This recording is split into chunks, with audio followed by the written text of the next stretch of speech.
that coochie chakra, coochie chakra, coochie chakra.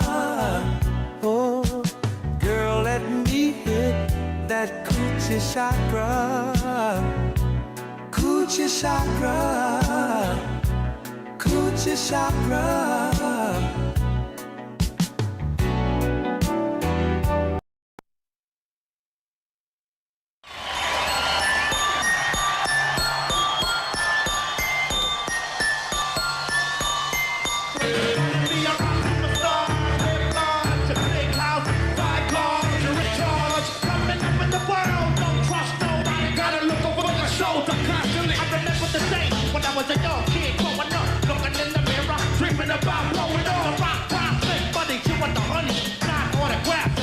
People want money, just funny. When possible dream manifest in the games that become a within. Nevertheless, because they go from the dust though, but you don't know.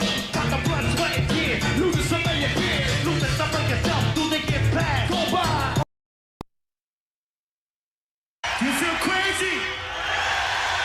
Well, who you trying to get crazy with that said, don't you know we're loco? Jump, jump, jump, jump, jump, jump, jump, jump around, yeah.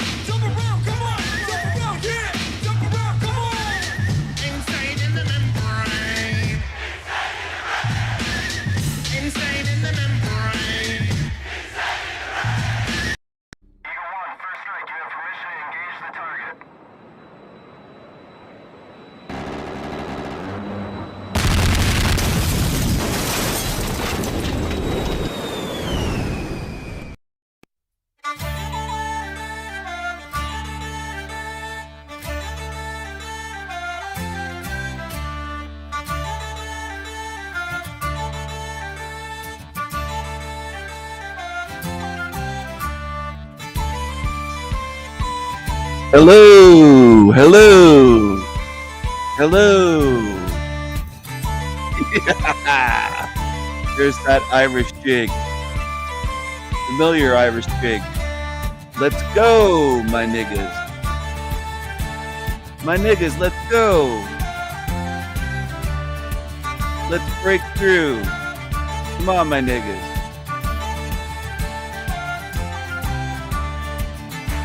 Let's go.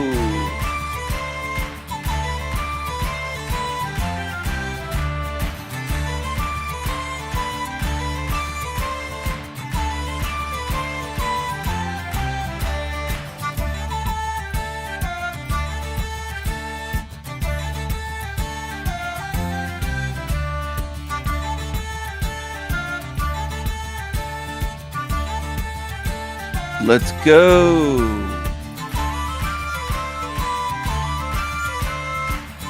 Let's go.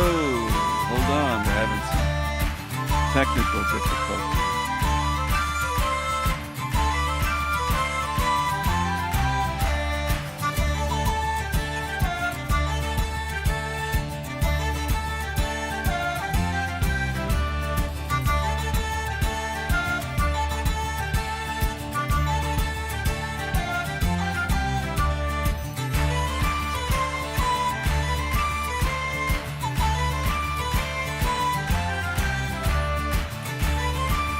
Let's go. Let's go.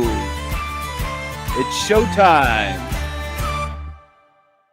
It's showtime. Let's go, everyone. My niggas. My niggas. Ladies love El Diablo, and I love my cult. They say that I'm running a cult. Maybe I'll make up some t-shirts with this and posters. I love my cult. And ladies love El Diablo. And that's the way it goes. Happy Thor's Day, everyone. Happy Thor's Day. Thursday is Thor's Day. Thursday is named after Thor. Thor's Day. All right? So, you have Viking strewn throughout your culture, including the days of the week. Not just Thor's Day. It's not just Thor's Day. We've got Wednesday, Woden's Day, You've got Thursday. You've got Friday. You know who Friday is, right? She's female. And she's Viking. That's not bad, is it? 3 days of the week right there that have to do with Vikings. So what am I getting at?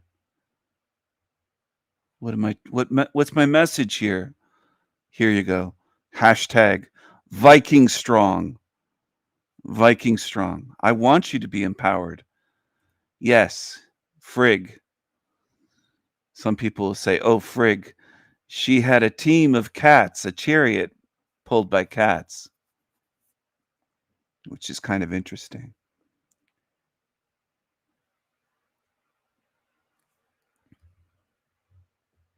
I hope this does empower people, the message that I have here today and with this live stream and on my channel in general. I hope it is empowering for people.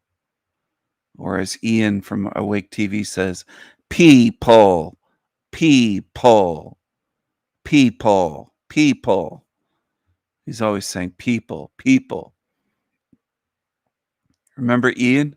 Here he is. Ianing intensifies. Eating. Here he is. Here's Dolphin Jesus.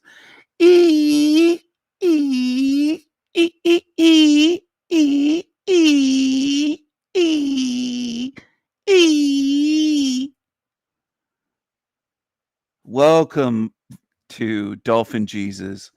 Has everyone seen Viking Jesus? Have you seen him yet? I'm not sure if I shared that with you, but I'm going to share Viking Jesus. Here he is.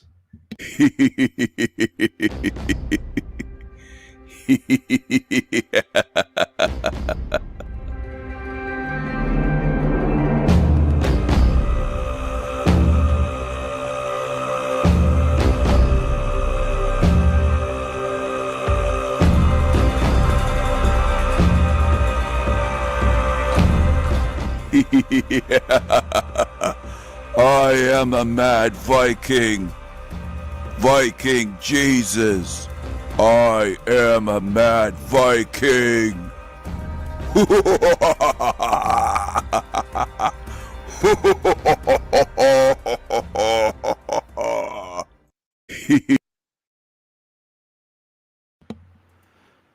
So there you go, everyone. It's Viking Jesus. Oh, what's this? Wow, look at this on the screen. My goodness.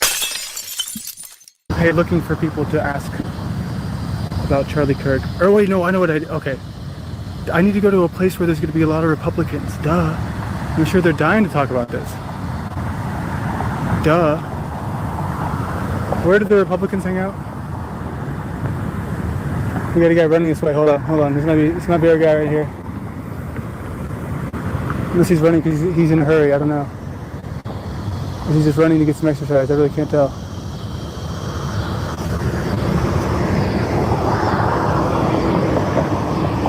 I'm really not sure, y'all.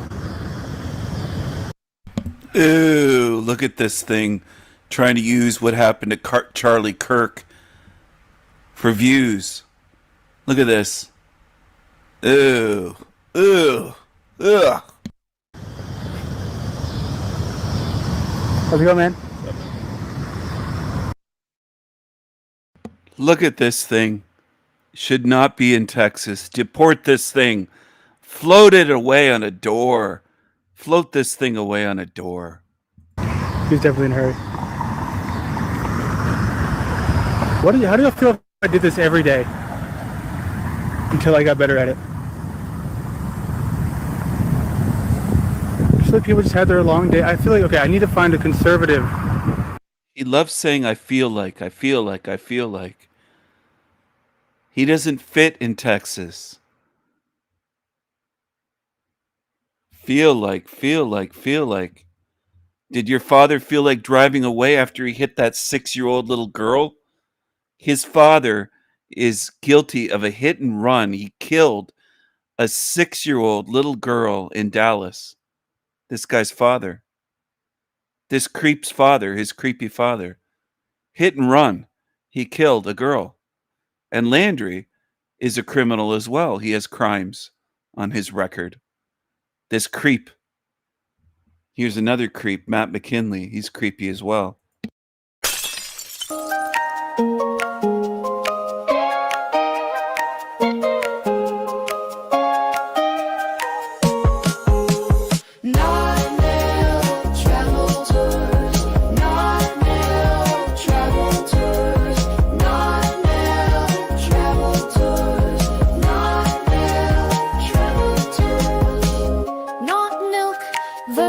Travel tours, not milk, virtual travel tour. Matt as a guide cannot be bested. Now you won't have to be arrested. So grab your bag, but you'll never leave the house. Is this your favorite truther? Movies Maddie. Look at those black eyes. God damn.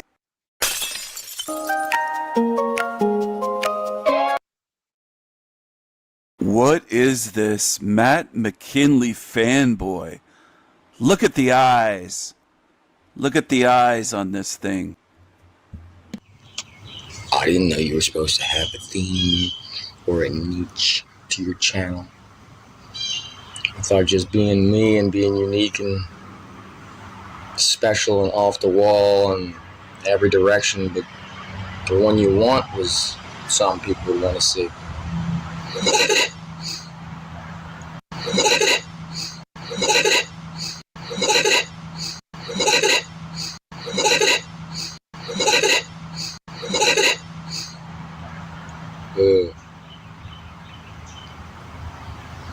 Ew. It's like it's so easy to just copy off of someone else. That's a diamond.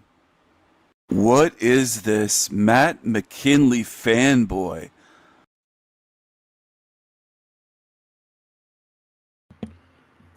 That creature commented on one of my videos. Defending Movies Maddie. He's a real creepy creature. He's a real creepy creature. Hold on a second, everyone. Hold on, y'all. Hold on, y'all.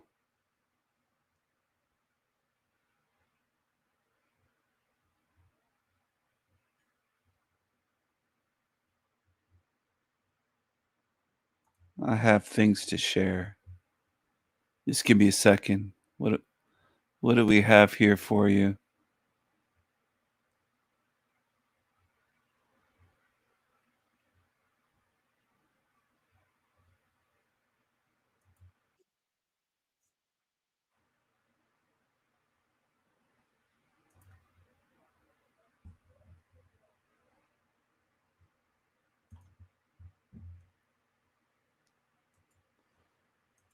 Yeah, there's a lot of creeps on YouTube.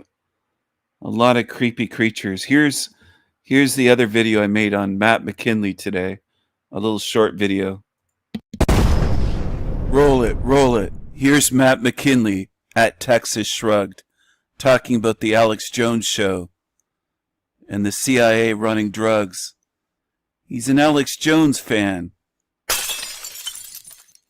Penn State University, that's Matt. Here's McKinley International. No one has more experience as an international insurance broker and expatriate policy creator, Matt McKinley.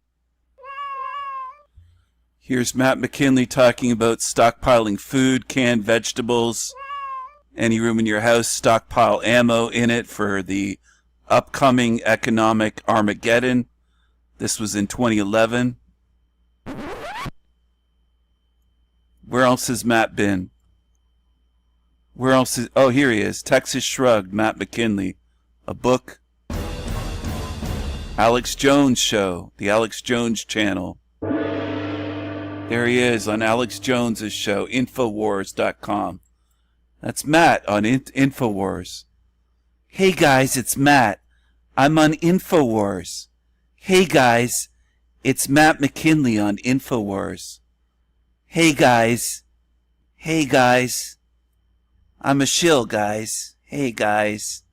Hey guys. Hey guys. Hey guys. Guys? Guys? Guys?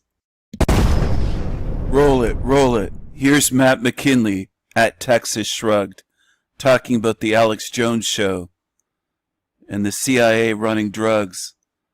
He's an Alex Jones fan. Penn State University, that's Matt. Here's McKinley International. No one has more experience as an international insurance broker and expatriate policy creator, Matt McKinley. Here's Matt McKinley talking about stockpiling food, canned vegetables, any room in your house, stockpile ammo in it for the upcoming economic Armageddon. This was in 2011. Where else has Matt been? Where else is... Oh, here he is. Texas Shrugged, Matt McKinley. A book. Alex Jones show. The Alex Jones channel. There he is on Alex Jones's show, Infowars.com. That's Matt on Infowars. Hey guys, it's Matt. I'm on Infowars. Hey guys, it's Matt McKinley on Infowars. Hey guys. Hey guys. I'm a shill, guys. Hey guys. Hey guys. Hey guys. Hey guys. Guys? Guys? Guys?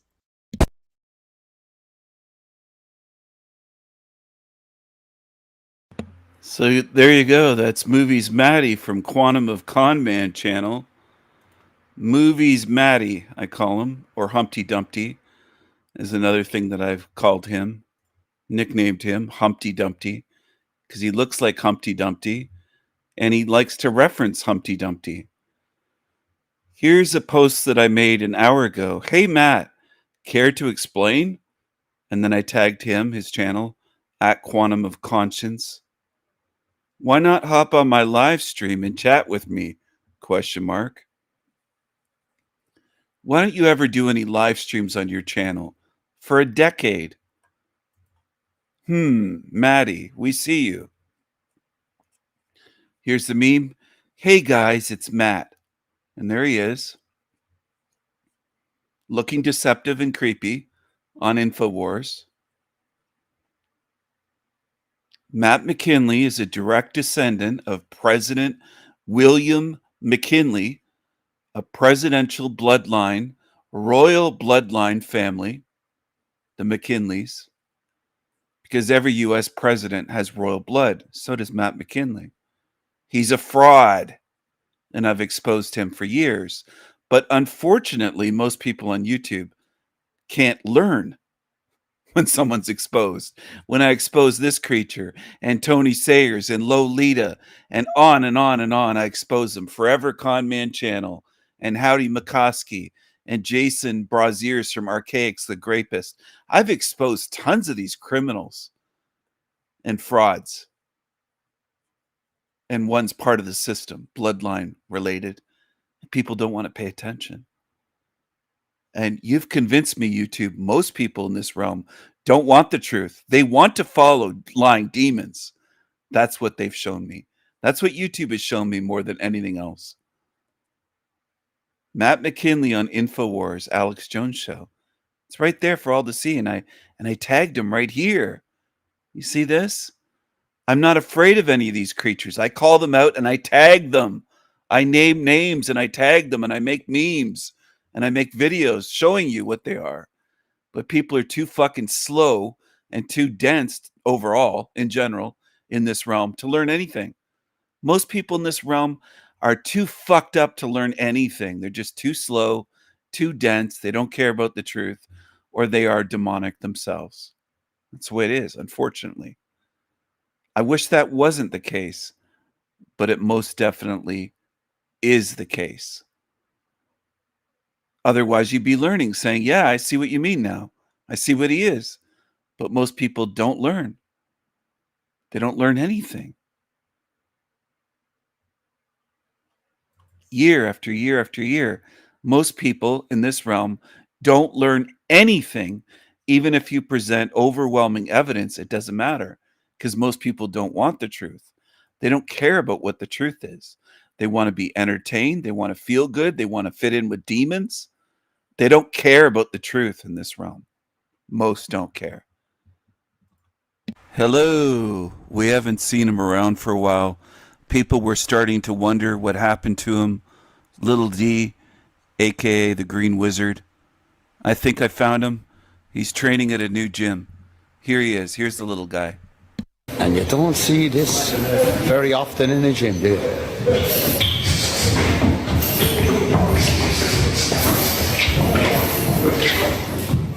He still has the beard, but he looks like he's grown his hair longer into a ponytail. That's him.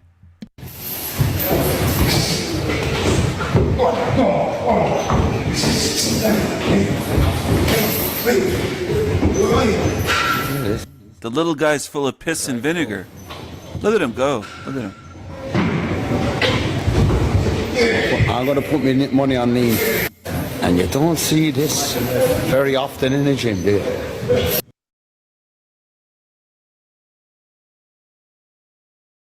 That was the Green Wizard. That was little Derek, little D. Wow, you don't see that very often. What do we have here? Zatoichi. What's going on here? Why he had to die just for speaking is beyond me. I mean, you know, if the guy did it just for purely ideological reasons and his hatred of Charlie Kirk's ideology, then that's just fucking stupid, man. That's just, it doesn't even make sense that someone would be that stupid. You know? Like, oh, I don't like what this guy says. I'm going to go shoot him. I'm going to go put a fucking bullet in this guy because I don't like what he says. You know?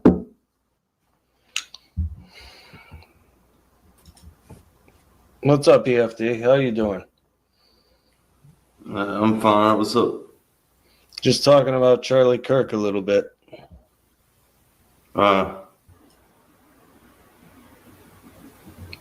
Hey. Hey. Like, who's that? That was King Steven. He's not allowed up here until February because he's been banned. I accepted money to ban him for a year. So You banned him? yeah, I had to because I accepted money to ban him. I didn't do it for nothing. It's not like I have something against him especially. It's just You said I was the funniest guest you ever had on your shit show, Zatoichi. Don't say that you don't have anything against me, especially. I was the best guest ever over there on the shit show known as Zatoichi Channel. And I got banned by a cockroach, spent a couple $100. I heard it was 200. It might have been 250 or 300 to ban me. That's nothing. That's pocket change. You fucking idiot. You could have made $1 million. You're stupid, Zatoichi. You could have had people. I could have been coming by every live stream. You could have been making money consistently. You dummy. No wonder you're living at home with your mama in a bedroom. You're piss poor at business, Satoichi. I'm the king. You shouldn't take a little bag of silver to betray me and ban me. You sold me out for a pittance, for a peasant's sum. You fool. Fool. you know. Yeah, right, Divergent. A man didn't just get assassinated yesterday. You took money to silence my free speech. You banned me for shekels. You sold out, Zatoichi. You sold out. Yesterday, free speech was. Exactly. And if it was part of the trans agenda. Zatoichi's living at home with his mama, begging for shekels for a bass, just like he begged for shekels for an amplifier, just like he begged for shekels for a computer. And somebody gave him money to ban me. You sold out. You sold me out. You know, if it was trans people, they didn't like him because he didn't support trans. Now he's begging for $1,115 for an acoustic bass. Begging for shekels, more shekels. They always beg for more. Always, always. Trans people, you know, they want us to be tolerant of them, and they're not tolerant. They're not tolerant of anyone.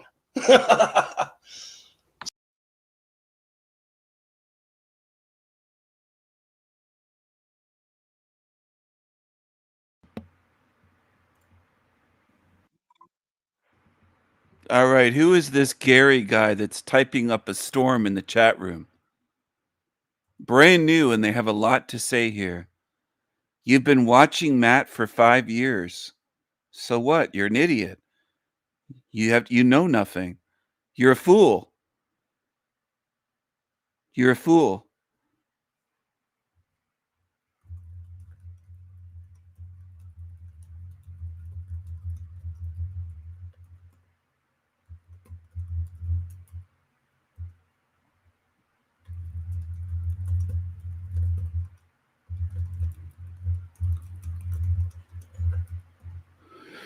Hello to Wanafe.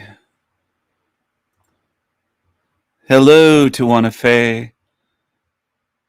Hello to Salty Siren. Hello to Ren. Hello to Mind Mirage. I believe I said hello to her earlier. In Texas. Gary's typing up a storm, but he's not saying anything intelligent. You do seem like a Matt fan. You seem like a Humpty Dumpty fan. You seem like you're a fan of Humpty Dumpty. You seem to be at that level. You're typing a lot, but you're not saying anything. You're just typing. How about you slow down and say something intelligent? That would be cool if you said something that was intelligent. Can you do that?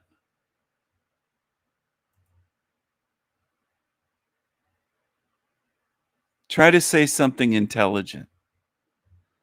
What a warm welcome. Yeah, well, you're trying to take over my chat, and you're defending a cockroach that I've exposed for years because you're a dummy, Gary, whoever you are.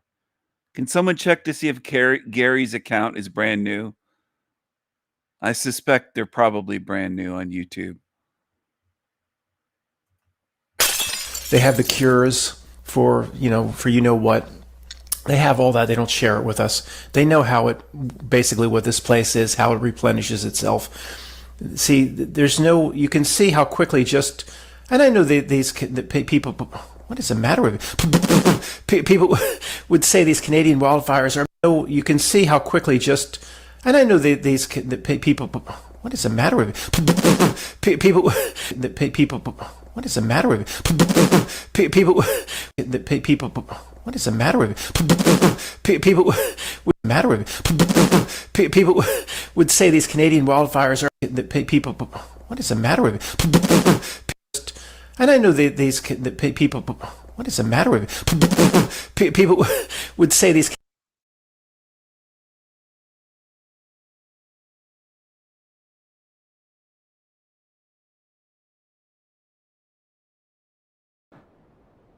Hey guys, it's Matt, reporting from the Not Nilk system again, surrounded by the creeps. This is another Reality Isn't Real, Not Nilk presentation. I think this is my 500th presentation on this topic. I want to give you a presentation today, and hopefully I don't get too silly or too stupid. Some people accuse me of that. One guy even called me a douche. A douche.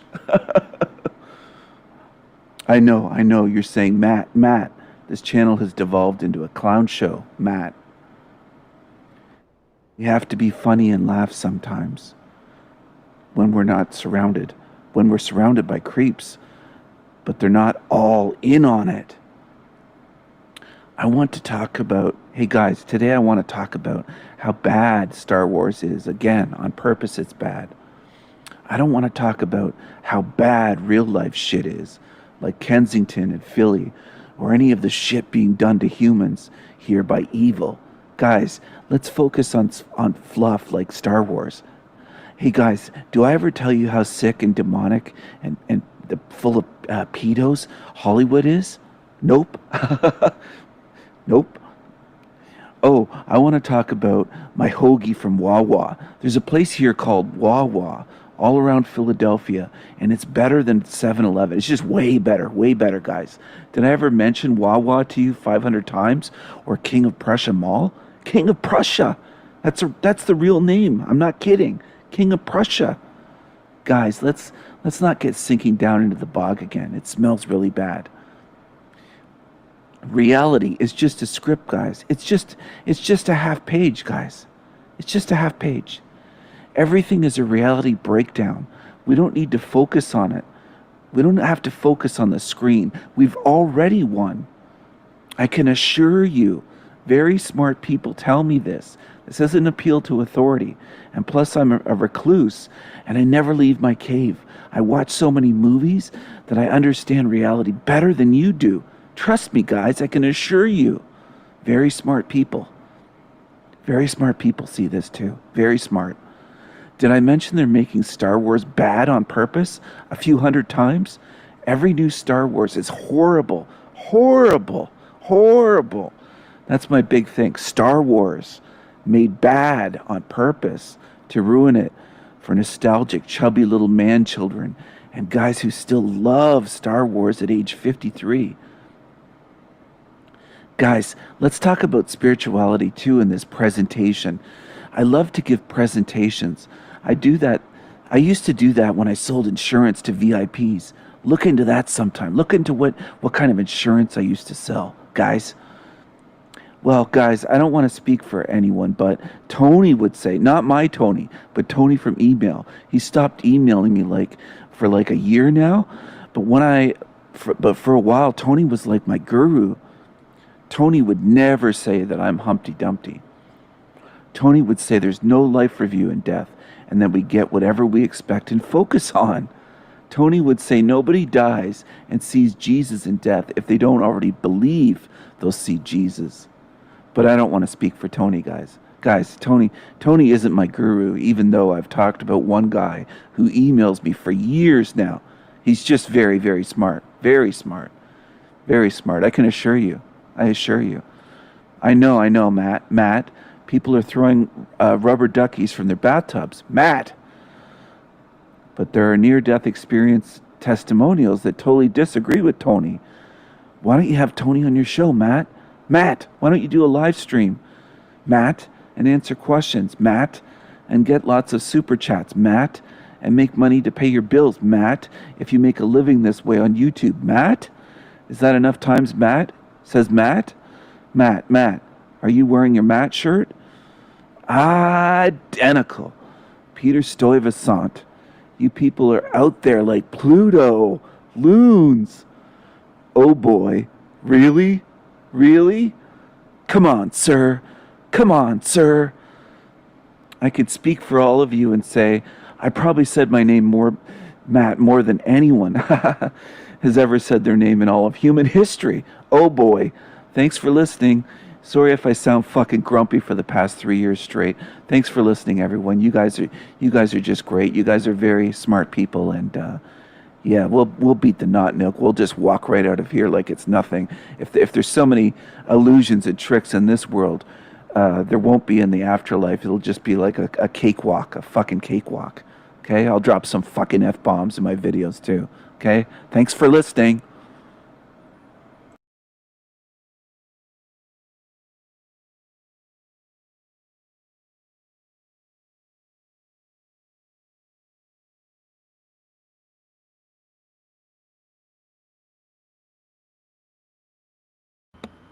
So this little video got over 2,000 views, and 135 people hit the like button. This is back when people did hit the like button and did view my videos more than today, a couple years ago. Where did most of these people go? I don't know, but they're gone. Most in this realm don't have much of an attention span. They can't stick around too long and watch a channel grow or watch them cover different things. They just end up vanishing, most of these people. Are they all alive, or did they all pass away? I doubt they passed away. I just know I've studied humans enough to know they don't have much of an attention span. So you see all these comments. None of these people are around on my channel anymore from 2 years ago. Any of these ones that you see posting 2 years ago, they're not around anymore. They lose interest. Most in this realm are very fickle. Still scrolling. It's tons of them. None of these people are around anymore, which is fine by me. Go away. Go watch the shit shows, the shit channels and shit shows.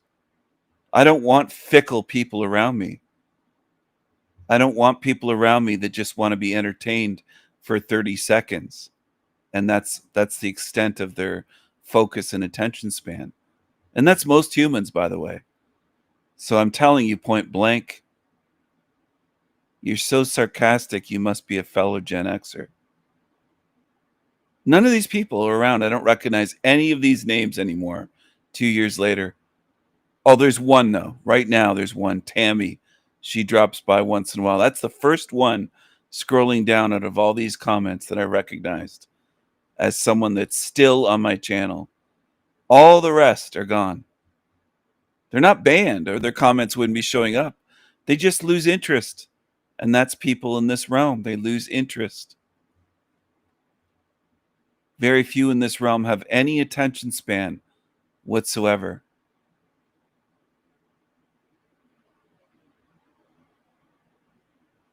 If you want to understand humanity, pay attention.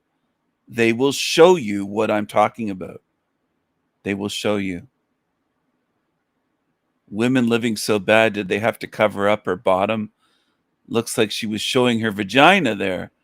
They got to pee over her pussy. Oh my goodness. Oh my goodness. A lot of people don't want to look at the realm that they're in with honest eyes. They want to play little games and go into denial and bury their heads in the sand. That's what they want to do. Hello to Carmen. Good to see you. I hope you're doing well. I have been thinking of you.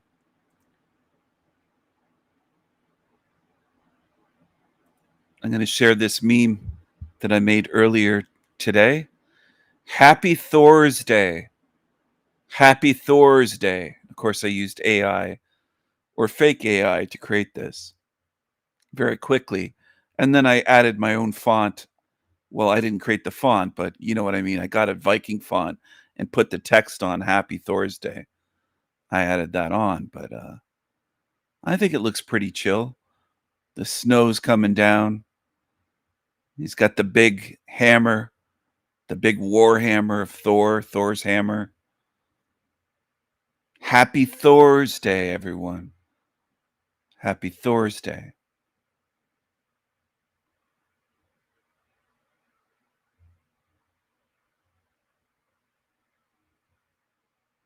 Happy Thor's Day. There we go.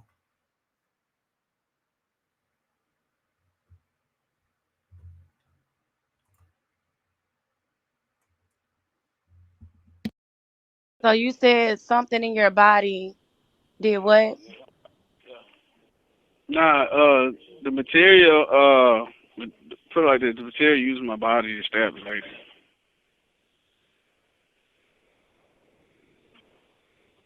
And so she just got stabbed. Yeah. You know that's not me.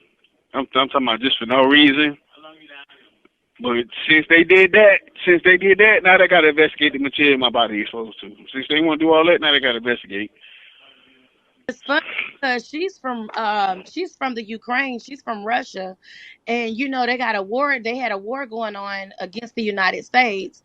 So I'm just trying to understand, out of all people, why her? Hey, it ain't. I don't have nothing. They just lashed out on her. That's what happened. They lashed out on her. Who was working the album? Who was working the material? Whoever was working the material? They lashed out on her.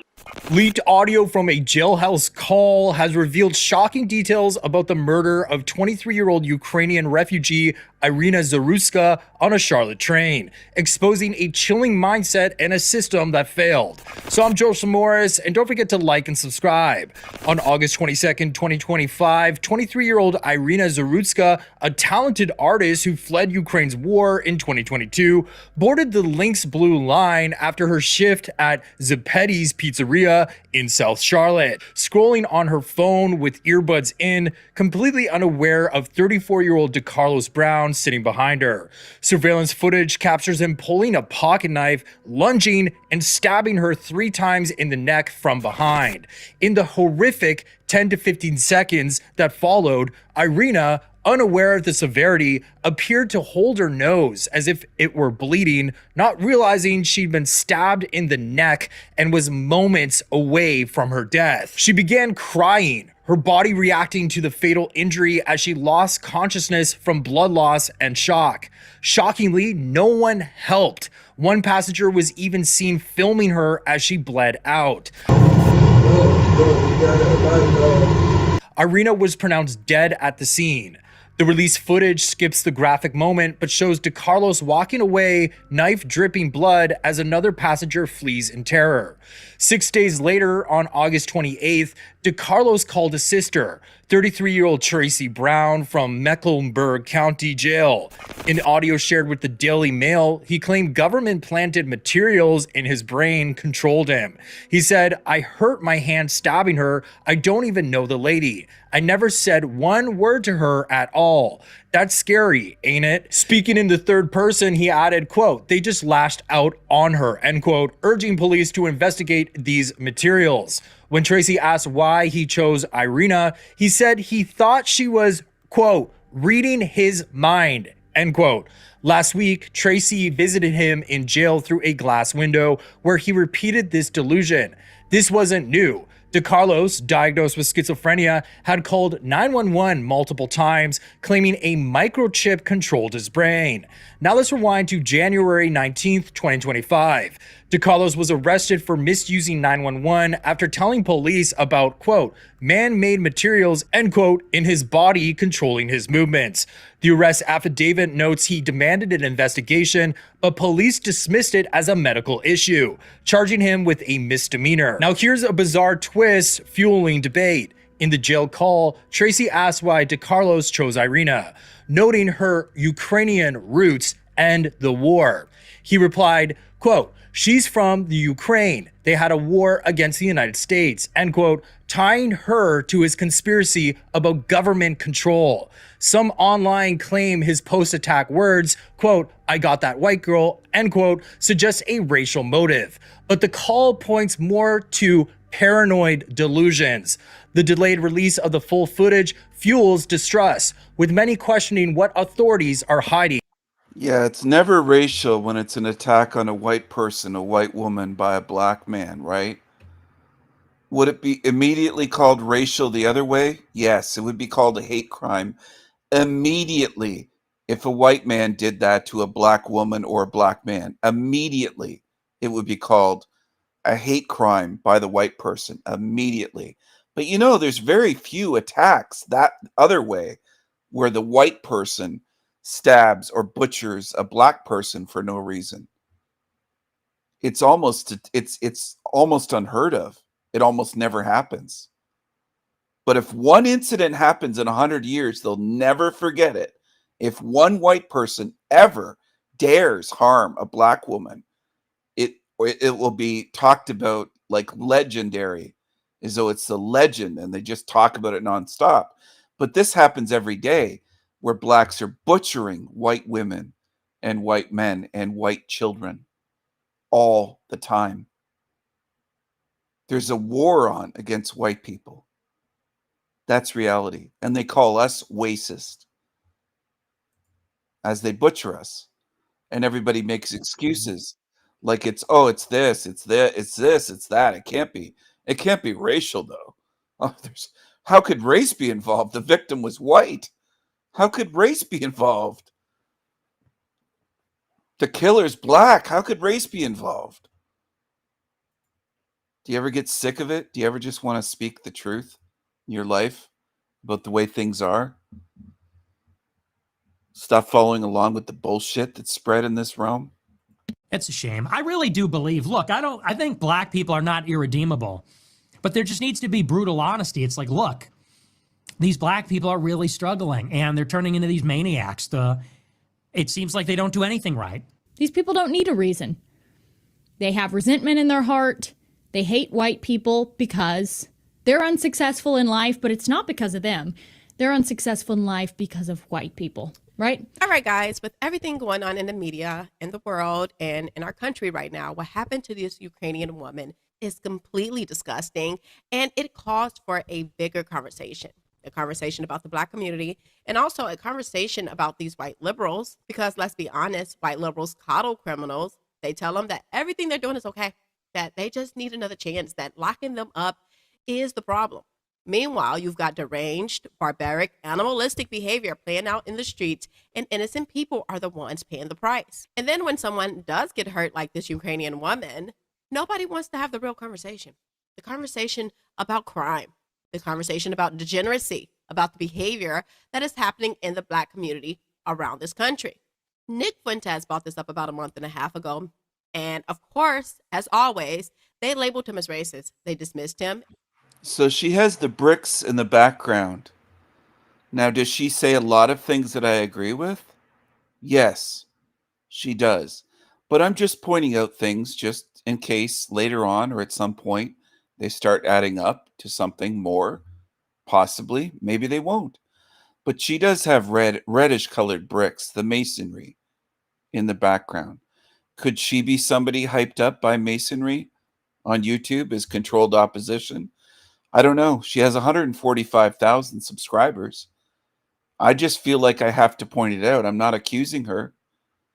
I do like a lot of what she covers on her channel. I've liked a lot of her videos. But does that mean she isn't controlled?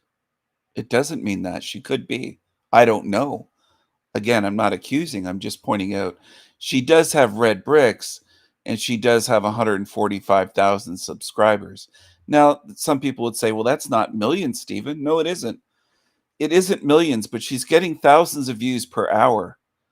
She's got over 1,700 views in 1 hour on this video and over 593 likes. My channel never gets that. So is YouTube kind of promoting her channel? Yes, they are. Yes, most definitely. They're not throttling her channel the way they do with mine. And I've had channels for years. And I'll never break through like this. So you have to wonder a little bit. Why is YouTube promoting her and her channel? Why is she growing so fast and allowed to reach so many people? This is just an exercise. It's not an accusation. I just want people to exercise that discernment without saying, I know she's a shill or I know she's this. You don't know. Neither do I. I don't know for sure. But am I wary of anybody that has a big audience? Yes, I am. Just like I'm not willing to call the Charlie Kirk thing a psyop. Not yet. Could it be? It could be. It absolutely could be. I've watched a little bit. I haven't done a thorough investigation to see if it was real or not. I've watched a little bit on it. By a little bit, I mean maybe an hour or two of video, which is a little bit. To study something like that, I have to watch many, many hours to even come to the, I won't say a conclusion, but to lean towards it being a psyop. I don't know at this point. It's undetermined to me whether that was real or whether that was yet another Freemasonic media psyop. It could have been. And I'm not insulting his family if indeed he is dead. He could be from that. If any of that event was real, and if that shot was real, then yes, that would be lethal.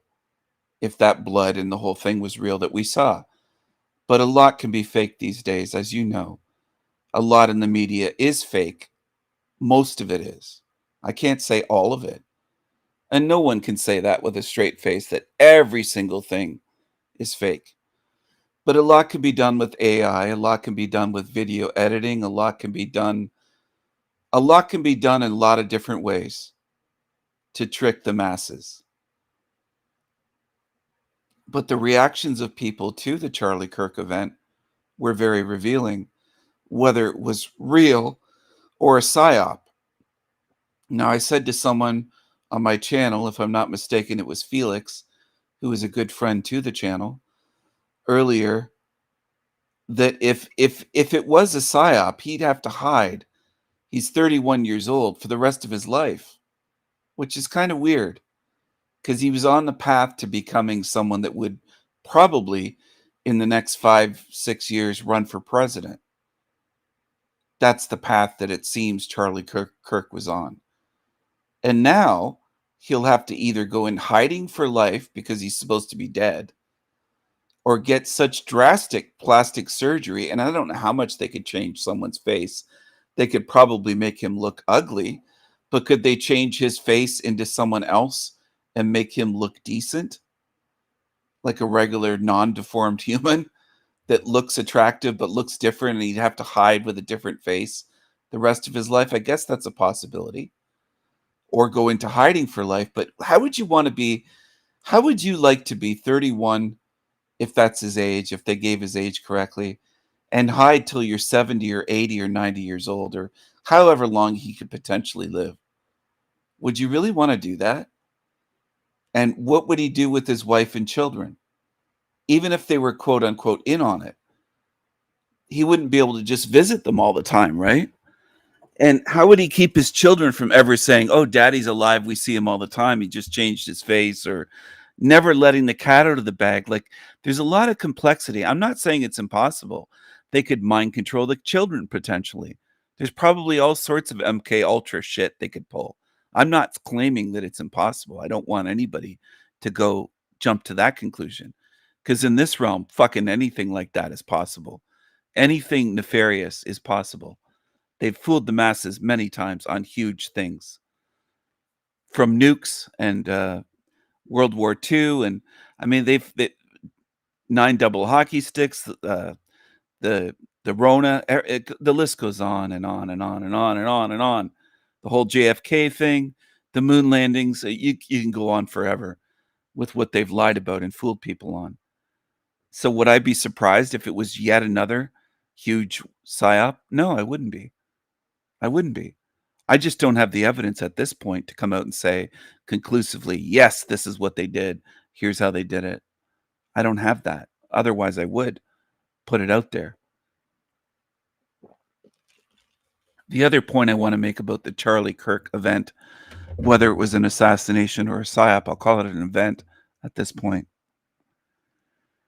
Even if I could prove that it's a psyop, let's say that it is. I don't know that it is at this point in time, but let's say that it is, and let's say I had the evidence. It still doesn't change anything. That's another part of this realm.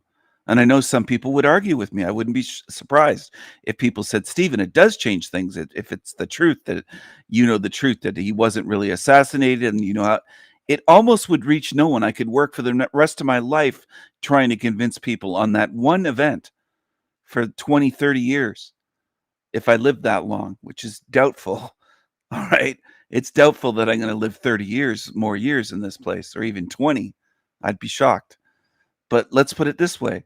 Even if I did and worked for the rest of my life, what would it even do? It's just one more thing that I'd be banging my head against a fucking brick wall, trying to convince people, here's what really happened that day, and work for years to convince almost no one. That's what always happens. That's already the established pattern with all of the events that I have studied. So I'm getting away from studying every detail of these events because it doesn't impact anything. And I can't reach people anyways.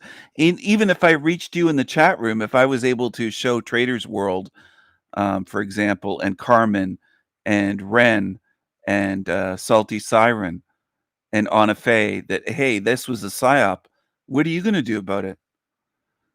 How's it going to change anything in this realm? Not just change your life, but how's it going to change anything in this fucking hell realm? The truth is, sadly, the sad but true answer is it doesn't. Now, it feels good sometimes to know the truth. Sometimes it goes to our heads, our egos, and we say, oh, well, we know the truth about this event, 9 double hockey sticks, or the fake nukes, or,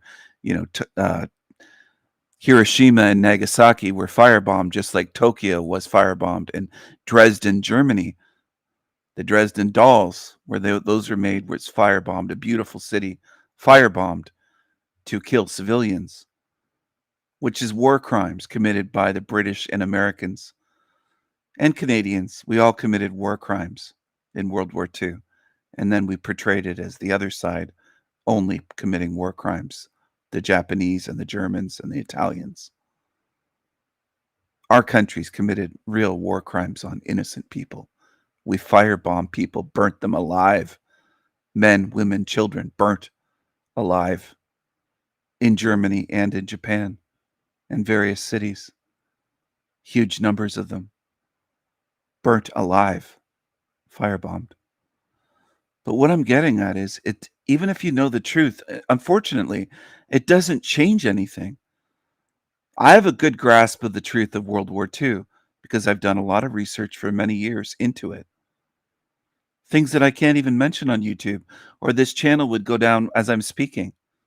It wouldn't just lose the stream, the channel would go down because I have knowledge of what happened that disagrees with the mainstream accepted view and the acceptable view that people find acceptable because most people believe it. Anyway, it's unfortunate, but knowing the truth in this realm about events isn't enough. It just isn't. It isn't enough to help you or me or help our loved ones, our families, or help us get out of here.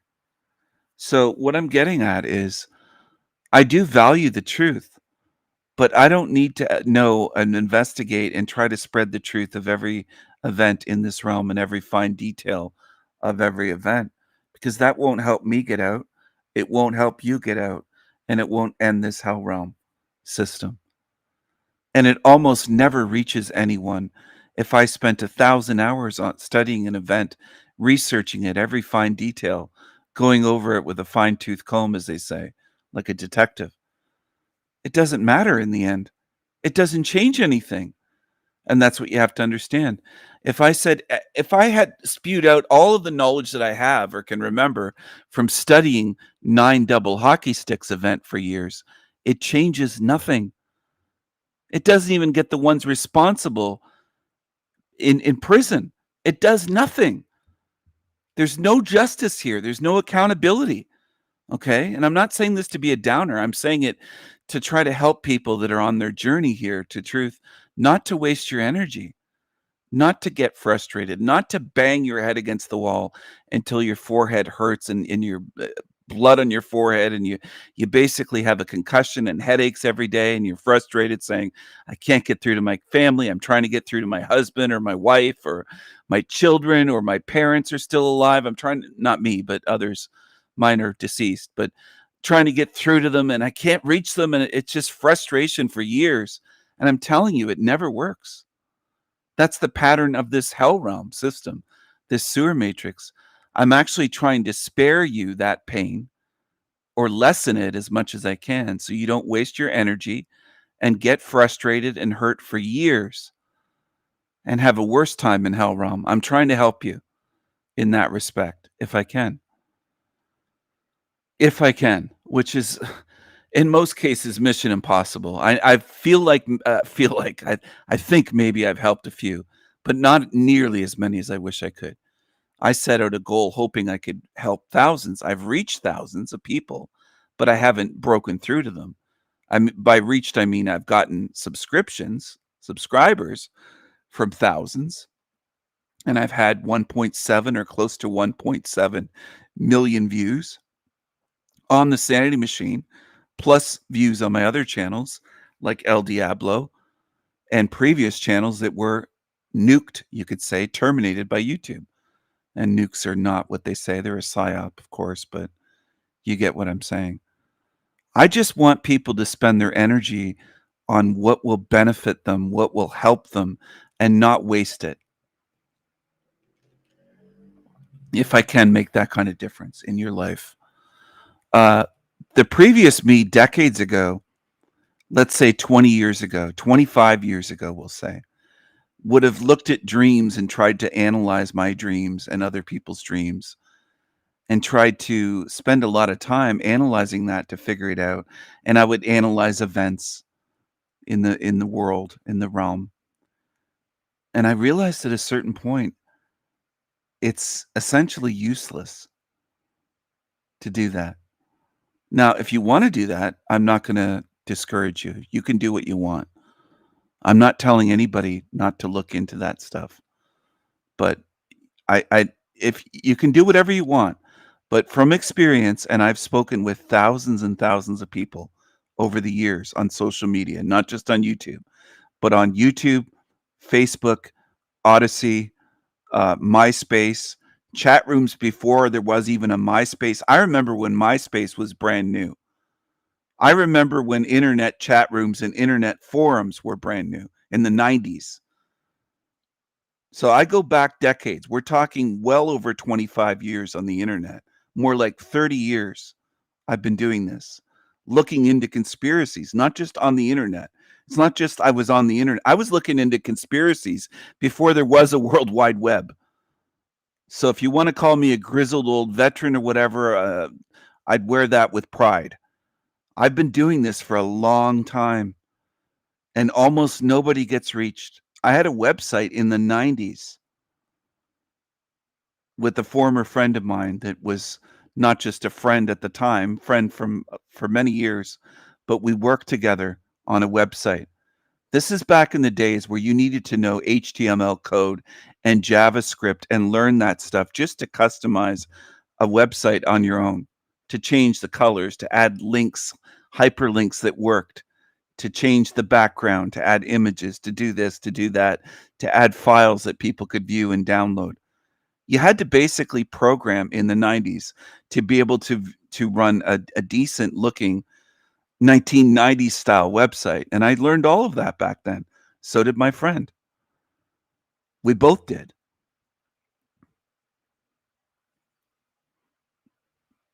What was a big part of it? About the New World Order in the 90s. And spy programs, Big Brother, long years before Edward Snowden. I was exposing this stuff. I didn't work for any agencies, but I wasn't an official quote unquote whistleblower, but I was somebody investigating, questioning reality, questioning how this shit works. And I was looking into phone networks and Cisco networks and internet, how the workings of all the technology. And I was into computers and I was a hacker and a phone freak with a PH, freak, PHREAK. Okay. I was into all kinds of stuff.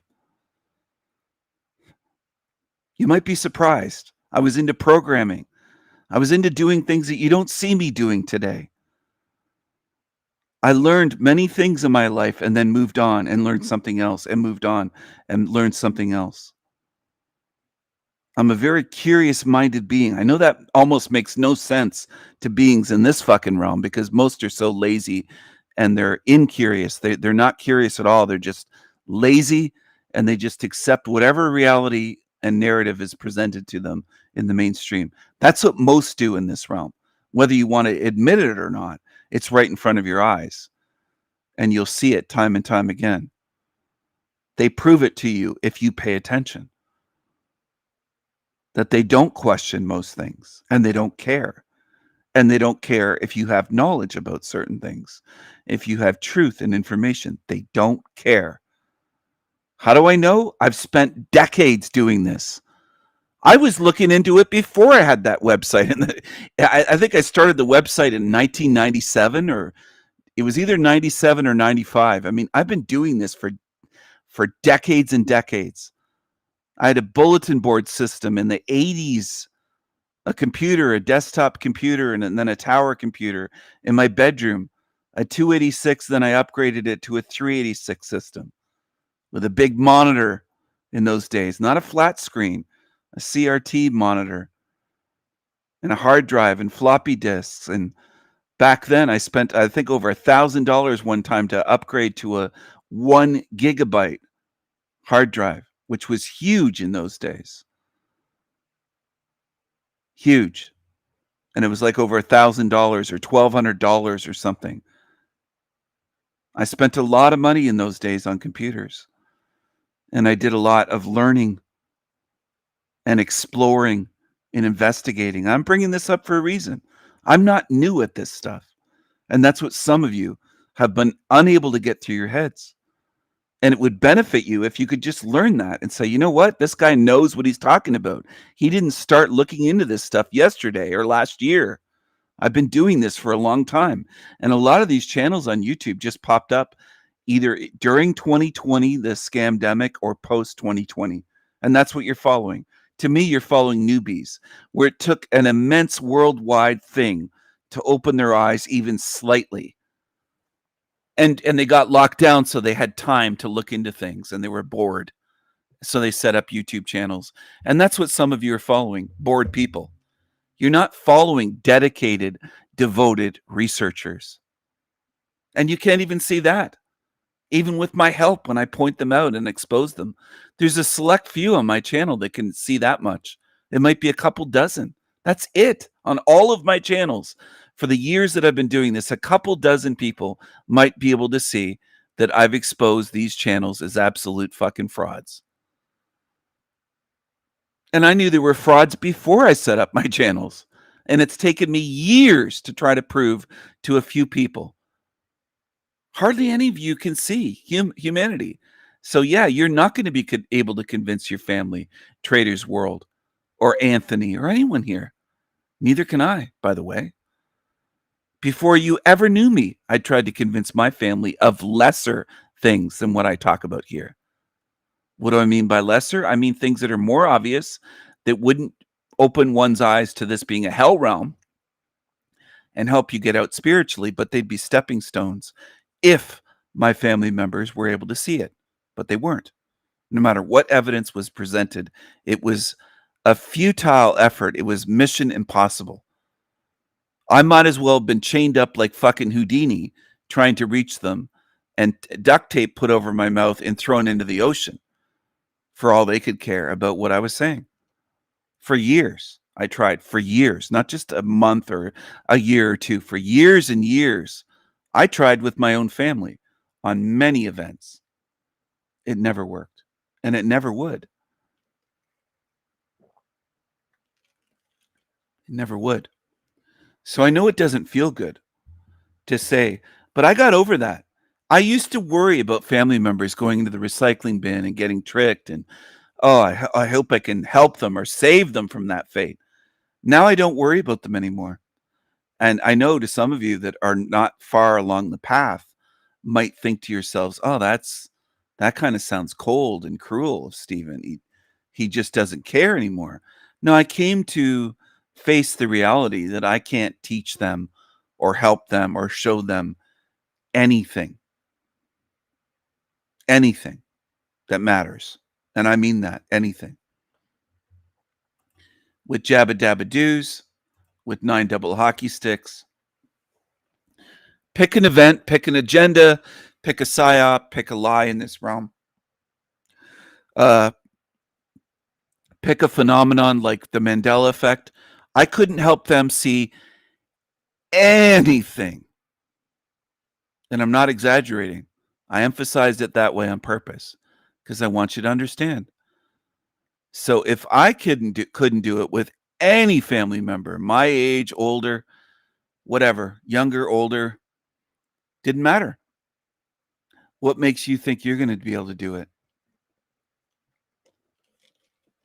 And I'm not discouraging you. I'm just saying, if you want to waste the rest of your life and get frustrated and have your family disown you and all the rest that goes along with it, you go for it. But I'm actually trying to help you out when I say it's not going to work. You might as well go into the forest and crouch down on the ground and start yelling at snails and mushrooms and ants on the ground, little piss ants and insects and bugs, and a wasp might fly around you or a deer tick or something, and have a big heated conversation and get frustrated that they can't understand you. Well, it's the same thing. You're not going to reach your family because there's spiritual differences. So you're wasting your breath, you're wasting your energy, you're spinning your wheels at best, or you're driving them away from you. And it isn't going to work. Is it not going to work because I say so? No, I'm just pointing out the truth. That's all. Now, some of you could take steel that isn't stainless and isn't the right type of steel and take it to the ocean and put it in salt water and say, it's not going to rust, Stephen. And I'd be saying, okay, I think it is, but I disagree with you. I don't think it's going to work what you're planning.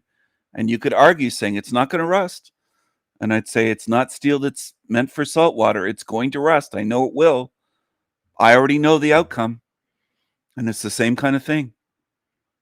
You're not reaching anybody. And neither am I. So for the ones that if it stings your ego and you think, oh, well, he can't reach people, but I can. No, I can't either. So I can't. I've tried. I tried for decades. I didn't just try a little bit. I tried to the point it was just fucking harming me. Physically even, just making me sick. Trying to reach people that I was never going to reach. So it wasn't just frustrating. It was actually harmful. It was detrimental. It was toxic to my body, to my mind and spirit to keep trying and trying and trying, putting in all kinds of effort and getting no results whatsoever. Zero. You don't know, well, until you try it, you don't know how destructive that can be, doing that for years. It takes a toll. And part of that toll is emotionally caring and seeing that you're reaching no one at all. And I did that for many years with blood relatives, with family, and with former friends, former family and former friends. I walked away from most in the end, and I had to. That was my choice. Now, am I telling anybody here to do that? No. No. I'm actually telling you something different. I'm saying if you want to keep your family, you'll hold back a bit and pull back and realize, hey, if I'm honest with myself, I'm really not getting through to them. It's not reaching them. And it's not your strategy that's a failure. Some people say you're doing the wrong way. You got to try this way. You got to be humorous. I tried everything. None of it worked. Doesn't matter. Doesn't matter if you're blunt. Doesn't matter if you're passionate. Doesn't matter if you go slowly. Doesn't matter if you use humor. Doesn't matter if you. It's not the techniques and strategy. It's spiritual differences. You'll never reach them.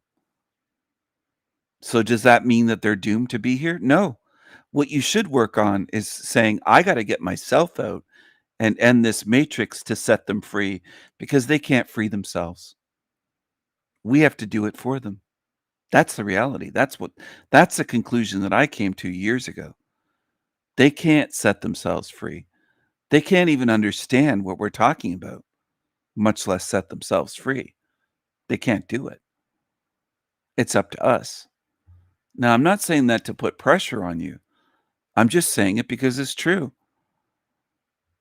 That's all. I'm not trying to heap pressure on anyone. I put more pressure on myself to do this than I do on anybody in this realm. And I would if we were in a dire situation, if we were on a sinking boat, and I'd be helping people into the lifeboats. Whether you believe me or not, I know there's a lot of fucked up weirdos on the internet that still can't see what type of being I am. I'm aware of that. I'm also aware of what I've done in my life to try to help others. Many, many times, including physically, done things to try to help others.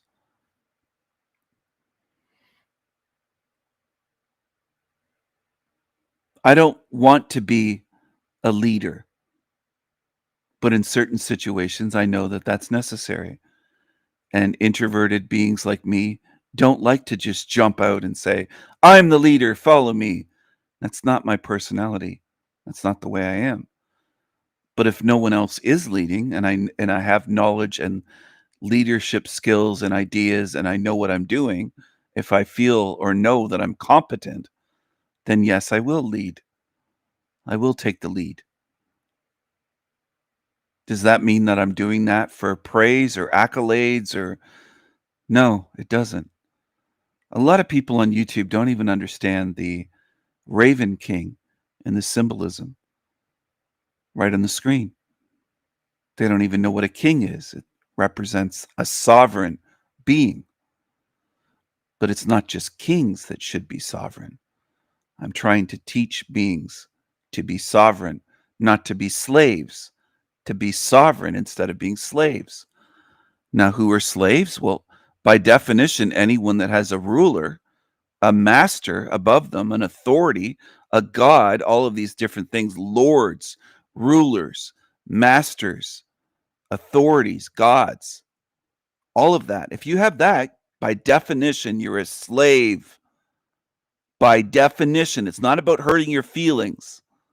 It's not me putting you down saying, you're a stupid slave. You got to understand, by definition, if you have rulers, masters, lords, authorities above you, gods above you, by definition, that makes you a slave. You got to start seeing that with your mindset going, oh, yeah. And if you don't want to be a slave, you got to change and develop a sovereign, independent, individual mindset where you are your own being through and through, mentally, emotionally, spiritually. See yourself that way. And I'm saying this in an attempt to help you. That's what this is about. That's what all of this is about. That's what my channels are about. That's what my whole message is about. Self-empowerment. So that you strengthen your spirit and become Viking strong so that you can leave and choose freedom for yourself. As I've said in videos, I can't make anyone free. It's impossible. I can't make you choose freedom any more than I could be in a prison and go around the corridors and the hallways and the cell blocks and bang on the bars and say, come on, be free. A lot of people would say, no, I'm staying here. I'm comfortable. They'll stay in the prison. I can't make you choose freedom. You have to choose that. And that's why the slogan is #choose freedom. I made it that way for a reason. Because I can't do it for you. I can't make you leave here. I can't make you choose freedom. I can't make you realize that you should be a sovereign being, should not be a slave, that there should be nobody in your own mind higher than you spiritually, including me. That's why I make fun of the whole cult thing. I mean, I just embrace it and have fun with it and do it tongue in cheek as a joke. I'm not a cult leader. If I was a cult leader, I'd be saying I'm higher than you. I'm better than you. I'm stronger than you. I'm this, I'm that. You're nobodies. You're down there. Follow me. I'm the cult leader and you're the followers. That's what cults do. They try to break people down. I'm trying to lift people up. I'm trying to empower spirits. #Viking strong. That's what that's about. To become strong spiritually, like a Viking, to put that symbol in your mind, that archetype, Viking archetype, strength, warrior, the warrior archetype, Viking. What's better than a Viking for that? What could possibly be better as an archetype than a Viking for that? To be Viking strong in your spirit. That's what that's about. I shouldn't have to explain these things, but I know there's evil that comes around and tries to warp and twist my message and everything I do. They'll just point and mock and say he calls himself a king. They don't understand what I'm doing at all. They don't understand the Raven King. They don't understand Viking Strong. They don't understand hashtag choose freedom. They don't understand anything that I'm doing here. Anything. They don't understand. And they prove it with the way they talk about me, the way they talk about my channel, the way they talk about Raven King and Hell Realm, the way they talk about my El Diablo mascot character. They misrepresent me, my channels, and everything I do and everything I create. They misrepresent all of it.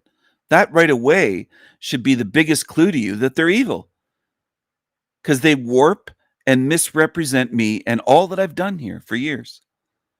That's all you'd really need to know to say, well, that shows what they are. They're evil. They're liars. If you were on a jury deciding, you should be able to look at that and go, well, there's the evidence. They misrepresented this man, this being, completely, with his Raven King, with his El Diablo mascot, with his names of his channels, with Choose Freedom, with Viking Strong, with everything that Stephen has done. You would be thinking in your mind, if you were aware, and a being that looks at evidence, they misrepresented and twisted and warped and slandered him on everything, all of it.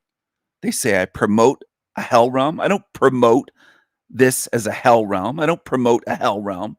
I expose what this realm is. I show what it is, and I show evidence.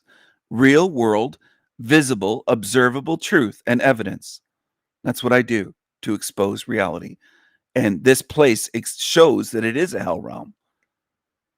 I don't promote it. Okay? They always warp things. That's what evil does. Always. And I'm trying to get people to see that before you attempt to leave here. Now, what happens when if you don't see it and you leave here and you're on your trying to get out? Well, I don't think you will get out then. I'll put it that simply. And if it hurts your feelings, too bad. I'm trying to get you to see something before the time is up. I don't think you're going anywhere, put it that way. I don't think you're going anywhere if you can't see what evil does while you're here.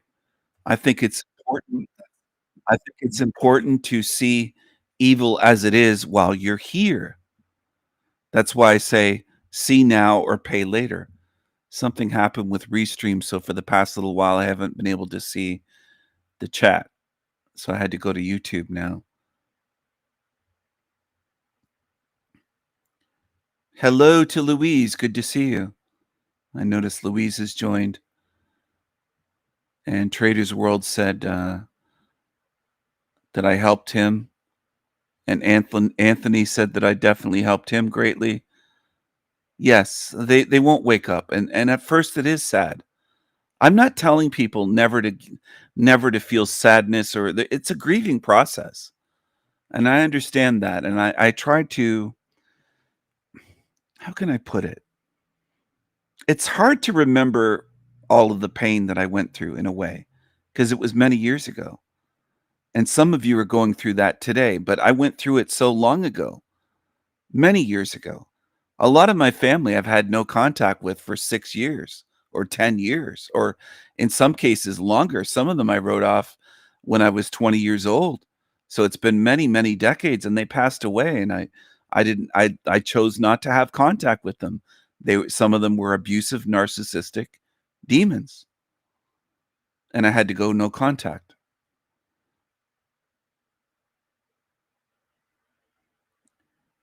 I don't want you to lose people that care about you. And I do care about people having ones in your life. Now, would I support you if you went no contact with an abusive narcissist or a drug user or a drug addict or an abusive alcoholic or some demonic, violent person in your life, whether it's your husband or wife or a family member? Yes, I would support you on that. I'm not telling you to keep those in your life. But what I'm getting at is if you want to keep the ones that do care about you and love you and they're normies, they're never going to get this stuff. As much as you hope that they would, as much as I could hope that they would, they just don't. And that's the way it is in this place. That's just the way it is. Some things will never change. And I wish they did, but wishing doesn't do anything in this place. You might as well pray to a wall. It just doesn't work. So what I do is try to give sound advice that works. I don't do what these fake truther channels do, because they just spew nonsense and they don't care if it's true or not. They don't care if it works or not. They don't care if it's good advice or bad advice. They don't care. They just put out garbage, these fake truther channels, these garbage channels, I call them shit channels quite often.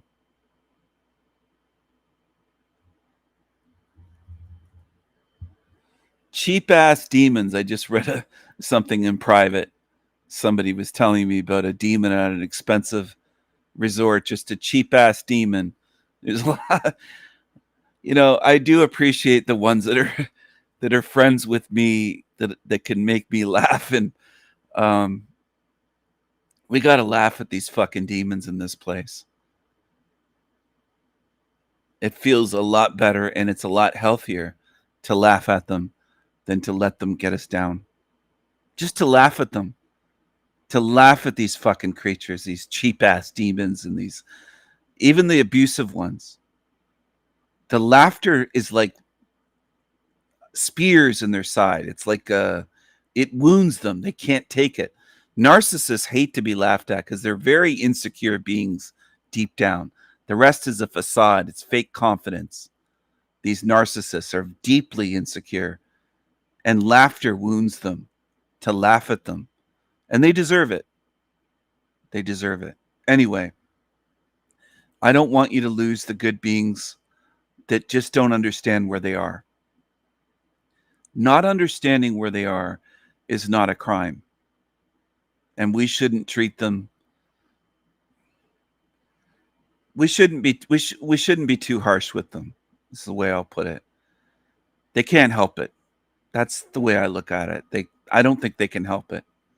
I think that it's akin to asking a dog to see a color that they can't see. They can't see it. They physically can't see it. So there are dogs that if you threw a certain colored dog toy, they can't see that color. It meshes in with the grass and it blends in because dogs do not have the same vision that we do. Their vision is different. So you could throw a ball into the grass and it gets camouflaged and you're like, it's right there. Go get it. It's right there. And we have to point it out and they can't see it. But if you have the knowledge, oh, okay, well the ball it blends in exactly with that grass. Even if it's a different color to us, to the dog, it just blends in and it's camouflaged. So you can't blame a dog for not being able to see all the colors that we can see because they can't. They physically can't see the same color spectrum that our human eyes, our human vision can see. The visible spectrum that a human can see is different from a dog. It's different from other animals as well. And it's the same thing with your family. You can't blame them for not seeing that this is a hell realm, that we're surrounded by demons and that there's lies, continuous lies in this realm and trickery and all the stuff that we look into. They can't see it spiritually. It's like we're asking them to do something they can't do. And I know at times it seems like they're trying, or at times it can be aggravating. It can be frustrating at times too, where they just can't do it. And it's not for lack of evidence that we present. It's not your fault. It's not my fault for your technique or your approach that you use with them. If you're gentle with them, like nothing works is what I'm telling you. It doesn't matter what approach you use on them. Some people will beat themselves up saying, I shouldn't have gone that hard or been that harsh or tried to tell them too much too soon. Even if you went slowly over the next 30 years, chances are it's not going to work. Okay. Unfortunately, that's the way it is. So don't beat yourself up and say, well, damn, if only I had a softer approach or used comedy or tried it this way. Almost none of us have been successful in this lifetime. So don't be too hard on yourself because it doesn't work for any of us. It's not just you. It doesn't work for me either. Friends that I had since high school, it didn't work. Okay?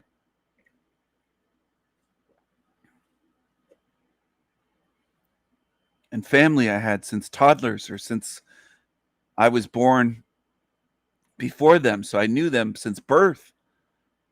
You can't reach them. It's spiritual. And that's what makes sense. Now, could it be potentially more than just spiritual? Yes. Is there mind control going on in this realm? Yes. In schools? Yes. In all forms of mainstream media, whether it's TV, movies? Yes. Music? Yes.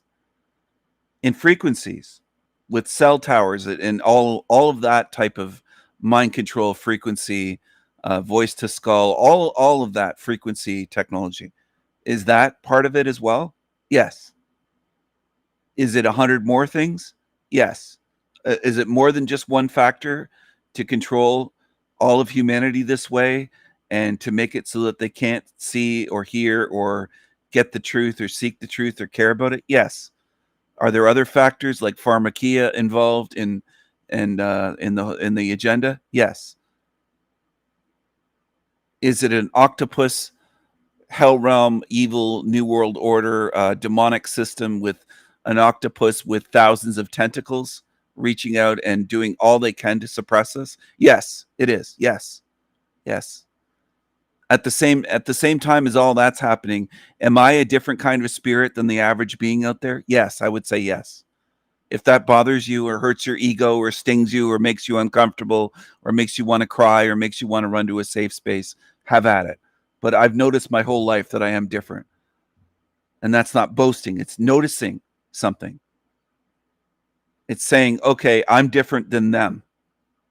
I see that I'm not like them in kindergarten, in first grade, second grade. I'm not like them. It doesn't mean that I didn't like other kids because I did. But did I know I was different somehow? Yes. Did I know that I had a different kind of awareness and imagination and view of this realm? Yes. Did I know somehow I was different spiritually, that this realm is not my quote unquote home? Yes, I knew that. Always. Do I know many others in this realm that know that this place is not their home? No. No, I don't. Most people say that this is our home. It isn't mine, okay? It isn't mine. Does that difference hurt lefties because they want us all to be the same? Yes, it hurts them. They're like a leech or a bloodsucker where you pour salt on it. When I say I'm different, they go, oh, he thinks he's this and he thinks he's that. And all I said is I'm different. It wounds them. They react. They get violent sometimes. Even physically violent in person. They'll try to get aggressive and I'll say, you better fucking cool down before I have to knock your ass out. Because I'm not going to tolerate that shit. People getting threatening with me in person, but they can't take it when I say I'm different. Just those words, 2 words, I'm different. I'm different triggers them. I'm different, and I'm going to keep saying it. You'll never stop me from saying that because I'm not like you. I'm not like you, mind-controlled, violent zombies that can't handle my words. If you get violent over words, you're not like me spiritually whatsoever. And there's a lot like that in this place that react to words with violence. And lefties will say that words are violence. They'll even go that far to claim that words are violence. That words are violence. Words are not violence. You should not react to words with violence.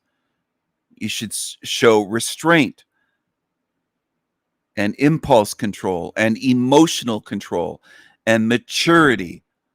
You don't react to words with physical violence. But they do.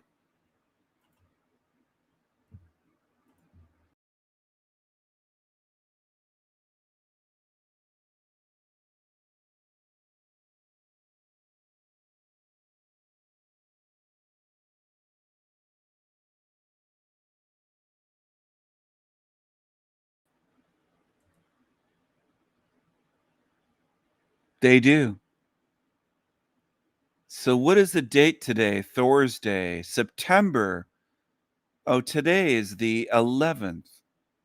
Isn't that interesting? Today is the 11th.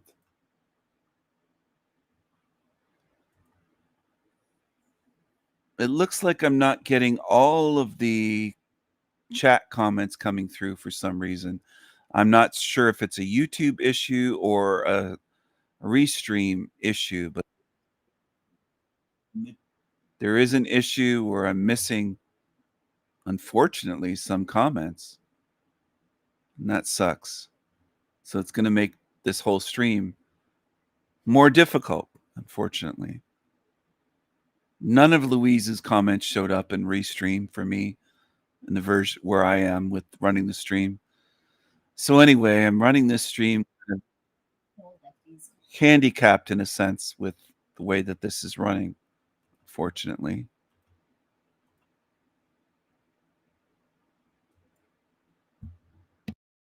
And it's time for Lefties Losing It, and tonight's edition of Lefties will feature some of the ugliness, some of the utter depravity that has followed the murder of Charlie Kirk, a thoroughly decent, principled man brutally murdered today, and the soulless ghouls of the left were quick to celebrate.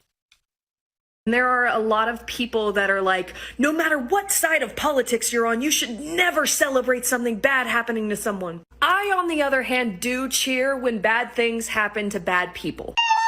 Charlie Kirk just got shot. Well, break into bad people. Charlie Kirk just got shot. Cheer when bad things happen to bad people. On the other hand, do cheer when bad things happen to bad people. On the other hand, do cheer when bad things happen to bad people. Charlie Kirk just got shot. What is that thing? What is that? Look at this. Charlie Kirk, man down, praying on his downfall. When they heard he got shot, they were hoping that, like, they're just sick. Again, whether it was real or a psyop, their reaction is telling. You should look at the reaction of these creatures all over TikTok, all over YouTube. I saw them in live streams and comments on YouTube videos. It isn't just people who say, oh, they're just an actor. There's many, many, many thousands of comments all over the place. I don't think they're all fucking actors and bots. I think we're in a realm of demons that do celebrate this stuff. That's what I think. Okay? And I see it all around. I see a lot of demonic creatures around. Well, breaking news, folks. Seems somebody just took a shot. Kirk just got shot. Well, breaking news, folks. Seems somebody just took a shot at one of the phantom. The way their voices sound. Look at the black eyes on this bearded creature. And the other one just, they sound like demons. They make these demon sounds like, it's like howling fucking demons from hell. That's what they sound like. They sound like freaks, like demonic freaks. And then they'll say, oh, well, he makes fun of us. Well, you sound like fucking demons. The fastest favorite 5-mile wide mouthpieces, Charles Chuckle Kirk.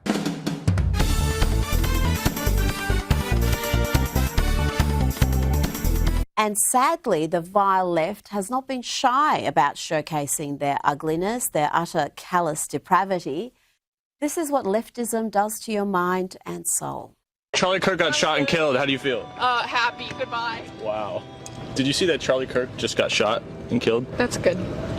Wow. That's good. That's good that people are getting shot just off a political view? Charlie Kirk gets shot and killed today. We're just getting people's opinions. How do you feel about that? She's got no boobies, a big nose. No boobies, big nose. Girl, someone had to do it. And that's how I feel at this point in time. But Yeah, I appreciate your honesty. I truly do. So you said someone had to do it. How many are trans and intersex in this realm? I suspect it's a lot more than what we're what we're told in stats. I don't think it's everyone. I don't go to that extreme, of course. But we're in a strange fucking place. We're also in a place with a war on our hormones, we'll say. I'll put it that way. I don't know how much more I can speak on this with keeping the stream up, but there's a lot going on hormonally to affect the young generation. Not just babies, but adolescents, teenagers, 20-somethings. Their hormones are not like mine. Their levels are not the same. And there's a lot of fucking weird shit going on in this realm. A lot. Yes. Try not to get all pulled up into that, but he was a misogynist. He was a disgusting person with disgusting beliefs. Enough of that trash. Let's look at how the media professionals covered this tragic event, this act of domestic terrorism. Here is MSNBC. In which a shooting like this happens. Yeah, and again, to emphasize what you just emphasized, we don't know any of the full details of this. That we don't know if this was a supporter shooting their gun off in celebration, or so we have no idea. Yeah, pretty sure we knew immediately it wasn't that. Charlie Kirk supporters don't go around shooting their guns in celebration like they're attending some wedding in Iraq. And of course, MSNBC had to engage in victim blaming by calling Charlie divisive. Charlie Kirk is a divisive figure, polarizing, lightning rod. Oh, good. It looks like the comments are starting to come through again on Restream, so I can actually highlight them. Louise said, "Your help and guidance has been the most precious gift I have ever received." I just got that comment with a heart. That makes me happy. I'm glad to hear that, Louise. I'm glad I was able to help. Since I was a child, I've always wanted to help people. And I always appreciated the friends I had. Like my first friend was a girl from down the street, and we also took swimming lessons together, and we skated on my backyard rink. We had a great big hockey rink in my backyard as a kid, and I knew how to skate before I started kindergarten. I was on skates when I was like, I would say 2 or 3 years old. I was on skates basically a little after I started walking. I was able to skate on hockey skates. So I was into that. But what I'm getting at is she would help me in swimming lessons. My eyes were super, super sensitive to chlorine. And not just my eyes, but my body. Like sometimes I'll get nosebleeds if I go into a heavily chlorinated indoor pool, especially indoor. The air and the chlorine, there's something about it that reacts with me, not just with my eyes, but it will cause a nosebleed. That's happened a few different times in childhood and as a teenager, and then later on as an adult. It happened at least once somewhere in a hotel pool that was indoors. So I tend not to like that because they put tons of it in. Like they're heavily chlorinated. Anyways, I had swimming lessons around that age before I was in kindergarten and all the way for a few years. I was in swimming lessons as a young boy, and my best friend was in swimming lessons with me. And I could not see underwater for the life of me. Opening my eyes would just sting my eyes, and then it was just all like so blurry. And I would try to open my eyes and see underwater, and I couldn't do it. So my best friend would dive down and get the hockey puck for me. She'd get the puck, one for her, and then she'd go under again, get another puck and hand it to me because I couldn't do it. I could go underwater, but I just couldn't see. I couldn't see anything at all with my eyes open. And then my eyes would just be stinging and stinging when I got up, and I couldn't see when my head was up out of the water. So I just couldn't do it. Anyway, she helped me that way, and I helped her in ways. She had at least it seemed like a slight to me, slight speech impediment, but for some adults, they couldn't understand her. It wasn't severe, but it was enough that they couldn't pick up certain words, or if she'd say something, and sometimes adults, including my mom, would say, "What did she say?" And I would translate because I could understand her perfectly as a child because she was my best friend and I understood her. And Anyway, I always was the type of spirit that liked to help others. And I know some view me entirely differently on YouTube. They'll view me as aggressive and he's mean and he's a bully and all this stuff. They don't understand what I'm doing. They can paint me whatever way they want, but I'm trying to do something here in this realm that I would say is the most ambitious thing ever, which is funny to me because there's people in this realm that would say that I don't have ambition because I don't want to make $2 million a year like some family members do. That's their focus, is money. They want mansions and live in gated communities, and they want to buy more real estate from this in the States and in Canada, all over the place, and investments. And that's their whole focus in life, is making more and more money, amassing more real estate. That's all they want to do, is starting businesses. My family is very money and status driven, and I'm not that way. I'm truth driven, and I've tried to help people, whether you agree or believe me or not. I mean, there's nothing I can do about that for the ones that don't understand. If you don't, you don't. But anyway, it was good to have a friend early in life that we helped each other. We loved each other. We cared about each other. I was devastated when she moved away. She used to give me kisses and say that she's going to marry me one day. I really think she was in love with me as a little kid, 4, 5, 6, 7 years old. And then even at 11, 12, 13, she would call my place once in a while and be giggling with their girlfriends. And anyway, I think she was in love with me. I really do. And I can't help it. Or what was I going to say? You can't help it, to the ladies that are listening that are in love with me. I know you can't help it. I know you can't help falling. You can't help falling in love with the Raven King. I realize that. You just can't help yourselves. But just like the Team Evil women that hide themselves in the bathroom and they're moaning away and they're closing the bathroom door, locking it, and they're moaning away because they just can't help themselves. They're addicted to me. They're obsessed. Love and obsession are not the same thing, but you get what I'm saying. They can't help it. Ladies love El Diablo. Ladies love the Raven King. It's the way it is. I'm reading Carmen's comment. I'm eternally grateful for finding you and your channel, Stephen. Mad love. I'm so glad I was able to help you.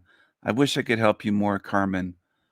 If there's anything I could do to help you, I would do it to help you, because I do appreciate you and have mad love for you. And you've been a good supporter, a good friend, a good moderator here on the channel, as has Louise. I appreciate the ones that have supported my channels over the years. And I do think that this is important. We're doing something here that matters. It's meaningful. It's not about money. It's not about trying to get famous and adulation and having millions of fans coming and cheering. And it's not about being like a celebrity or a YouTube celebrity or a Hollywood celebrity or a rock star or a this or that. It's about helping people understand what this place is.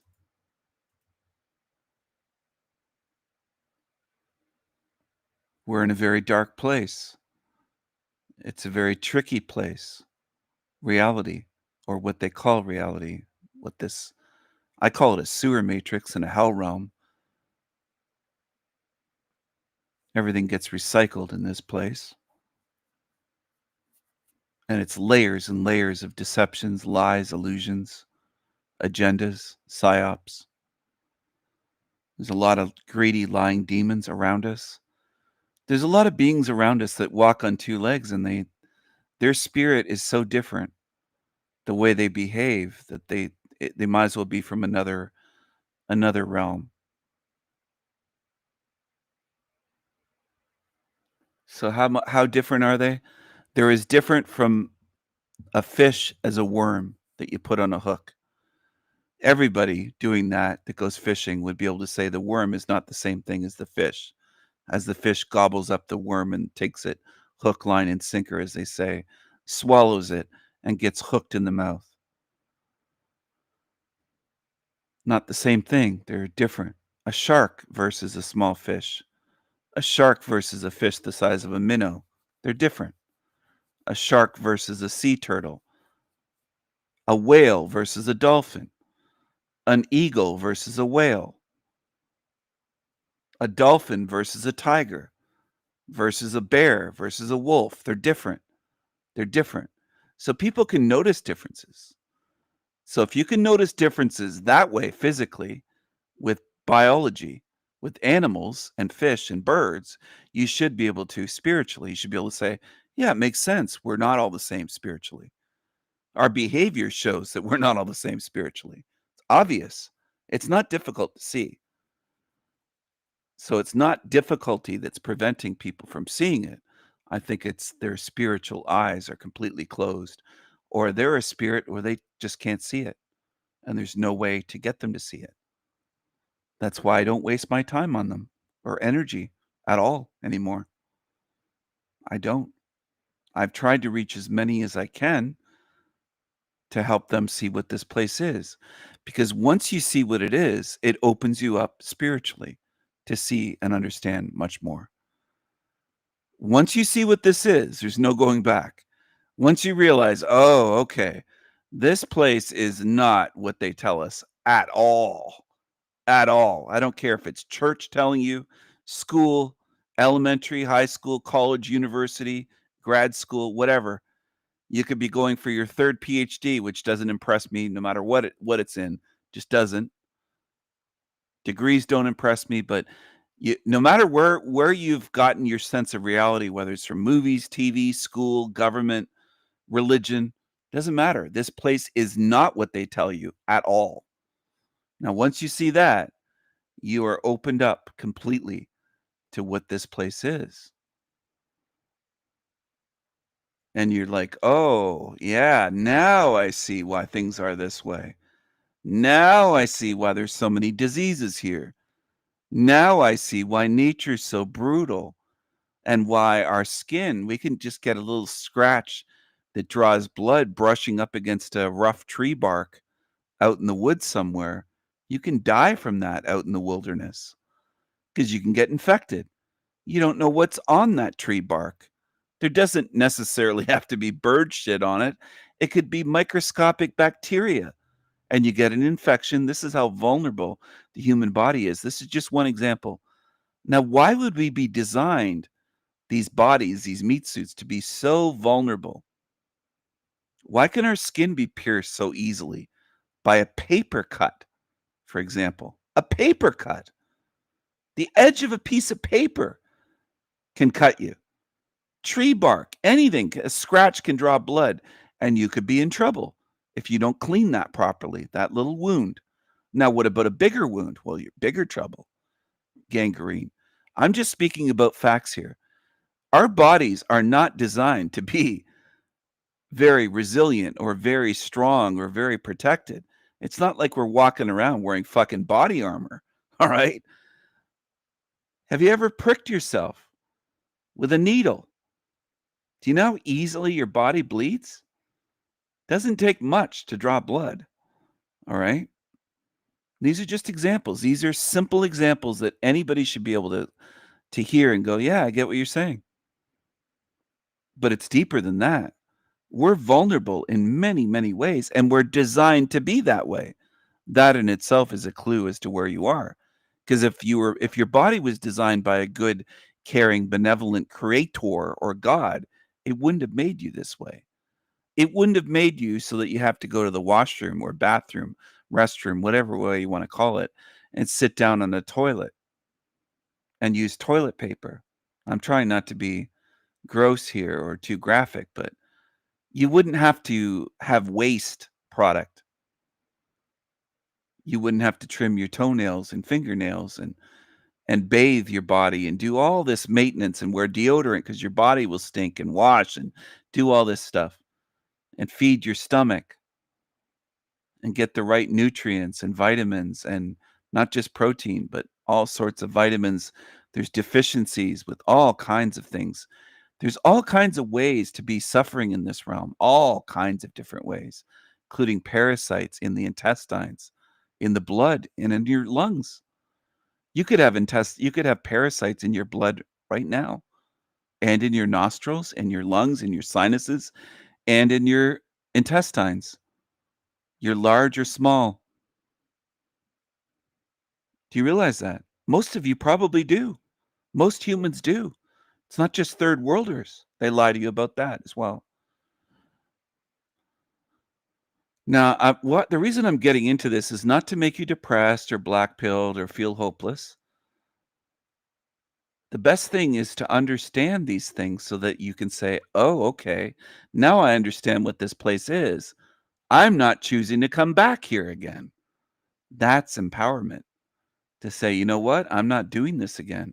I'm not going to be put into a body where my next time I could be the child in the wheelchair that can't lift their arms and can't feed themselves and can't bathe themselves and has to be fed and washed and have their teeth brushed, and they're just reliant, dependent on others, horribly disabled, trapped in a body. That's a possibility. It's a spin of the roulette wheel. You could end up anywhere, in any body, in a dire, terrible situation, in a wheelchair with a disease. You could end up born as an orphan in a poor place, scrounging around in the dirt for food scraps as a child. You could be a 5-year-old out there, an orphan in India, looking through the garbage. I'm not saying this to be hurtful. I'm saying it because it is true. Because reincarnation is going on. There's recycling happening in this realm.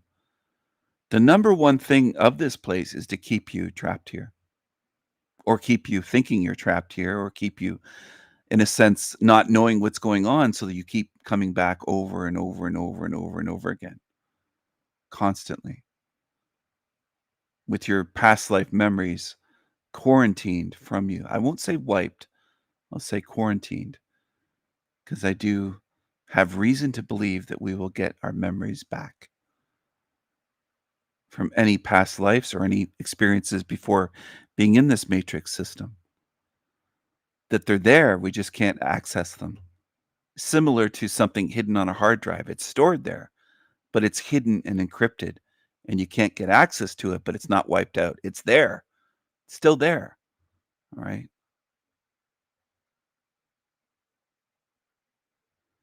Yes, Louise, you can die from that. You can die from dirt getting into a wound. People used to be very afraid of that with tetanus and other things. You can get all sorts of things in this realm. The dirt itself can kill you if you have an open wound and it gets into your bloodstream.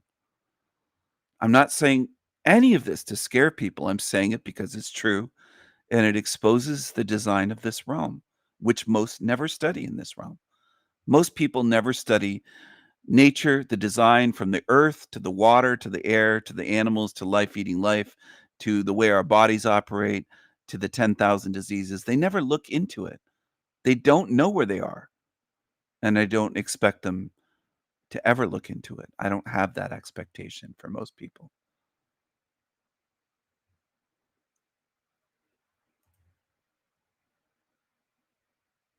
Thank you, Louise. I'm so glad you do see me, because it's been so rare in this place that there's very few that can see what I am and what I'm trying to do, what I'm doing today and what I'm trying to do. And you mentioned my care and wanting to get good spirits out of here when I cross. Yes, that's extremely important to me. I said years ago, I can't just leave this and forget people or spirits here, good spirits, and abandon this place.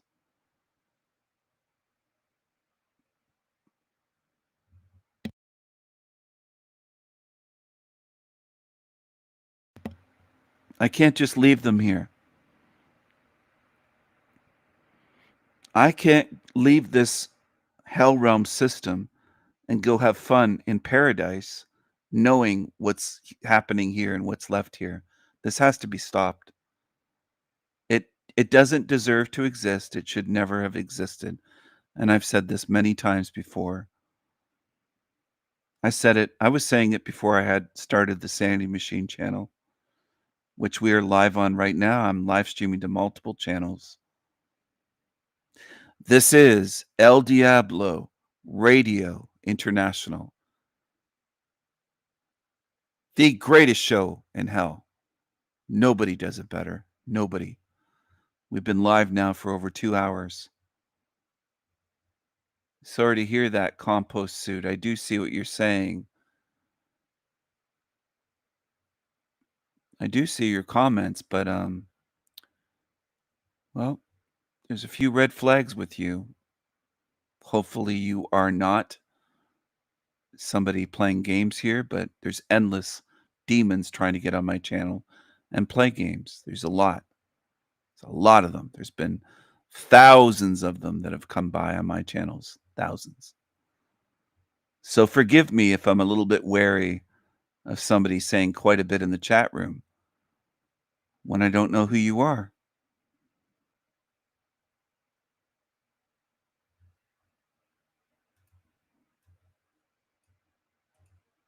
But there's been a lot over the years.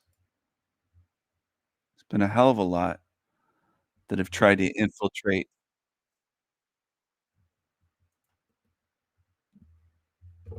It's been a hell of a lot.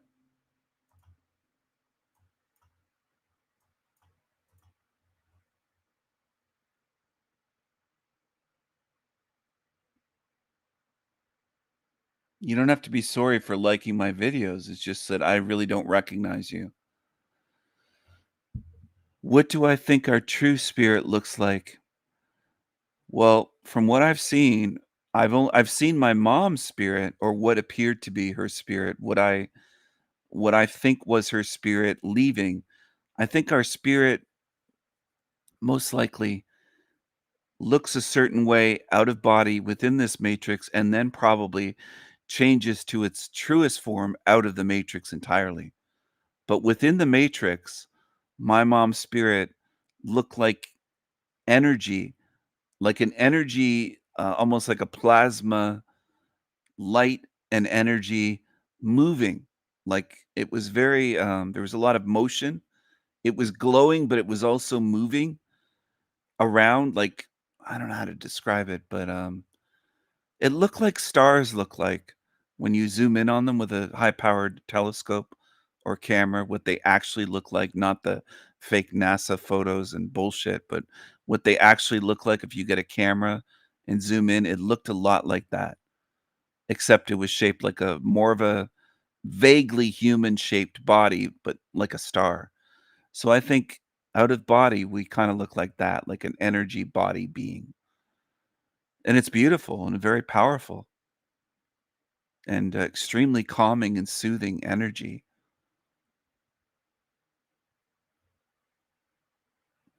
So I think we are, I wouldn't say light beings, because this incorporates, what we are incorporates consciousness, and spirit is,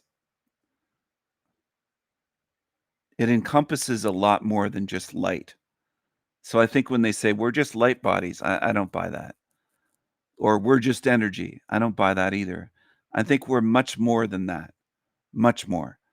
I think that as spirits, we're much more than anything I could even say here tonight, or probably in words the rest of my life. I think we are something beyond any words that could be said within this matrix. I don't think there's any words that could describe what we actually are. And I think what they've done is that's one of the greatest tricks, is they've hidden that from us and gotten us to forget, the veil of forgetfulness, or the not the mind wipe, but taking our memories and quarantining them and putting a governor on our mind and memory and spirit in these bodies in this hell realm, so that we don't realize what we actually are. And I think what we actually are is something so amazing that there just aren't any words for it. That once we're out of this matrix as spirits, will view this as such a hell, and we'll look back on this and say, we were so limited and chained. We were in chains in that place, even when we didn't think we were. Even when we felt kind of free or were having a good day, we were still so chained and limited by that realm, by that sewer matrix hell realm, that I think outside of this matrix, it will feel so unbelievably free and peaceful that there will be no way to compare it to what we experience here. That's what I think. It will be exponentially, infinitely better and more peaceful and more amazing and beautiful, and will be more free than we could ever even dream of in here. Even beings here with the greatest of imaginations, I think it'll be still beyond that by a lot. That's what I think. And I have reason to think that too, based on my own personal experiences and what I've studied for many years. Out of body experiences, near death experiences, pre birth experiences, and again, my own spiritual experiences. And these creatures will say, well, you just read that in books or saw it on YouTube. No, I have my own personal spiritual experiences as well. And I think it's going to be beyond beautiful, beyond amazing. They've limited us in this place so much that we're basically like tortured animals trapped, like with a bear trap around our fucking leg. Our bodies ache and hurt quite often. I mean, the list goes on. It's endless. They've limited us so much in this place.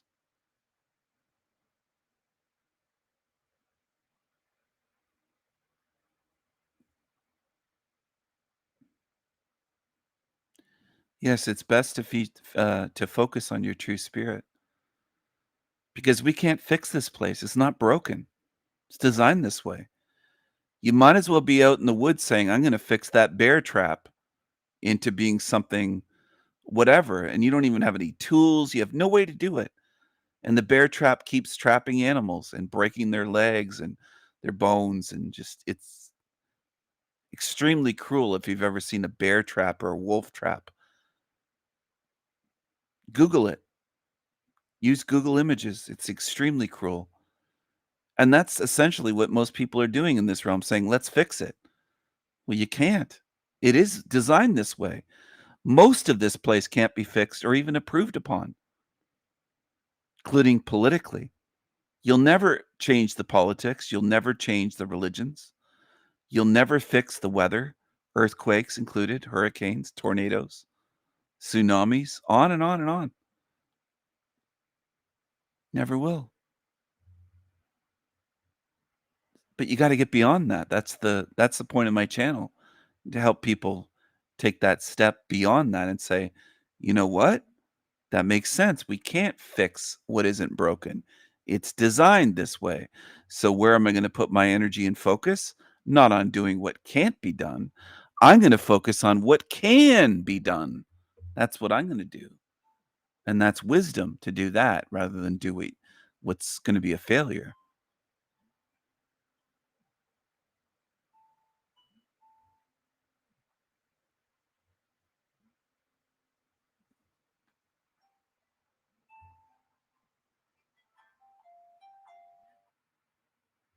Oh, I had my phone alarm set for something. I'll get back to that in a minute. Louise said, just hearing you talk like this, Stephen, lifts my spirit. Well, that's great. That's fantastic. I love that, because that's exactly what I'm hoping to do. And it feels good when it's working, when it is lifting people's spirit.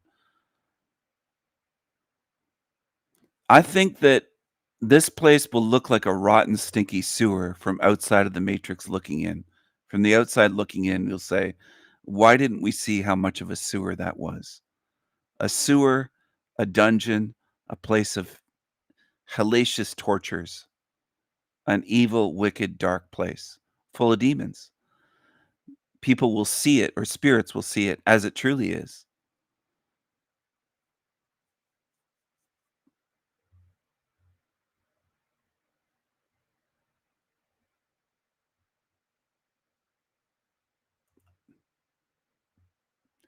You say created. Well, they're part of the matrix. Psychedelics are part of the matrix. When have they ever helped anyone? I've studied them. I've studied ones that used all sorts, including Terence McKenna, Timothy Leary. Both were agents, by the way. They promoted psychedelic use. They promoted using magic mushrooms, taking a quote unquote heroic dose. I think it was 5 grams or more of mushrooms. They promoted DMT, LSD. When has anybody, I'm going to ask in the chat room, when has anyone on earth ever taken a psychedelic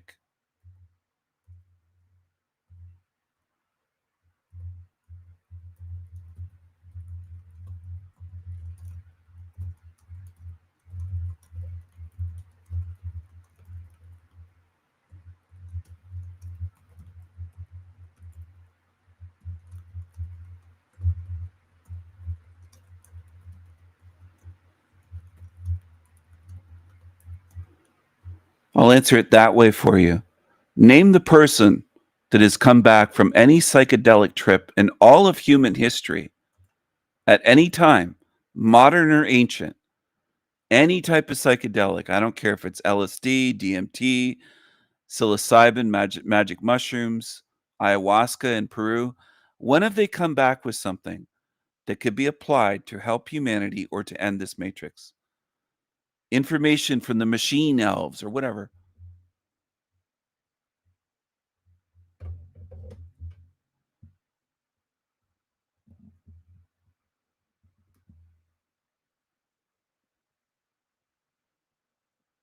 Amid a carnival, I don't know who that is, but hello again. I don't remember you.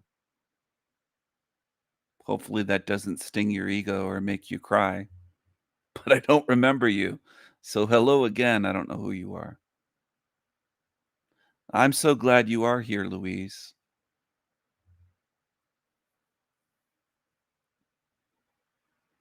I rarely do this anymore. Usually I just play videos. I've gotten a bit lazy doing that, but the reason I was doing that too is because I felt like I'm not going to put in much energy if people aren't paying attention and here for the live streams and listening. And I will put in effort and energy when people show that they really are paying attention.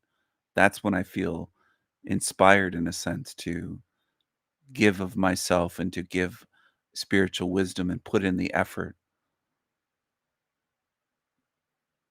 Yeah, well, people see demons or bugs. You see them on psychedelics. You can see them.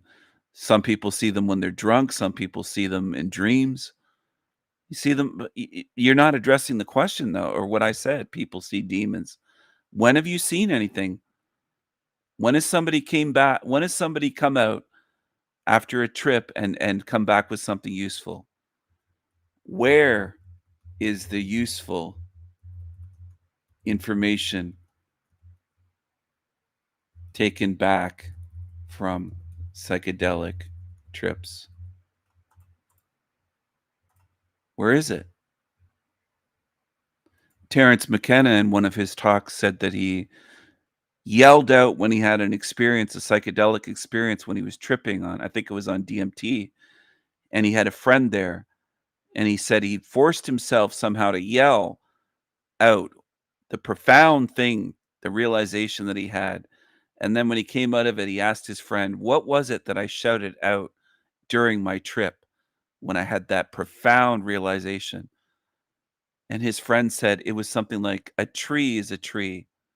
And Terence paused dramatically, and the audience laughed, lecturing. And then he said, "But sometimes that's the most profound thing is when you realize that something as simple as that, it can be profound." I haven't read one account, and I've read lots, and I've looked into things. Not one person has a documented case saying, "I got this out of a psychedelic trip. This wisdom that will help humanity. This trip or these machine elves or these entities help me." Not once. And I also haven't seen anybody come back from a near-death experience with any profound wisdom. All they say is love each other. It's all about love. We're all one. All this bullshit, nonsense, programming. So there's your answer. There's your answer. None of them, from the famous ones to whoever. Where do psychedelics grow? In this hell realm, in this matrix. So who put them there? Okay? Who put psychedelic plants here? Here. Mushrooms.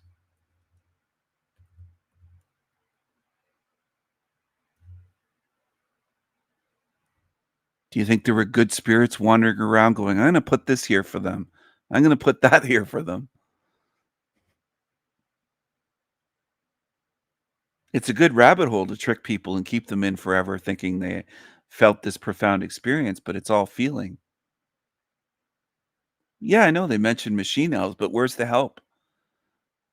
These machine elves are just so amazing that they can't tell millions of people something that will help humanity in a real, tangible way, spiritually or physically or otherwise. There's been no help. So what good are they? It's more mockery of this matrix system. That's what it is.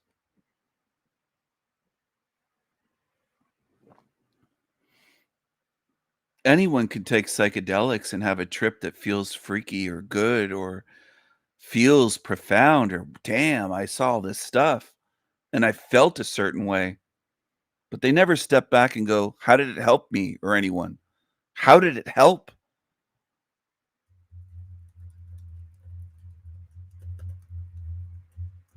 Oh, look who's here.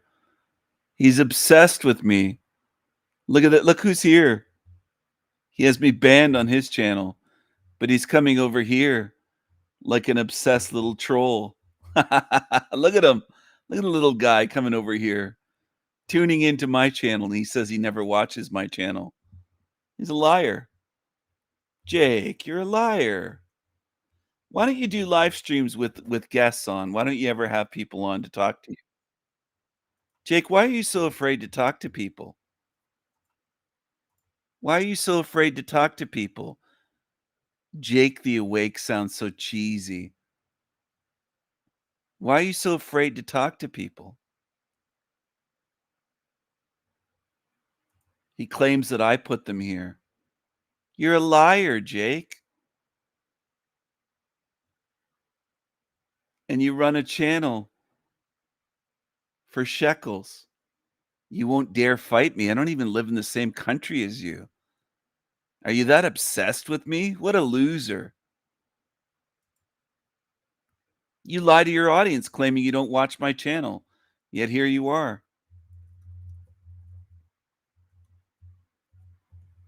If it's you, I haven't checked to see if that's really your account or not. But you are a loser. That's for sure.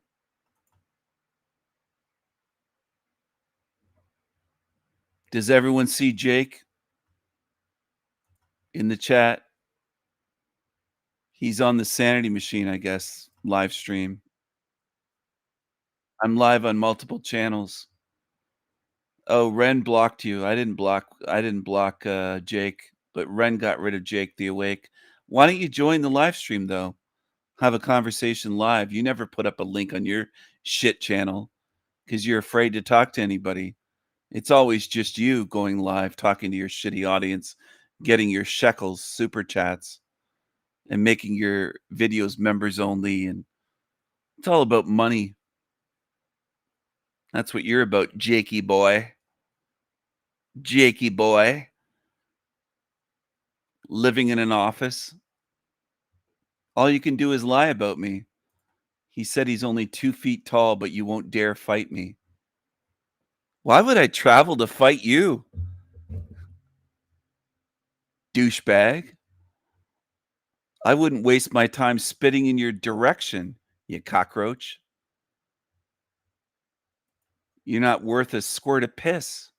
You're nobody. You're just a little cucaracha. Looks like it is his channel. I clicked on his his name in the chat, and it is him on the Sanity Machine. It goes right to his channel. So it isn't somebody pretending to be Jakey, but he does lurk and watch my channel just like the rest do. Look at this cockroach. Look at this demon. Look at the way he looks. Demonic energy right there. And that's what it is. Booyah! And we back in business. Welcome back to Truther Tuesday. And of course, I am your host, the one and only Jake the Awake. Thank you. Thank you. All right. So, starting a little late today, I had to push back the start time an hour because I was working on the top 10 most scripted plays of the week video. It's opening week of the NFL. And so I just finished that video like an hour before I was supposed to go live. So I needed an extra hour to take my dog out, clean up, get my shit together. So here we are, an hour late, but better late than never, right? So it is officially Truther Tuesday. Let the festivities begin. Rose Bell's up in the house. She says, hi, Jake. Hello, Rose. Good to see you. All right. Victorian Cryptid Research says your vids are getting heaps of views, the NFL ones. Well, you know, the NFL brings in a certain audience for me. And so I was kind of counting on week one, a burst of views and subs. And so far it has been exactly that. And I brought back the picks, but I changed up my strategy, and I'm only going to be picking football games that I feel like I have an advantage. He covers NFL shit for shekels. That's what he does. He tries to get views in shekels. It's all about making money with him. It's not about the truth. He's not a quote truther. He changed his name from Jake the Asshole to Jake the Awake. How cringy and cheesy. Jake the Awake. That sounds so cringe, so cheesy. So cheesy. Look at this. Jake the Fake. Jake the Snake. So this first pick video, I only made 4 picks. Nailed all of them. So I got a bunch of guys going crazy for my picks again. One of those deals where, you know, things are slow. The subscriber count is like frozen. And then I'm like, okay, here's some football picks. And it's like, kabam! Thousands of subs showing up overnight. Funny how that works. So anyway, we'll probably have some newbies tonight. Some people who are new to my live streams who showed up because of the picks or the football content just recently. So I'm thinking we'll welcome in the new subs and Fake Jake. Consolidate the conspiracy crowd and the comedy crowd and the football crowd, and we'll kind of gather everyone together and get everybody all under one roof talking and hanging out together. And hopefully we can all get along, all right? I know I have different types of audiences tonight. There's going to be some football guys who just stumble in here who have no idea what sort of shenanigans we get into in these live streams. Fake Jake. Hopefully they can hang around and maybe they'll find something that they dig about what I do outside of football. Because believe it or not, this is not a football channel. This is a truth channel. And when the football season ends, I go back to making conspiracy content and truth content for my hardcore subs who've been here the longest. All right, so it looks like we got... He calls it a truth channel. He'll go back to... Look at this. What a fake. He's going to go back. He calls it a truth channel. It's not a truth channel. It's a shekels channel. You're a fake. Fake Jake. Jake the Snake. You're a fake, fake Jake. You're making a mistake trying to mess with me. Look at the eyes. Sanpaku eyes. Look at his eyes. Nobody made him do this. His eyes do this. Look at him. Look at him. Just look at him. Look at the recycling symbol on his forehead. Take a good look. They always show you what they are. And here he is. Shekels.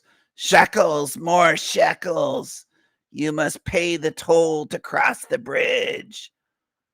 Jake the asshole troll. And there he is, a troll under the bridge. It's all about the shekels. I made this one a while ago about this creature. I knew he was in it for the money years ago. He wouldn't have a channel for free. He doesn't spread truth for free. It's all about money.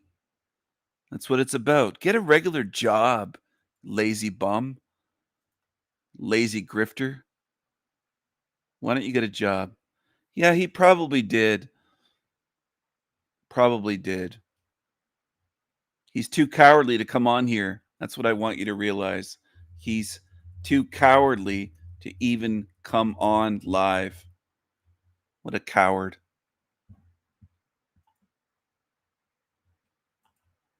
He's a coward. He's a troll. He's a shekels beggar. He's a cockroach. He's a cucaracha. Look at him. Just look at him. I'm going to play the air horn again. The guy talks about me nonstop. I don't even watch his shit channel. People come over here saying, he's talking about you again. I don't give a shit about this loser. He's a loser living in an office. Look at the ceiling. The guy lives in an office. He lives, motherfucker lives in a fucking cubicle. Look at this. He lives in an office. He doesn't even have a house. Compost, can you just please stop talking about yourself nonstop here? Like you just keep making it about you. Yeah, you work so much. And yeah, okay.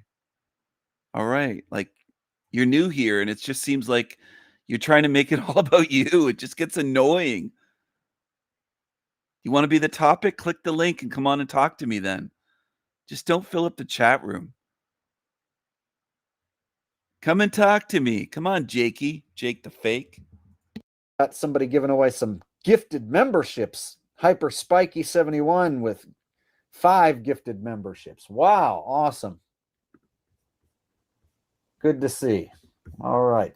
Speaking of, I need to start making some new members only content. I've slacked on the members only content recently, so I will content and truth content for my hardcore subs who've been here the longest. Look at the smile on his face. He's such a deceiver. Duper's delight. And that's what he has. Duper's delight. He's a liar. He's a fake and he's a thief. That's his Duper's delight face. He's going to go back to make some truth content. He's a scammer. He doesn't want to work. That's what it is. He has the scammer face. If you trust his face, you got spiritual issues. Go away from my channel. You don't belong here. And I'll tell you that point blank. Some of you that are here right now most likely don't belong. Because you're not paying attention. You're just trying to make it all about you. And that's always a sign of new people that do that. Go watch his shit. I'll drop the link for his channel. This is the level some of you are at. Go to his channel. Oh, listen to this. He's not coming back. Oh no. Oh, you're not coming back? Gonna miss your contributions.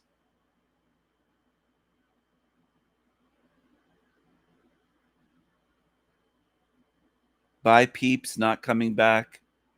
Goodbye. I don't know who the fuck you are, but probably using a sock account, probably a piece of shit. Goodbye. You didn't last here very long, did you?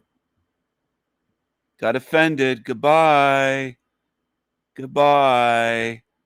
It'll be easy for the entities to just offend you and you'll be fucking destroyed. Goodbye.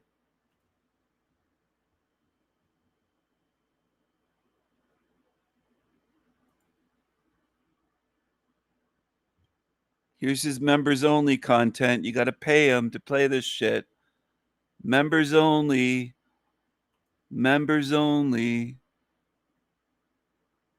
If anyone trusts Jake the fake, you don't belong here. So goodbye. If that's what it was, get the fuck out of here.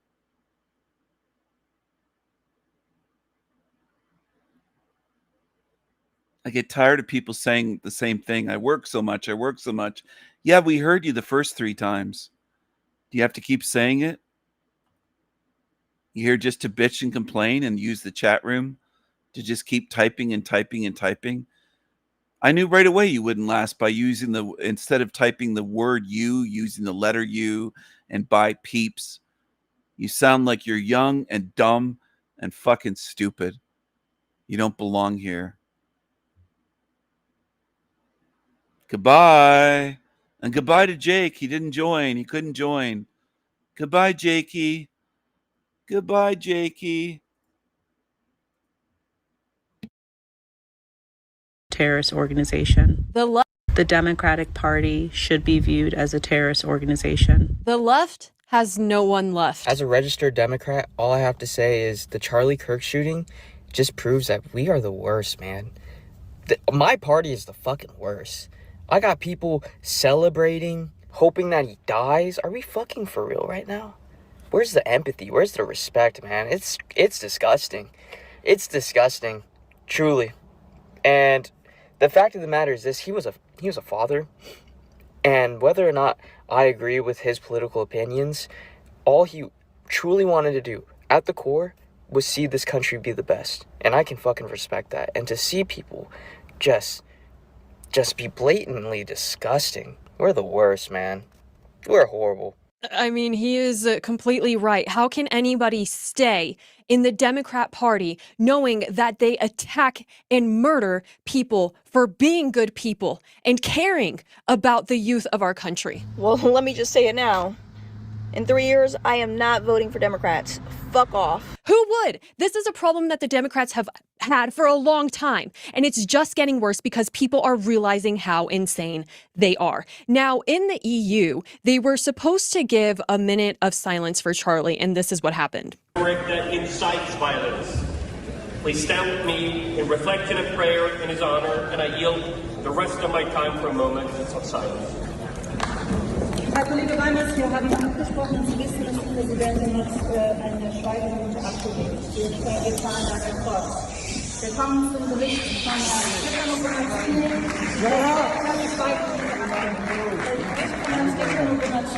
Zusammenarbeit zwischen Shut up! Abstimmung Eintritt in die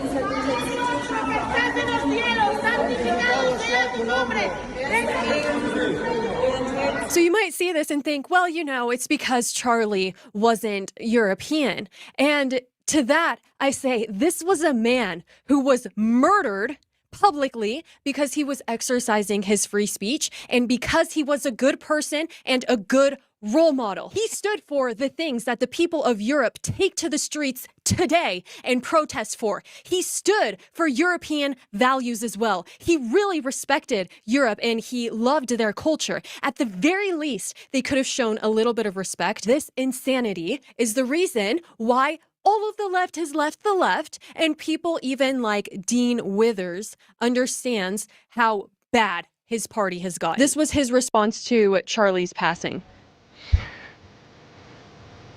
His wife and children were in attendance, dude. Imagine, you know, imagine being a 12-year-old, you know, watching your dad fucking die.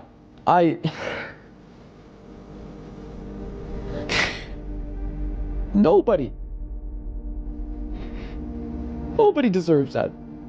Not even Charlie Kirk. I mean, some people say that his reaction looks like he is acting. I think a lot of people are really confused on how to handle this. This isn't something that we are supposed to be exposed to. We shouldn't have had to see this video that is haunting everybody. To me, it is an attack on America. And so the only people left of the left party are terrorists. And so if you are proudly celebrating this online, you need to be investigated and you need to either go to jail or you need to go to a mental asylum, because it doesn't make sense how a party can be so hateful.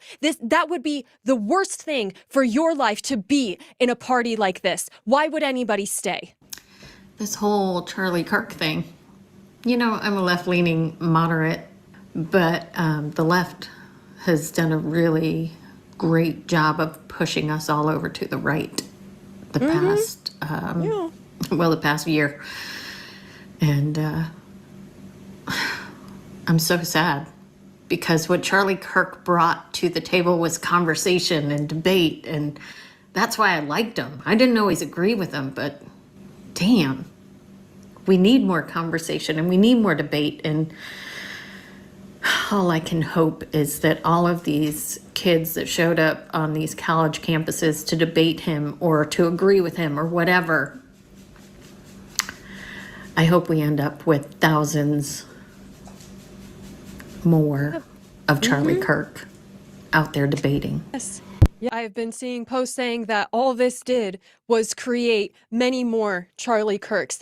And the thing is that man was incredibly hard to come by, because nowadays it is very easy for anybody to buy a microphone and begin talking and begin preaching about how we should live our lives correctly. However, he's the guy who actually did it. He didn't mock people. He wasn't mean to people. He wasn't a bully. He was nice. He was genuinely a good person. And so I don't understand how anybody could be left in the Democrat Party. I think you actually have to be mentally insane to be a Democrat in America, because Democrats in America are terrorists. I, not 10 minutes ago, found out some information about the shooting of Charlie Kirk at an event out in Utah. I'm not here to talk about the shooter's political affiliation. What I am here to talk about is the absolute disgusting, foul, vile things that the left is posting and saying online right now, when we don't even know the status of the man. Like, we don't even know if Charlie Kirk is alive, if he's clinging to life. We don't know the status of him. And the left has the audacity to get on these phones, on these screens, and cheer or do a trending fun little song to the fact that this happened. I'm talking, it hasn't even been I can't even say hours yet. And the left is so evil and demonic. I don't care who you vote for. Yes. The day that I'm recording this video is on 9/11. And so today we pray for all of the souls that were lost, and also for Charlie Kirk, and we pray that they enter into the gates of heaven. And as I've been speaking so much with my family about this was an attack on America. And so it also feels like a really hard hit to remember the attack that happened on September 11th. And it's not like we have to travel across the world to see maybe, white people are being attacked and persecuted. Maybe Christians are being attacked and persecuted. These are not theories. These are not, oh, I wonder if it's happening. How many attacks have happened in the last few weeks? And the right, the conservatives, we believe, okay, turn the cheek, pray. And they attack prayer. They don't want prayer. They attack you for praying. So at what point is enough enough? And it actually baffles me to think that there's people in the cities that we live in that would think that this murder is somehow justified. For what shall a man profit if he shall gain the whole world and lose his own soul? So how much money, how much fame on the internet by posting your stupid celebration videos is worth you rotting in hell for all of eternity? All of eternity. We cannot even comprehend how long eternity is. If we did, we would do everything to change our lives right now. What are we doing, you guys? I'm not saying what are we doing, but I'm talking about Charlie Kirk, the person who is trying to educate a generation of people, has been shot on live television. If you guys could see the stuff on X right now, at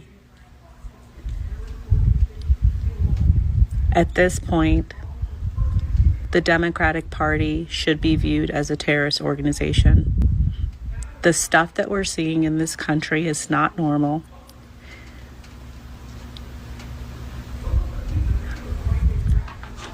It is an awful video.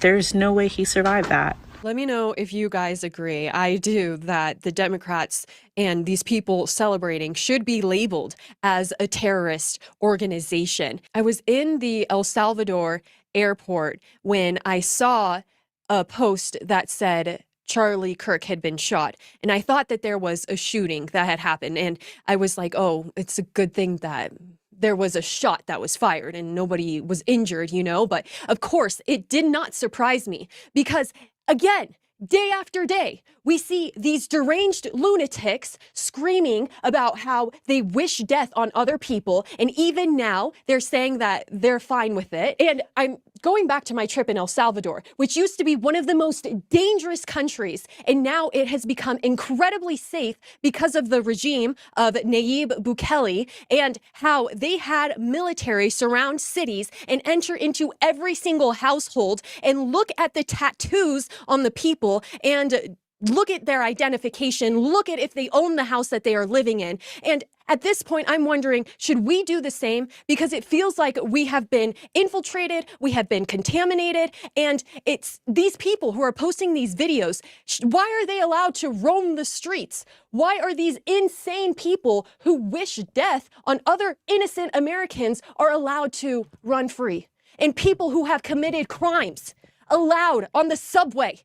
The only reason they should be allowed in public is if they're cleaning the floor on their hands and knees. They shot Charlie Kirk and I'm fucking pissed. And I intend to stay fucking pissed. They shot Trump in the head, the Democrat radical base, and we were told, oh, you need to settle down, don't raise the temperature. And then repeatedly now, psychos from the Democrat base have gone into Catholic schools and killed children while they prayed. And we were told we need to settle down. No, how about we stop telling Republicans to settle down? And how about we start having a conversation with Democrats about how you need to stop radicalizing your base? Maybe a little less fear-mongering, a little less Trump is a fascist, because clearly it's turning your base insane. Clearly they can't handle it. Maybe a little bit less fear-mongering about how bad Republicans are, and a little more, getting your base to understand that assassination is not acceptable. Over 50% of Democrats were polled said that they believe that it would be acceptable to assassinate Donald Trump, and almost 50% said that they believe it would have been acceptable to assassinate Elon Musk. You guys have a radicalization problem. You guys have a violence problem, and I will stay ravenously angry until you guys clean house, until you guys do some introspection and fix what is broken, you disgusting people. And the day before Charlie Kirk was murdered, I was here thinking, wow, America's getting really radicalized with the stabbing, the horrific video of Erna on the subway. So tremendously sad, should have never happened. And today, everybody is being pushed more to the right. People on the left going to the right. People who were already conservative are just getting more radicalized. It's like people have had enough, so much so that septum-pierced, rainbow-colored hair people have had enough. So I'm very aware that when you look at me, you see the hair and the nose ring, you probably think I'm a huge liberal. I love living in America. I love this country. I am a die-hard centrist. I have a lot of liberal views and I have a lot of conservative views, but most of the time I'm able to see the gray in areas and come to a critically thought out conclusion about the right and wrong. The amount of people I've had to unfriend or unfollow because they're cheering and happy about what happened today is very disheartening. And if you're following me on here and you're upset that I'm not cheering and woohoo, please unfollow me. I'm sorry if you followed me because the way I looked. We live in a country where I can look the way I want to look and I can have the opinions I want to have and say the things I want to have because of where we live. And this is an attack on freedom of speech, no matter how you look at it, whether you like Charlie, you didn't like Charlie. I only believe in the death penalty for murderers and child abusers, not somebody who's debating people and giving people with different opinions platform, whether he agrees with them or disagrees. He's giving everybody chances to talk. So even though she has so many left-wing views, she loves America. And that is the reason why she sees so much wrong from these horrendous, violent people. And I have been traveling all throughout South America for the last week. And if there is anybody left of the Democrat Party, any liberal who still thinks that this violence is justified, the people who are celebrating, I highly encourage them to go live in a place where they have dirt floors, go take a bath from a bucket, go poop in a hole, go struggle and not have food or water and rely on somebody else for once instead of being so entitled and just thinking you're a god and never needing anybody else and just being horrible to your community and thinking that you can get away and somehow survive living like that. Go live somewhere where it's difficult, and then you would have a new appreciation for this country and you wouldn't want to destroy it, and you would actually support the First Amendment. Here is a left-wing influencer's reaction. Hey everyone, I just got word that Charlie Kirk is dead. I was at the event and I was 30 to 40 feet away and I heard the gunshot go off and I was so terrified. Everyone started running. I honestly, I wasn't sure if it was a gunshot in the beginning, but I assumed and I thought that it was likely that it was a mass shooting or something like that. And I just started running. And all the people around me started running their hardest. And there were people dry heaving and throwing up and crying due to everything because it's fucking scary. I mean, think about the gangs that have controlled towns and how they have terrorized the people who live there. And even family members who have somebody else who is in that gang, their families are terrorized. Everybody is affected. And so it's not like being a left-wing person means that you're safe from these terrorists. And that is the reason why they don't have anybody left. Because who would support them? Who wants terror in their lives? Who wants to see videos week after week and hear horror stories about people being killed inside of a church or on a subway or at a university? These are not things that anybody would want for themselves or their children or their cousins, their family, nobody. This guy says they have lost the TikTok generation. I'm probably going to lose followers because of this, but you know what? I don't give a fuck. Absolutely zero fucks.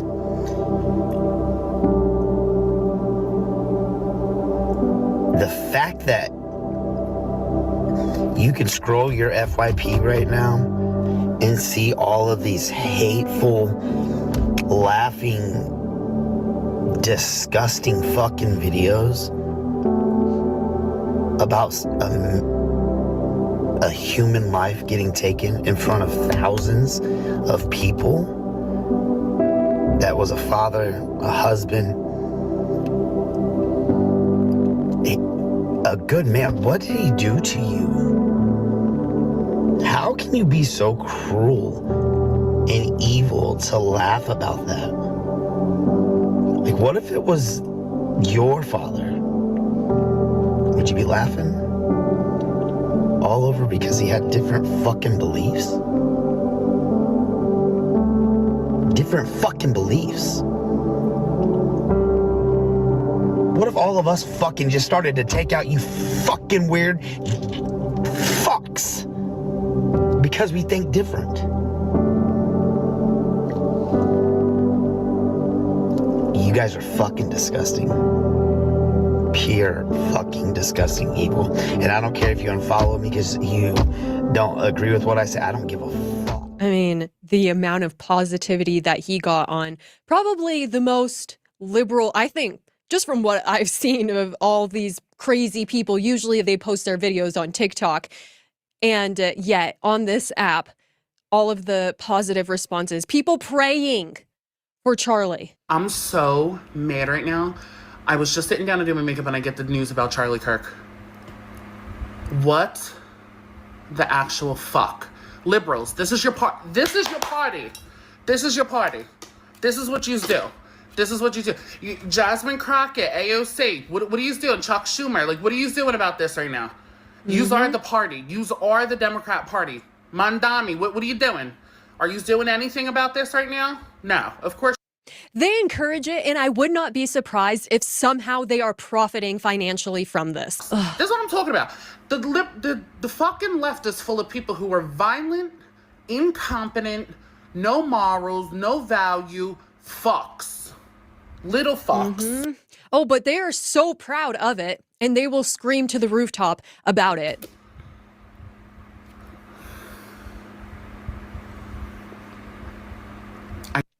Guys, I mean, we have this guy who is telling us that he just sat down to do his makeup, and he's wearing his nails, and he's talking like this to us, and he's talking about how deranged the left is. I mean, I think he knows better than any of us, right? Now it's dead. And fuck the Democrat Party. Fuck every fucking politician and every CNN and every MSNBC host and every fucking TikTok creator who's called us Nazis and white supremacists for the last 10 years. Fuck you guys, because this is your fucking fault. All right? It's like I'm so tired of being gaslit and told that the Republican Party is the party of extremists when they do shit like this. Yep. Shit like this. Oh, but it was probably a Republican. Oh, well, he was like pro 2A and the blah. It's like, fuck you. I'm so angry. I'm so sad and heartbroken for his wife and his children and his family. It doesn't just feel like an attack on Charlie Kirk, but on all of us, on Republicans. You know, we've been so alienated and ostracized for the last 10 years.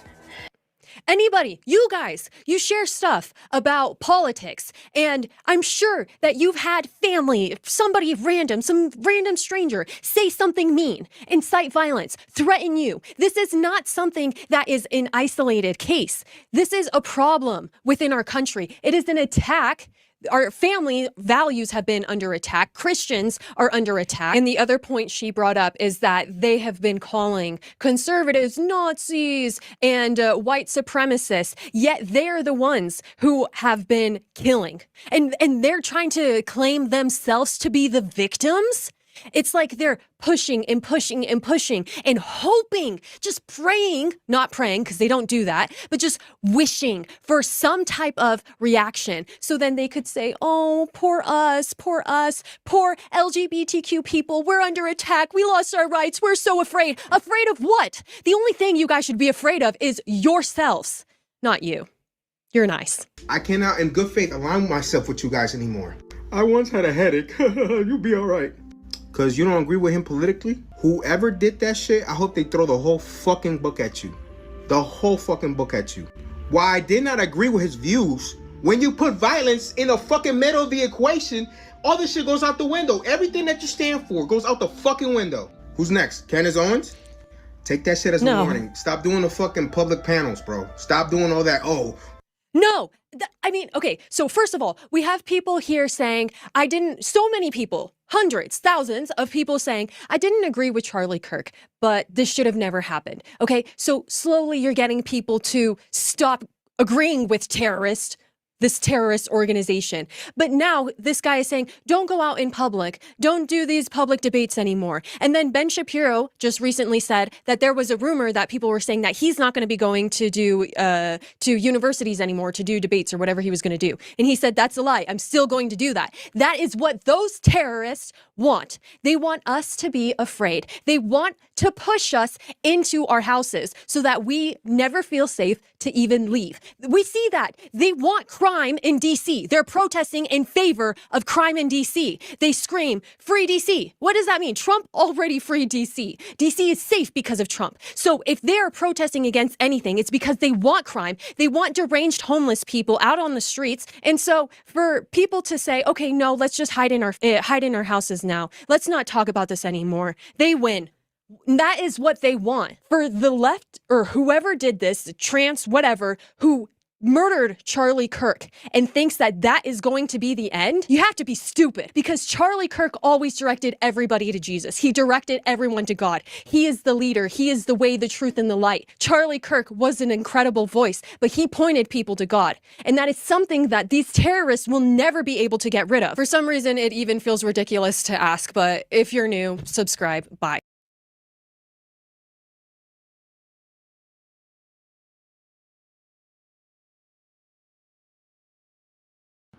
Every day liars come here, pretend that they watch my stuff, or they can never even name a video that they've seen. They can't name even part of my model, my theories, what I discuss here, nothing. They're just obvious liars. And yeah, they think they're being sneaky. I'm on to them right away, but I let them reveal what they are before I ban them. And I didn't ban that one. They always show you what they are, always. And I've said that on my channel hundreds of times. They always show you what they are, always. None of you could ever say that demons don't show what they are, because they always do. It's not just on YouTube either. It's out there in the so-called quote unquote real world or real life. And it isn't real. And it isn't life.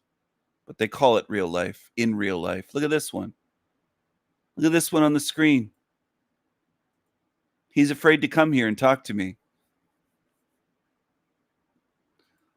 And they're so low IQ, they believe that they're deceiving when they're not. They're just absolute fucking fools. They love shit. They can stay in shit, just like cockroaches. That's why I call them cockroaches.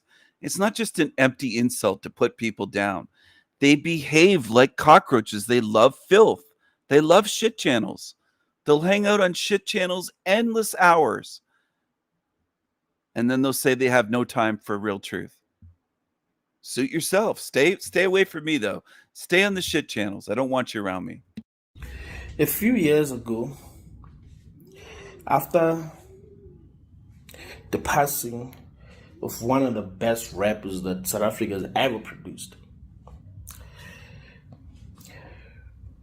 one of my Facebook friends made a post. The post said, "There is too much suffering for a life that can be taken at any moment.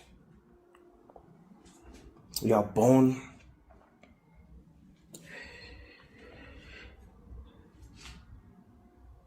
you start working very hard, doing..." I laugh when people say, when the lying demons come to my channel and say, "Steven, you don't like anyone." I don't like demons, and they're pretty much all the same. They're all the same. They just consume shit. They just they want mindless entertainment. They want trash. They want garbage. They want degenerate shit. They want rubbish. I don't care what word you use for it. They want sewers. They want filth. That's what they want. That's why they choose those channels. It's not that they're unaware that something else exists. They feast on shit. They want that. They want shit. You're coming out of the woodwork tonight, because I don't think I made it so that you have to be a subscriber for amount of days. I think I just left it open. So the comments are coming tonight. The shit they consume will consume them. Yes, it will. It will. You don't just consume Hollywood shit or degenerate shit. It consumes you. It consumes your spirit. You can feast on it with your eyes, but that's what people feast on in this realm. They love shit. They love shit channels that just pump useless and gross shit into them all day long. And they'll just say, "I got nothing else to do but to listen to this shit." They'll rather do that than go learn something. That's what they do. They can't get enough. They can't stay away from my channel. Can't stay away. This one seems fake, and they think that this is what I want. Ass kissing, pretending. Always do this. Can't even spell my name. They pay attention so much. Can't even spell my name. They're such a fan for years, right? This is what I mean. And Green Man knows they suck at deception. They're so low IQ.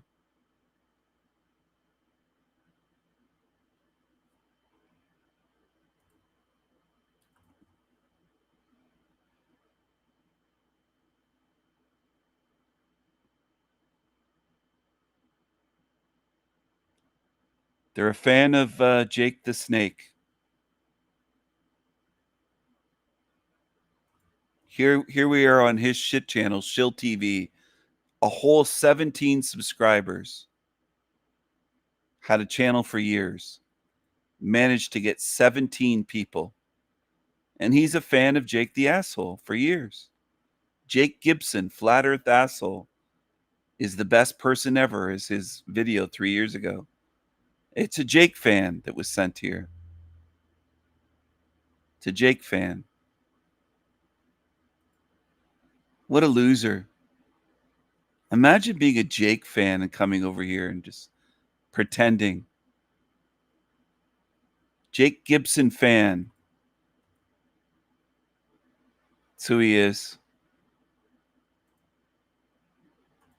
A Jake Gibson fan. Between rock and robin, rock and robin.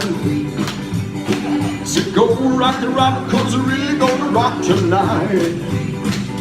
Well, pretty little raven at the bird bandstand talked to Matty Dude about and it was grand. Started going steady.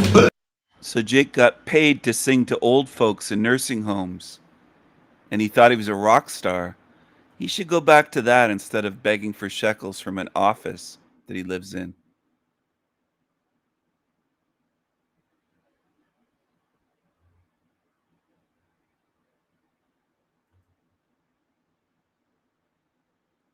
Go watch his members only content. Go watch Jake's shit. Go kiss his ass.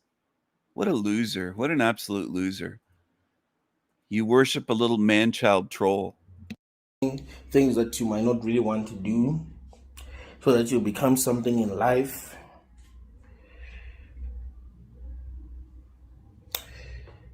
When one day someone decides that your life must end. You've worked all your life. Maybe you are 26. You've worked all your life. You've invested in yourself.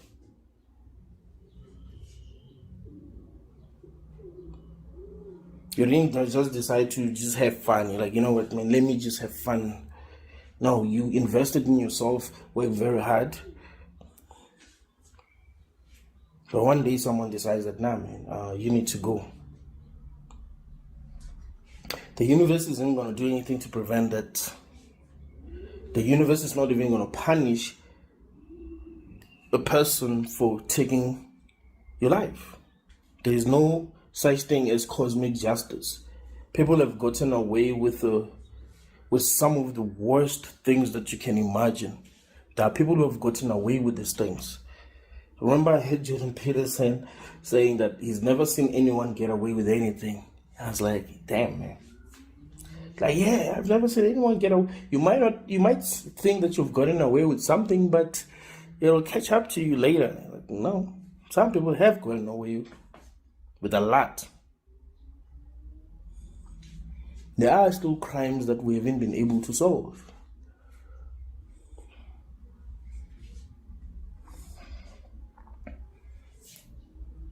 There are people who are in jail because they were framed. No one is willing to listen to them. They've lost everything. They've lost their children. They've lost, they've lost their husbands, their wives. No one believes them. They're the only one who knows maybe not the only one who knows, the only ones who know what happens. Maybe them and the perpetrators. But they were framed. The one who framed them was able to get away with what they did. That's life. There is no such thing as cosmic justice. It's just that people like to believe that we are in a good place and things will work out for the people who are good in the end. And you want to believe that because you think you're a good person, right? So you'd like to think that things will actually work out for you in the end. You think like life is a Nigerian movie. There's a reason why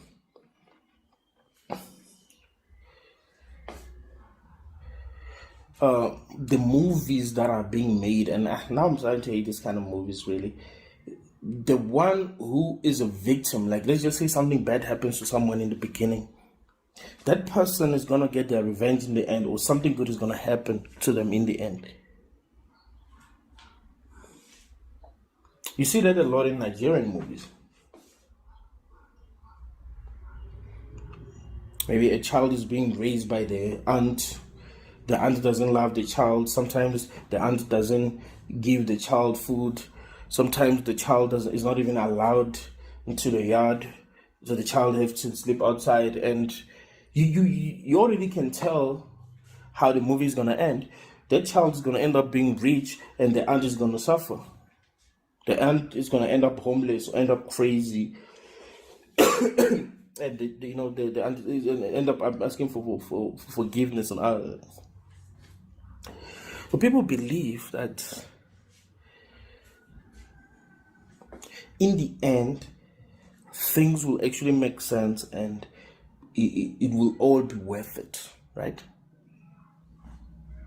That's what people believe. That is why people refuse to acknowledge how evil the world is, right? They have this belief that, no, man, in the end, there's gonna be justice. If they're religious, they think that, you keep on coming back here. If you mistreat people, you're gonna come back here and suffer. Right? Karma is real. So if you don't suffer in this life, you're gonna suffer in your next life. Some believe that, hey, there's gonna be God. There's gonna be a God that's gonna judge people in the end. Like, yeah, you stole a pen from another kid when you were in grade 5. So yeah, that was recorded. I talk about this rum degrading spirits, and he has the title, "This World is Making People Evil." He calls it a world, but anyway, these creatures never come up with their own ideas. They just steal, plagiarize, copycat. That's what they do. And this isn't the first time. If you don't believe it, I don't care, because most people in this realm are demonic. They're gaslighters. They're liars. They pretend they come to my channel to play demon games. And that's all they are.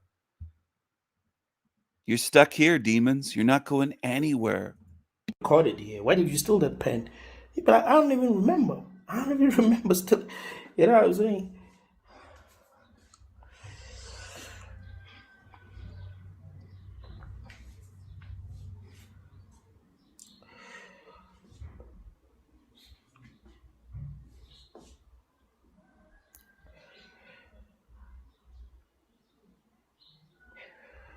I remember when I watched the episode that was about Charlie Kirk on South Park. I thought it was like funny. He seems like a weird adult that's like a kid, always moving around and talking about South Park, and they always go back to television and movies and just childish stuff, and that's all they can come up with. And then people will watch and they'll say, as I've heard others say, he's so wise, or Benedictine has wisdom. What wisdom are you talking about? He seems childish. He's living with his parents. He's got to be 30 something, if not 40 years old, living with his mommy and daddy. This is what they do. They never grow up, and they make YouTube videos for money, and they try to steal ideas from channels like mine to make money. And people can't even figure that out in this realm. It's so simple. It's obvious and simple. I thought it was funny.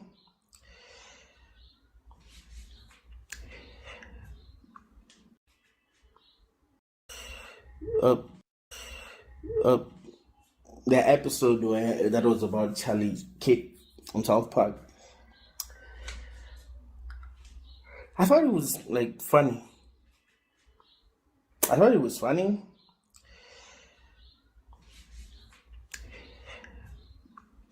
But what I really liked is how Charlie Kirk responded. He wasn't mad. He didn't ask for the episode to be banned. He seemed happy about it, actually, that they made fun of him. Actually, I didn't know they did until I watched that episode. I didn't know they did, right? So he also realized that he's now going to get some new fans. You know, a lot of people are going to know him because of that episode. You know, people who watch South Park, because, you know, South Park, you know, it's loyal fans. You know, they're going to watch every episode, right?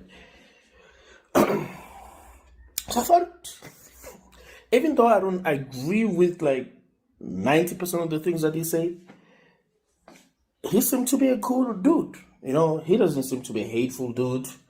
He just believes what he believes. You get what I'm saying? And he stands for what he believes.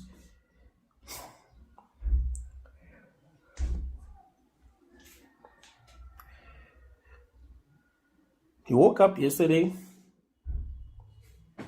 decided to do what he always does, and he got shot. Before he got shot, I'm sure that he didn't even think for a second that something like that will happen to him. Not even for a second. He was just giving his speech, and he seemed to be enjoying what he was doing. Then he got shot. Not only is that allowed in this universe, we are made to feel emotions that make us do these kind of things to one another. Some people are jealous.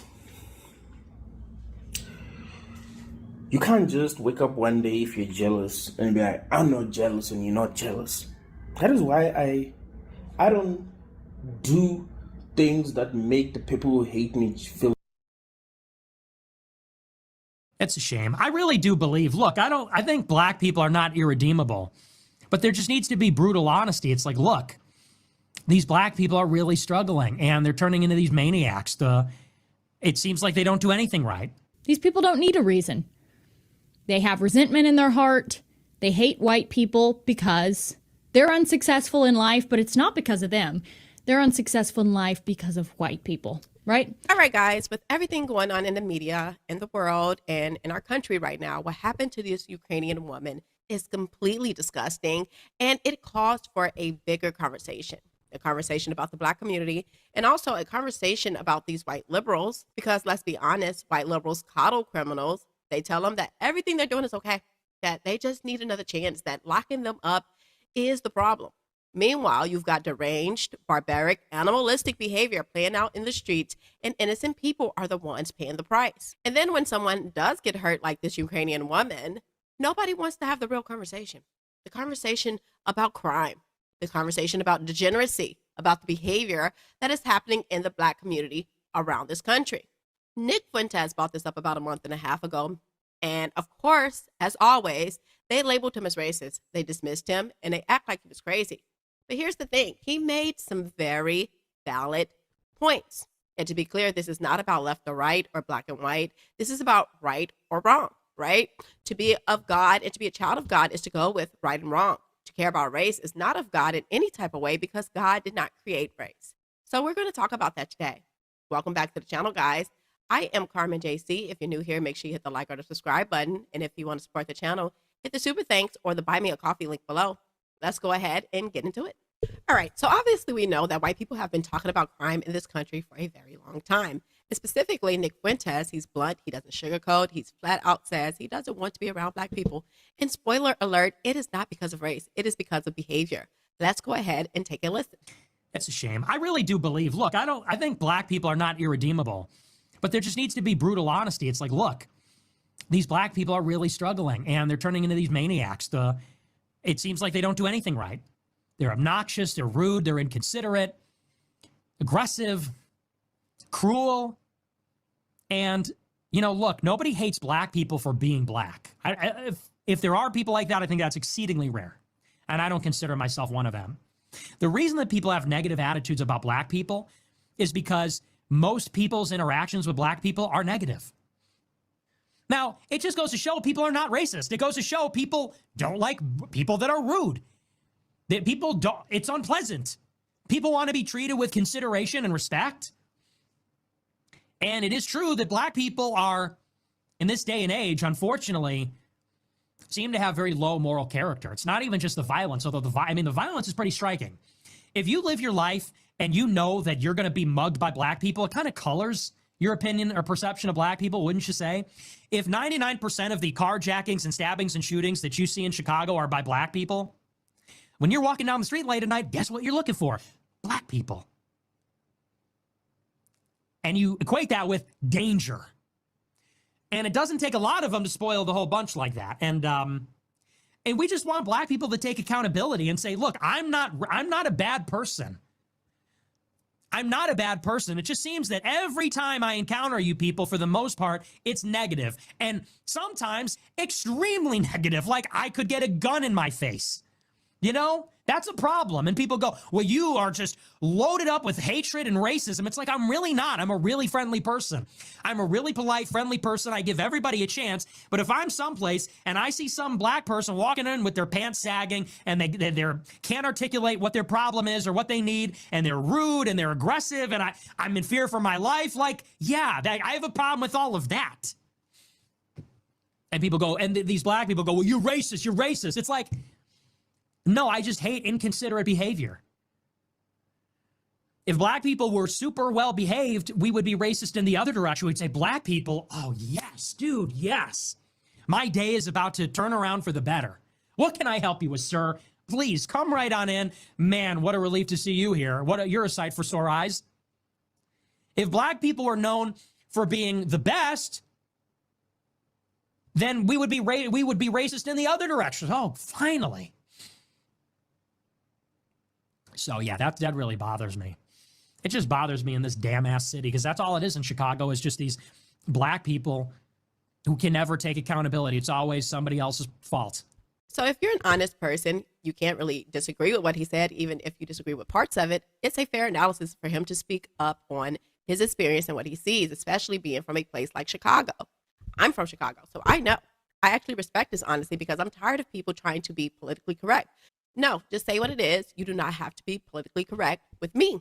And the part that people don't want to hear is black people do need to be held accountable. We are more violent. We are committing more crimes. And that is not a debate, okay? Those are numbers. And as a black person, I can tell you straight up, we have to do something about this. I keep talking about that we need to do something about our own issues, because nobody is coming to fix this for us. But here's where the conversation usually stops, and that's the mistake. Because while dysfunction is in the black community is very much real, there's another layer to it. White liberals have been the biggest enabler of this entire mess. They pacify, they excuse, they justify. They treat black people like helpless children who can't be responsible for anything. And when there are no consequences, criminals keep reoffending over and over again. And to be clear, the politicians writing these soft on crime policies, they need to be held accountable too. The Democratic Party created this culture of chaos. These are their children, if you ask me. They engineered it. Before the war on drugs, before our neighborhoods were flooded with crack, before welfare was weaponized to break families apart, we didn't have this level of dysfunction. They turned handouts into dependency and dependency into identity. Black people can stand on their own, and they need to. And if we don't, the consequences are simple. You're going to go to jail or hell. But this just can't be reduced to it's just the black community, because the enablers are just as guilty. White liberals, driven by guilt, keep writing the policies that dump criminals right back on the street.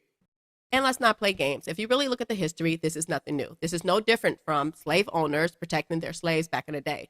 The Democrats are the slave masters, and the black people who vote for them are their slaves. And that's just what it is. Democrats protect the dysfunction, and it keeps them in power, and it keeps criminals out of jail.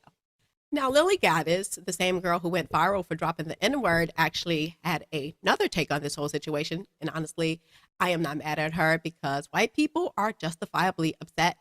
They're tired of sitting back and doing nothing while being told over and over again, oh, you can't walk while black, you can't drive while black. Well, apparently you can't sit on the train while being white around black people without getting attacked. And that is a problem. But instead of me saying it, I'll let Lily Gaddis give you guys an earful. Go ahead and take a listen. More senseless killings of our white brothers and sisters. And no one seems to be worried about doing anything about it. Was this national news? No. This happened a while back, and the reason we are rehashing it is because they finally released the footage from that train, the footage of her execution-style murder, for no reason. These people don't need a reason. They have resentment in their heart. They hate white people because they're unsuccessful in life, but it's not because of them. They're unsuccessful in life because of white people. Right? Well, you know what? I don't actually care what your reasons are. If you are a violent person who will kill somebody just for sitting there, not doing anything with you, or you'll kill someone like Austin Metcalf who simply asks you to leave because you're not supposed to be there and you're in someone else's seat, I don't want these people on the streets. We have to get serious with what we're going to do about this. People need to get angry about this sort of situation, and they need to start realizing this is happening, and they need to get more racist. Racism would save a lot of lives. If this girl was a little more racist, she might not have sat in front of a black guy with her back to a black guy. Girls may not date black guys. So we need to get tough with ourselves and realize that this is an actual problem and not care if they call you racist, because I would rather be called racist than dead. Okay? So obviously white people have a right to stand up for their own people. They should be able to group together and say white lives matters the same way we can scream black lives matter. They shouldn't have to feel unsafe in a country they helped build. And it is disgusting to label these people as racist for saying enough is enough. Yeah, and apparently self-defense is racism now. Amazing. What I'm noticing is this. We're all being pushed into becoming more radical. 5 years ago, I didn't care about illegal immigration. But once I started seeing how many were pouring into the country and how drastically it changed things in my own life, yeah, I started caring, and I don't want them here. That's the same shift happening right now with white people, okay? Many of them weren't even thinking about race, but once Obama became president and then Trayvon Martin happened, then BLM, the whole thing got shoved back in their face, and suddenly race was everything again.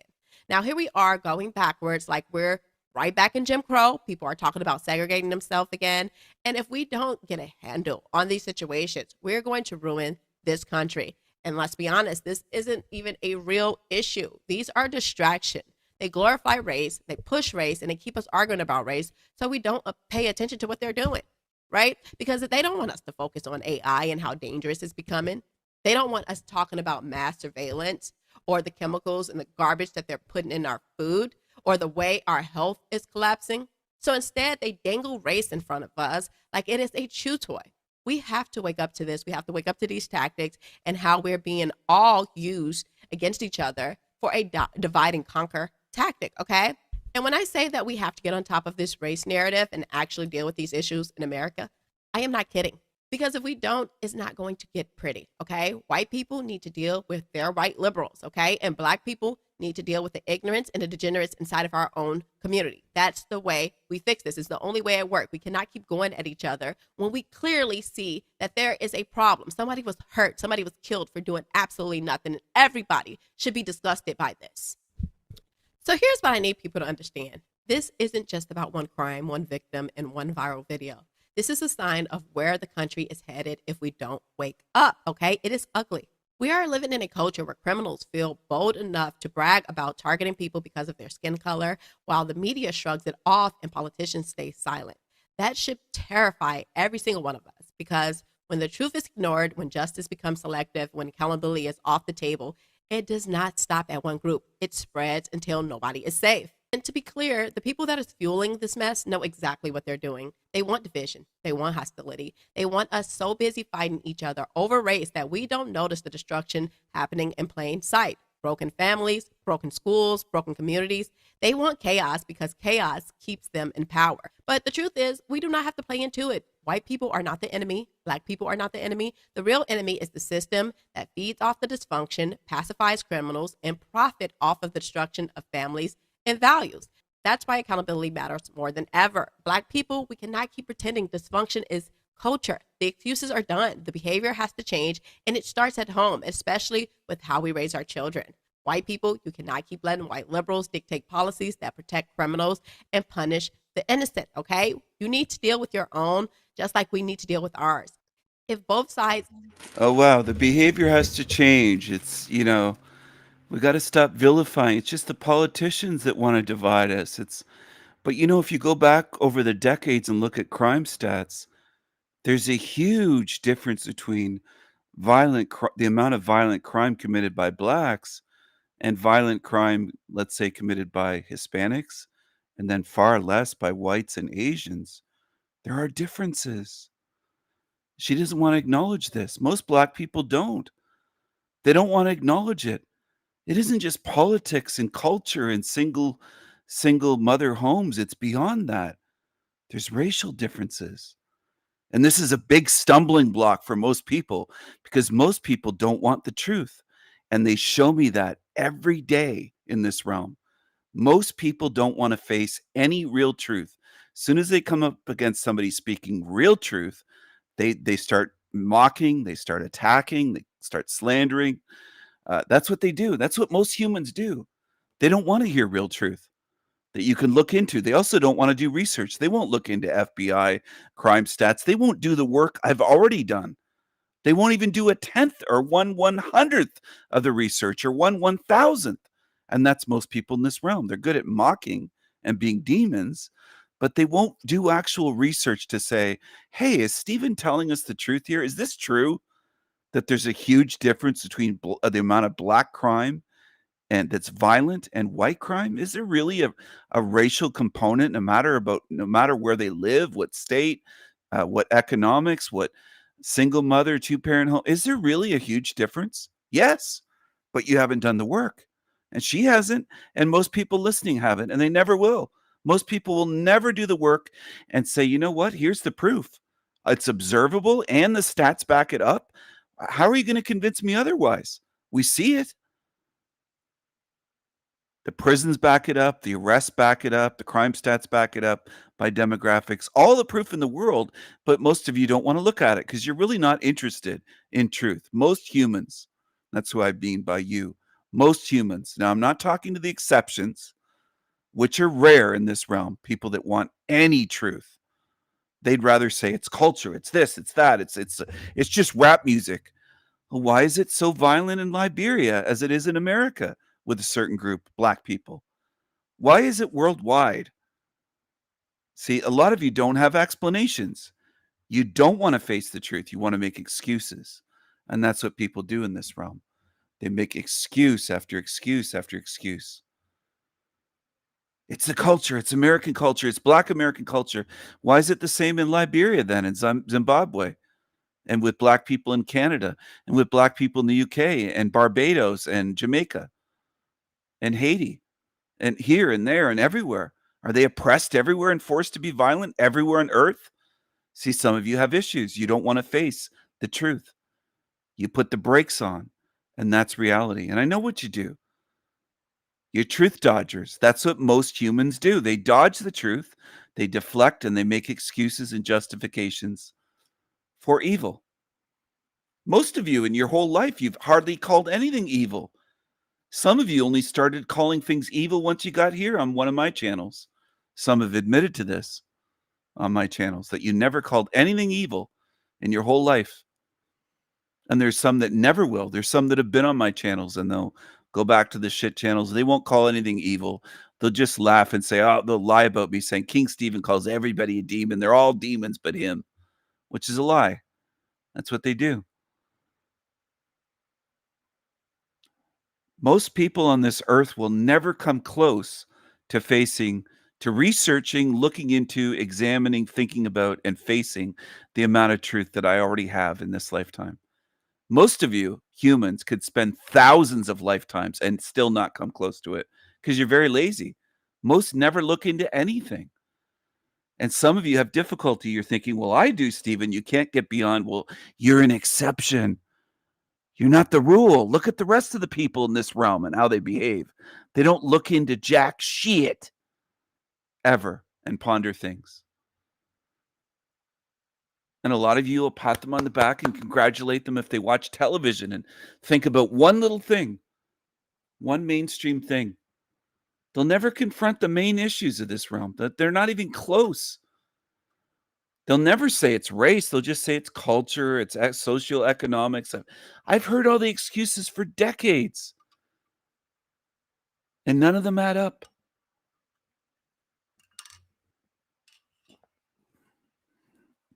They could be living in $1 million home and bring a knife to a track meet and stab somebody in the fucking heart. Or you could be sitting on a train or a bus and they'll stab you or shoot you, execute you. And then people say, well, it's for no reason. But they never say it was black and the victim was white. People just dodge facing things. They just won't do it. So be it. But you get recycled. And I'm going to keep telling you that. And it bothers some of you who hate that. You don't want to face it. Here's where you're headed then if you don't want to face any truth. I can't conceive of a way that you could get through the gates of this realm with being addicted to the lies of this realm. I don't have to recycle you. That's where some of you you're confused. You think, well, Stephen's going to recycle I don't have to. You won't get out of here. You're just addicted to lies. You're addicted to the lies of this realm, and you won't face any truth of what's going on here. You'll make excuses for murderers and say it's not racial. A lot of you do that in this realm. A lot of you do that. And it is delusional. And it's mental. And it's just fucking annoying. It's simple. If it was reversed, you'd say it. They'd be saying it right away. They'd be saying it's racism. It's a white man killing, and you just can't do it the other way. And I know there's some exceptions that can, but man, it's frustrating because it's so simple. And most in this realm can't do it, including I think many that come to my channel. It's like a big roadblock for you. It's a hurdle. Go ahead, choose. I'm not stopping them choosing to stay. They can stay here forever, Ren, but it's not going to be like this. And that's what I'm trying to convey to people so that you have an informed choice. It's not staying like this. This realm is going to get far worse. So if you think it's not so bad, you're going to stay, not Ren, but others, you're going to see it's going to be a real hell realm. Because you know what? Their energy and food source is going to be taken away. They're going to be starving in this place, starving demons. It's not going to be so much fun when they're starving. Think about it. Actually did that, we can stand together not as pawns in a political game, but as Americans who still believe in right and wrong. If both sides actually did that, we can stand together not as pawns in a political game, but as blacks and whites will never stand together. This is just delusional, wishful thinking talk that it is illogical. It'll never happen. How are we going to come together when you're killing and raping our women and children, murdering men, women, children, far more than we ever did? How do you expect us to come together? This is just useless talk. That's what it is. It's avoidance of reality. You're trying to convince us to embrace those that are harming us. It's just gaslighting. That's all this is. Gaslighting. everybody should be disgusted by this. A divide and conquer tactic, okay? And when I say that we have to get on top of this race narrative and actually deal with these issues in America, I am not kidding. Because if we don't, it's not going to get pretty, okay? White people need to deal with their white liberals, okay? And black people need to deal with the ignorance and the degenerates inside of our own community. That's the way we fix this. It's the only way it works. We cannot keep going at each other when we clearly see that there is a problem. Somebody was hurt. Somebody was killed for doing absolutely nothing. And everybody should be disgusted by this. So here's what I need people to understand. This isn't just about one crime, one victim, and one viral video. This is a sign of where the country is headed if we don't wake up, okay? It is ugly. We are living in a culture where criminals feel bold enough to brag about targeting people because of their skin color, while the media shrugs it off and politicians stay silent. She calls it skin color. That's what most Americans do, not just black Americans. I've noticed most Americans do this, and British people, and Canadians as well. but Americans especially, and Australians, they'll change race immediately to skin color. They boil it down to skin color, as though that's what it is. As though there's no racial differences. It's just skin color. If we don't wake up, okay? It is ugly. We are living in a culture where criminals feel bold enough to brag about targeting people because of their skin color, while the media shrugs it off and politicians stay silent. That should terrify every single one of us, because when the truth is ignored, when justice becomes selective, when accountability is off the table, it does not stop at one group. It spreads until nobody is safe. And to be clear, the people that is fueling this mess know exactly what they're doing. They want division. They want hostility. They want us so busy fighting each other over race that we don't notice the destruction happening in plain sight. Broken families, broken schools, broken communities. They want chaos because chaos keeps them in power. But the truth is, we do not have to play into it. White people are not the enemy. Black people are not the enemy. The real enemy is the system that feeds off the dysfunction, pacifies criminals, and profit off of the destruction of families and values. That's why accountability matters more than ever. Black people, we cannot keep pretending dysfunction is culture. The excuses are done. The behavior has to change, and it starts at home, especially with how we raise our children. White people, you cannot keep letting white liberals dictate policies that protect criminals and punish the innocent, okay? You need to deal with your own, just like we need to deal with ours. If both sides actually did that, we can stand together not as pawns in a political game, but as Americans who still believe in right and wrong. If both sides actually did that, we can stand together, not as pawns in a political game, but as Americans who still believe in right and wrong. But if we don't, if we keep ignoring the obvious, if we keep excusing the inexcusable, then this country is finished. Not in theory, not in 50 years, finished in our lifetime, okay? That's what scares them. They're afraid of the country falling. That's what they're afraid of. You're never going to come together. How are you going to deal with the criminality and violence of black people? By just saying, let's unite? That doesn't change criminals. Not at all. Not at all. Okay, so the choice is yours. Do you want to stand up and fight for what's right? Or do you want to sit back and watch the country collapse? Because I am telling you, there is no middle ground, okay? And quite frankly, I don't want to see this country ran by minorities. I don't want this country to be ran by criminals. I don't want this country to be ran by liberals. So us together, white people and black people, Hispanics, Asian, we all have to do something about this. We actually have to speak up more. And we all have to come to the understanding that change needs to happen. I am Carmen JC. If you got something out of this episode, make sure you hit the like or the subscribe button. Or if you want to support the channel, hit the super thanks or the buy me a coffee link below. Thank you guys so much. I love you. And I will see you guys next time. Conscious culture, we awaken and we learn. Fire in our spirits, watch the system as it burns. Question every lesson, let the real truth return. We break the mold, and now it's our turn.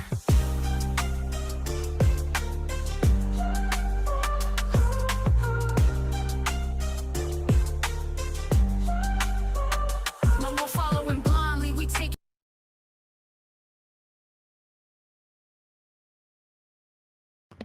I want to learn from you all.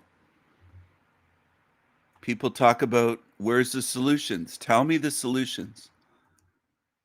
How do you change violent blacks into being nonviolent? Good, trustworthy, contributing members of society. How do you do it? How? And pardon me, I'm snacking on some tacos right now.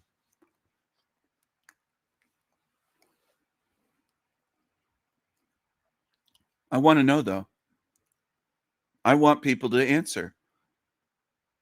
Because maybe you'll start seeing, well, you can't. Maybe it's beyond skin color. Maybe race is deeper than skin color, like I've been trying to hammer home for years. And people will still go back to saying skin color. The conditioning in humans is very strong. Skin color is just the surface. There's hundreds of differences that are biological, deeper than skin color. So spare me they hate it's just skin color. No, it isn't. Not at all.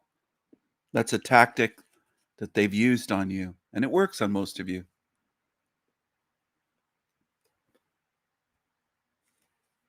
Politicians in America have said skin color for decades as a replacement so they don't have to say the word race. And they've duped most of you humans to believing skin colors, race is just skin color. It's all just different skin colors. That's all. That's all. I don't think most of you will ever get it. Unfortunately, I could speak till the end of time and you'd still be thinking, well, it's just skin color. That's the only difference. Even though I mentioned all the racial differences in criminality and biology and the physical physiology differences, I could go on for years. And people just say, well, you just don't like different skin color? Honestly, most humans are just lost causes or they're demons pretending to be dumb and just gaslighting and fucking around. And that's what it is. If you think it's just skin color, you're either, I don't know, you're a brainwashed moron or you're a demon pretending that you don't understand that it's beyond skin color. But either way, go ahead. See where it gets you. See where all your little demon games get you in the end. You're going to get what you deserve.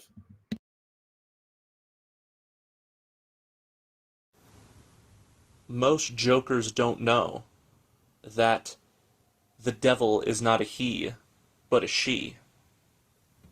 And it wears a skirt, and between her legs is a slit, and not a prick.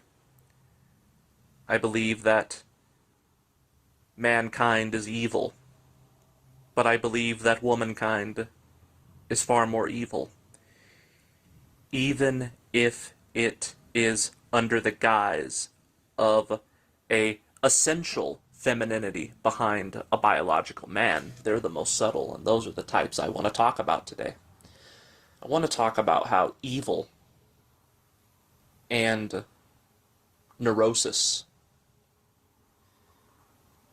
is inseparable from femininity, even if it's not biological femininity, even if it is essential femininity, whereby we call somebody a effeminate man.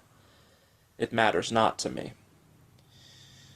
So, I just discovered less than an hour ago that Charlie Kirk had been shot. And this took me by surprise, because I found much entertainment value in his debates. I used to watch them on a regular basis, and I looked forward to it. But it was quite educational, because you were able to see just how subhuman the woke leftist truly are.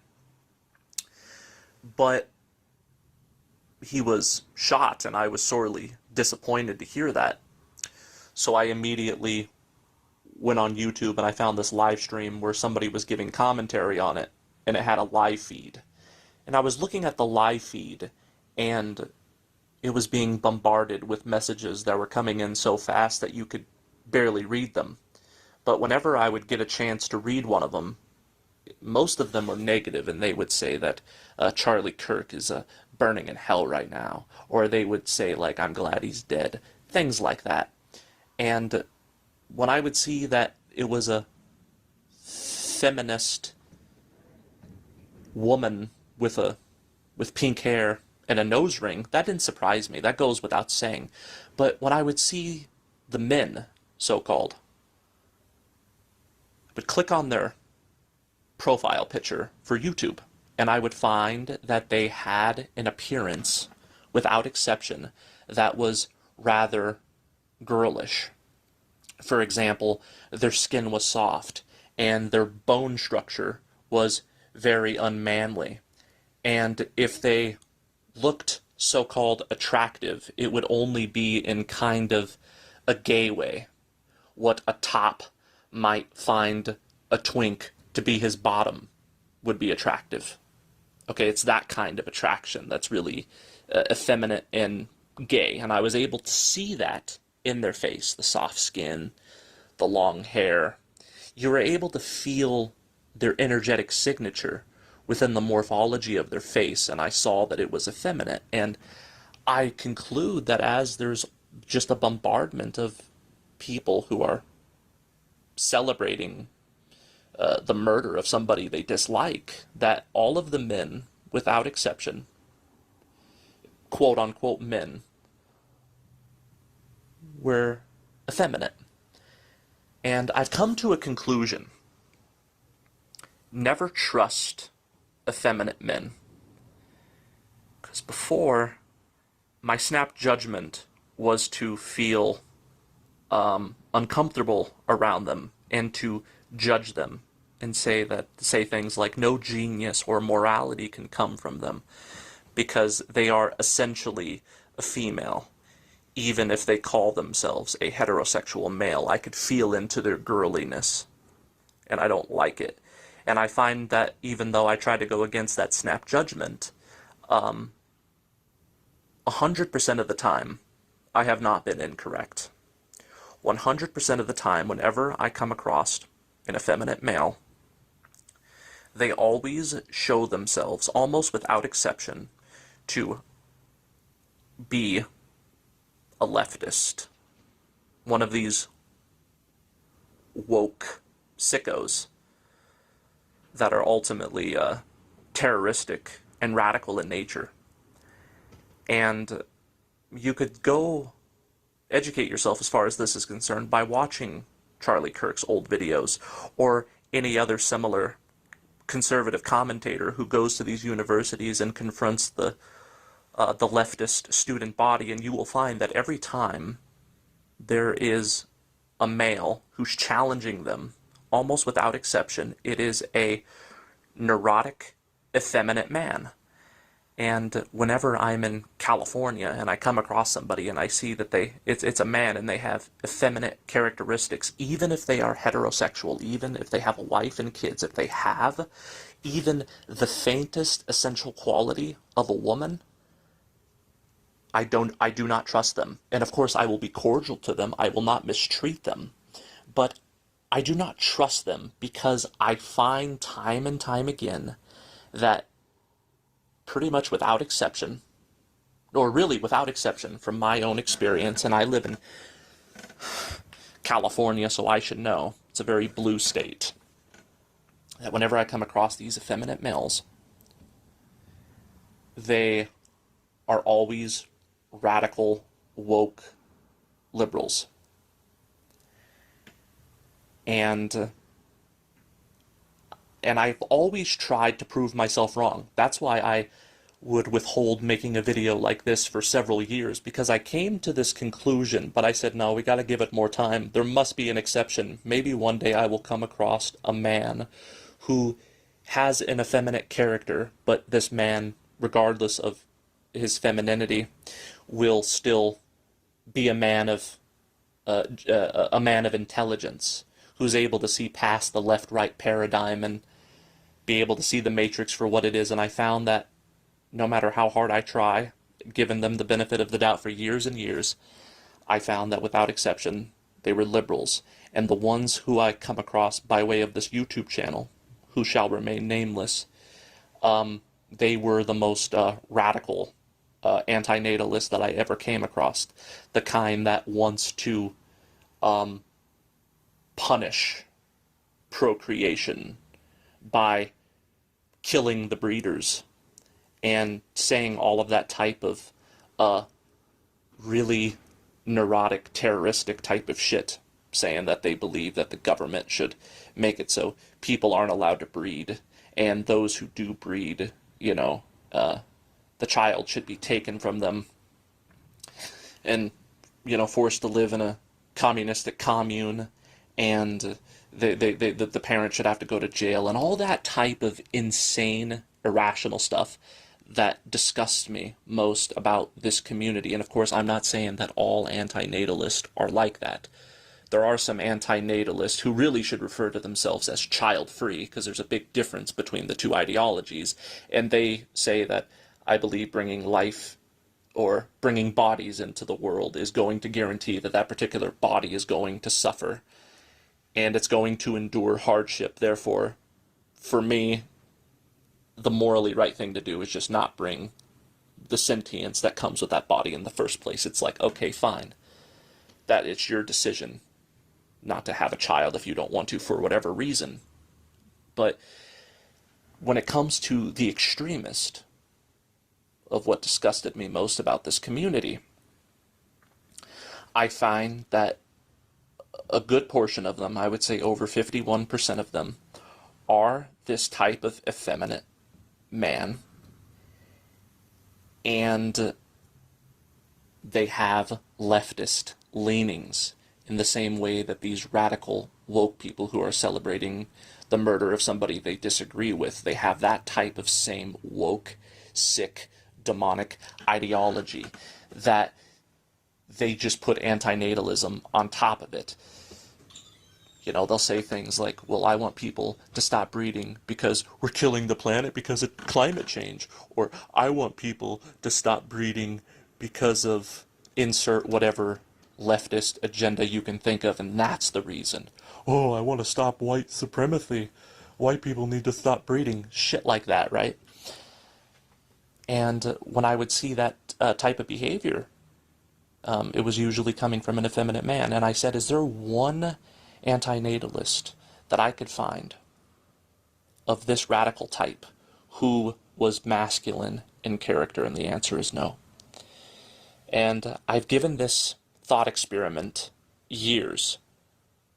Is it true that all effeminate men are basically evil and neurotic and stupid, just like a biological woman, essentially? And the answer is most definitely yes. And from now on, I am going to be unapologetic about my prejudice towards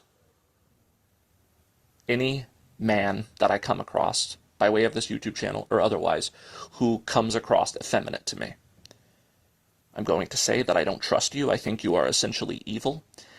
And like I said in the beginning of the video, between the devil's legs is a slit. And the devil wears a skirt because the devil is a woman. If you take the essential quality of evil that belongs to man. He really hates women, doesn't he? This guy, Nonconformist Radio 2, aka Angry Gingy, Garrett, Fish, whatever his name is, he really doesn't like women, does he? He really doesn't. Damn. Yes, it is very evil. But if you take the evil essential quality of womanhood, and I mean energetically, essentially, I have come to find that it is far more conniving and it is far more diabolical than that of a man. And I mean this on an essential level. Even if it's a biological man who claims to be a heterosexual, if there's any type of effeminate quality, whether it's a girly intonation or just unmanly mannerisms, I'm going to press them on it. I'm going to be like, are you a leftist? And just straight up call them out on it, because you know what? I'm sick and tired of these fucking leftists. I live in California, and just the other day, there were these fucking trannies that were protesting in front of a hospital near my house because they're something about gender reassignment surgery. I don't know if it pertained to children. They were protesting that. Wouldn't surprise me if they would, given on account of how evil they are. But I saw that there was this 60-year-old man with a long white Santa Claus looking beard, and he was wearing nothing but a purple tutu, and he was twerking, and he made eye contact with me, and he pointed his finger at me, and then he took his index finger and gave me a little come hither, as he was wearing nothing but a purple tutu, twerking and pointing his finger at me, smiling and saying, "Come here, big boy." He thought you were gay. Tutu, twerking and pointing his finger at me, smiling and saying, "Come here, big boy," with his finger. And I looked at these disgusting subhumans, because the women, that comes as no surprise. But I was looking at the subhuman men, and I thought to myself, what a bunch of filthy fucking animals. And I'm not going to apologize for my consideration.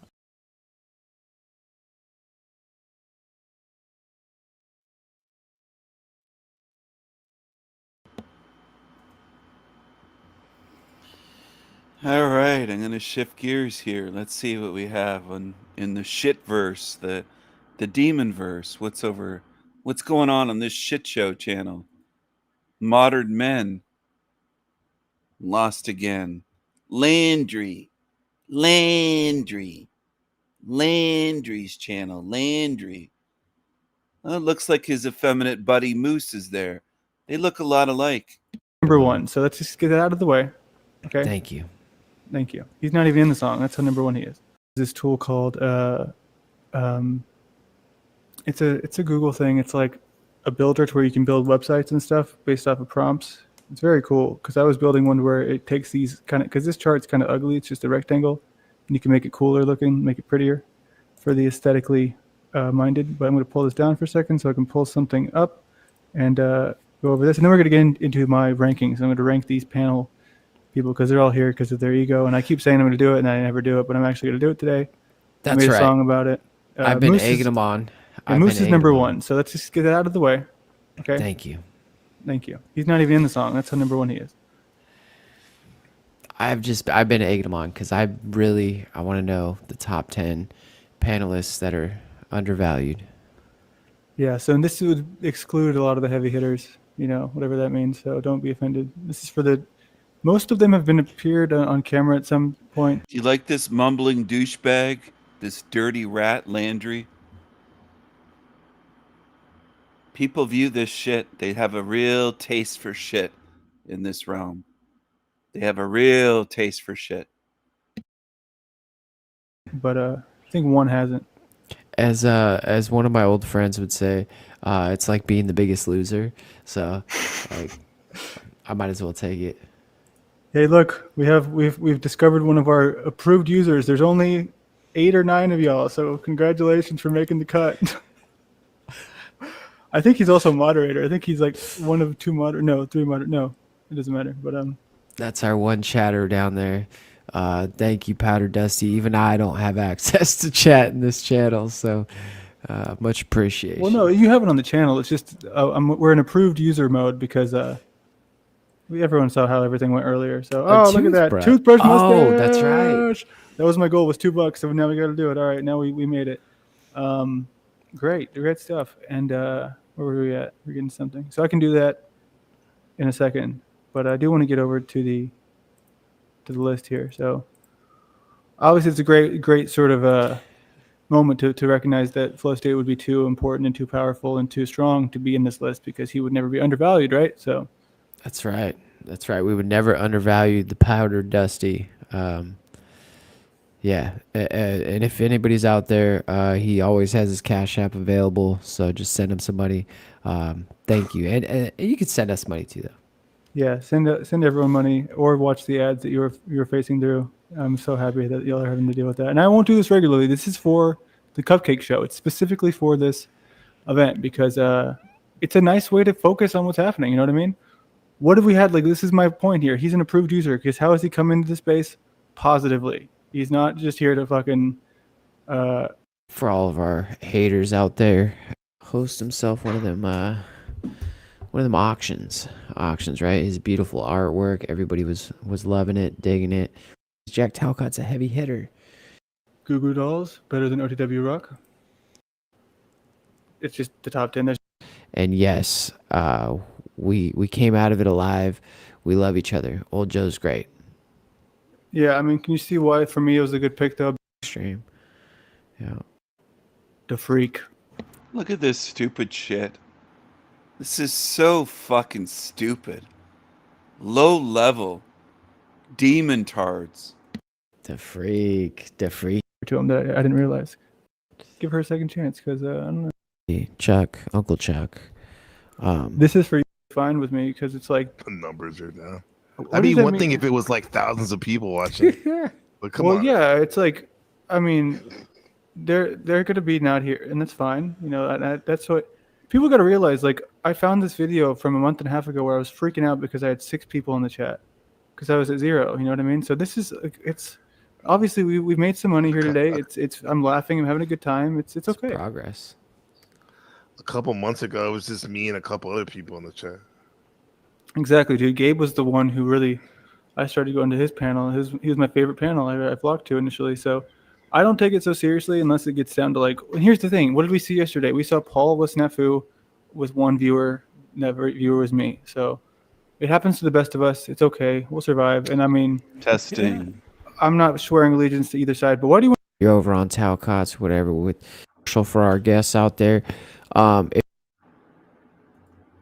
Testing. And share his like building is like he built like a fucking shed or something. And Guess who's in the back right now? He's creative. Take a wild guess. Paul.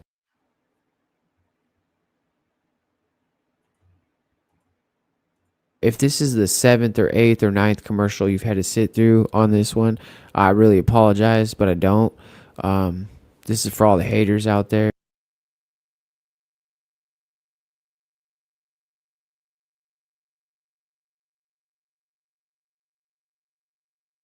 Dude, like I met Dick on Paul's, and then he's been going on OTWs lately, but he used to go on Paul's a lot, and that's where it all started. And then he would play his he'd play his guitar and share his like building is like he built like a fucking shed or something. And Guess who's in the back right now? He's creative. Take a wild guess. Paul. Nope. Snafu? Same person who said the N-word and F-slur earlier, trying to get me to Oh. take it down. Yeah. Think I'm gonna let him come back? So you could destroy this stream too. He just wants to destroy everything. He's got some trauma you got to deal Which with. is it's really funny because like he in the stream he made with my my face as the thumbnail. I don't want to talk too much about him because I don't want to give him attention. That's Sorry. fine. I just want to say that this one thing, I said I would never bring him up or even bother him again, but then he does the opposite. Like he says, "You shouldn't be here. Don't come back." And I say, "Oh, okay, all right, cool." I shut the door. All right, sorry, didn't mean to interrupt you. And then it's like he comes kicking down your door. Like it's just not right. Yeah, I mean, I come in peace with him, dude. It's there's nothing I can do. Obviously, Yeah. I'm not kicking down any doors, Moose. I'm being me. Why do you all fear me so much? Why does your demon verse fear me, King Stephen? You all do. You demons fear me, and you know what's coming. You can sense it with that little sick demon, not sixth, but sick demon sense that you have. You creatures, and I'm talking about Landry and the rest. You can tell he's coming for us. This is a hell realm. And he knows what we are. And I do know what you are. Don't talk about me, Moose.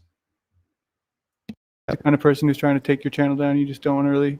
It's like I'm not trying to take any channels down, bitch. you can't win with them. You can't. It's just so I feel like just ignore them until they go away.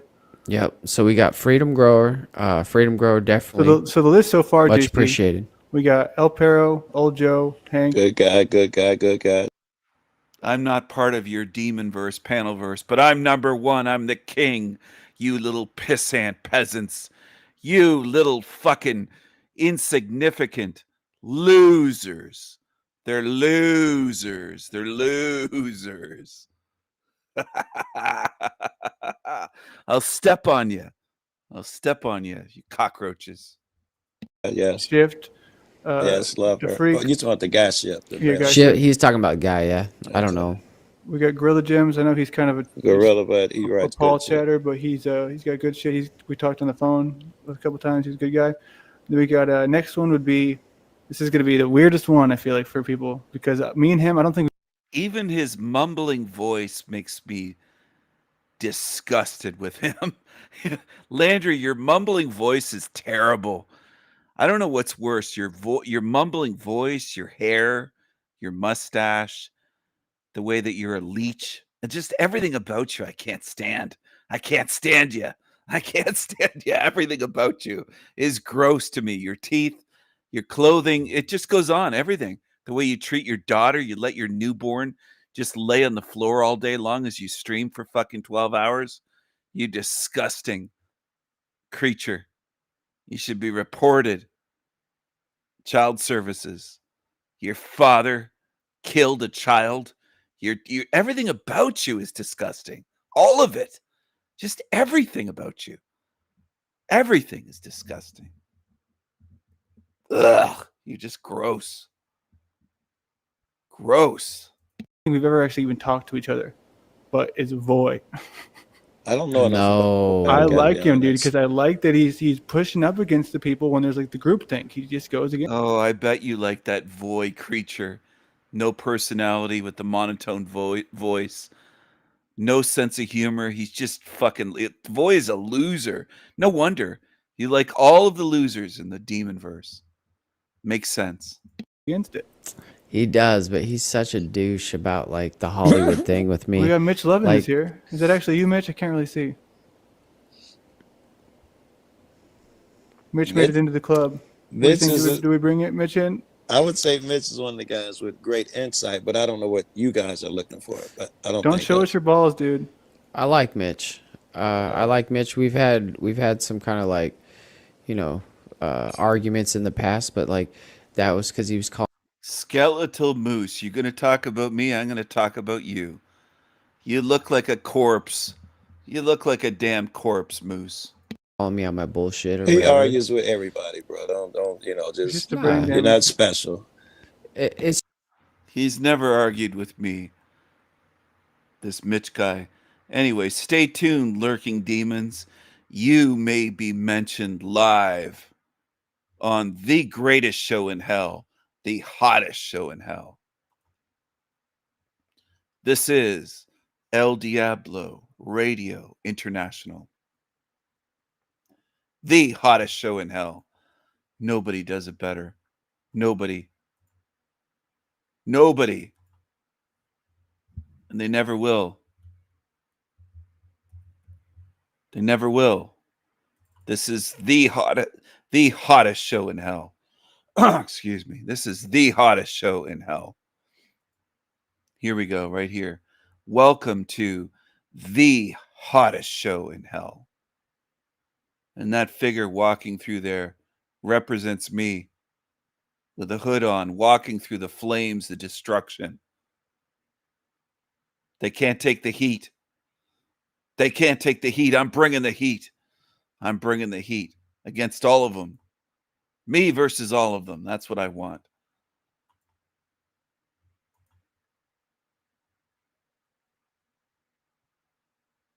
I've had people say to me, Steven, you're outnumbered.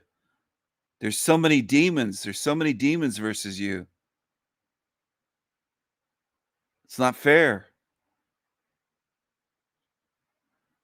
It's not a fair fight. They're outmatched. They're outmatched. I'll take them all on. These fucking losers.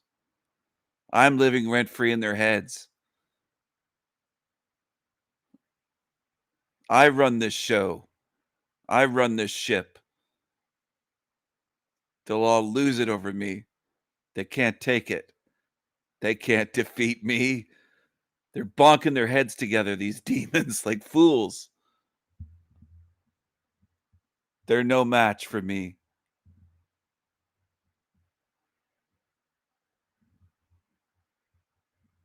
It's true though. We'll call you out on your bullshit. What do you think know? about this format, Mitch, where we have it closed off? You muted too. Like, Well, now that I made it in, I like it. Listen to their laughter. Demonic laughter. Fucking hell.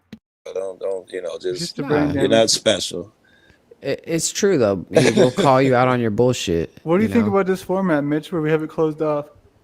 You muted too. Like, Well, now that I made it in, I like it. That's what I'm talking about. You know. Demonic laughter. Just gross. Gross. That's funny, dude. Oh man, That's fucking great. You know, just switching it up. You know what I mean? Mitch, he's not in the list of underrated, but that's because of the ball situation. But they were He potatoes. gives pushback like a son bitch. He though, does, right? but he gives too much pushback sometimes. Right. He gives endless pushback. You don't give a fuck who It's you like, are. let's Say just disagree something. for the sake of it. You know what I mean? Hey, he's a Quick Trip. What's up? Represent. I worked at Quick Trip for 2 years. Oh. Represent. There ain't nothing wrong with that place. Well, they opened the first one up in Colorado when I was there. I think it's in what city was that? Like Firestone. Firestone. That was just a couple years ago. J Sauce is out there. She's one of our only chatters. She says, "You guys all need to make each other friendship bracelets." That's what I'm saying, dude. This is what drives me the craziest about how earlier went with Paul and everything. There's another blow up and all that. And I'm not going to say anything else about him because I'm more than happy not to talk about him. If that's what he needs. That's fine. But I'm just going to say that what that situation was, it was a sad reflection after what happened last night, where we should be in this time taking things more chill, seriously, where we're just take a. They blow up at each other, then they're best buddies the next day. That's what they do. Talcott, Landry, Paul, Moose, all of them are like that. That's what they are. They're fake as fuck. Moment to not freak out on each other, just this is at least This for a is day. an opportunity to wisen up, especially with we seeing the vitriol is bringing out and people blah blah blah. You could use that and should use that moment as a moment to say stop it. Let's stop with the us versus them shit. We see it's detrimental. There's a relevant argument there.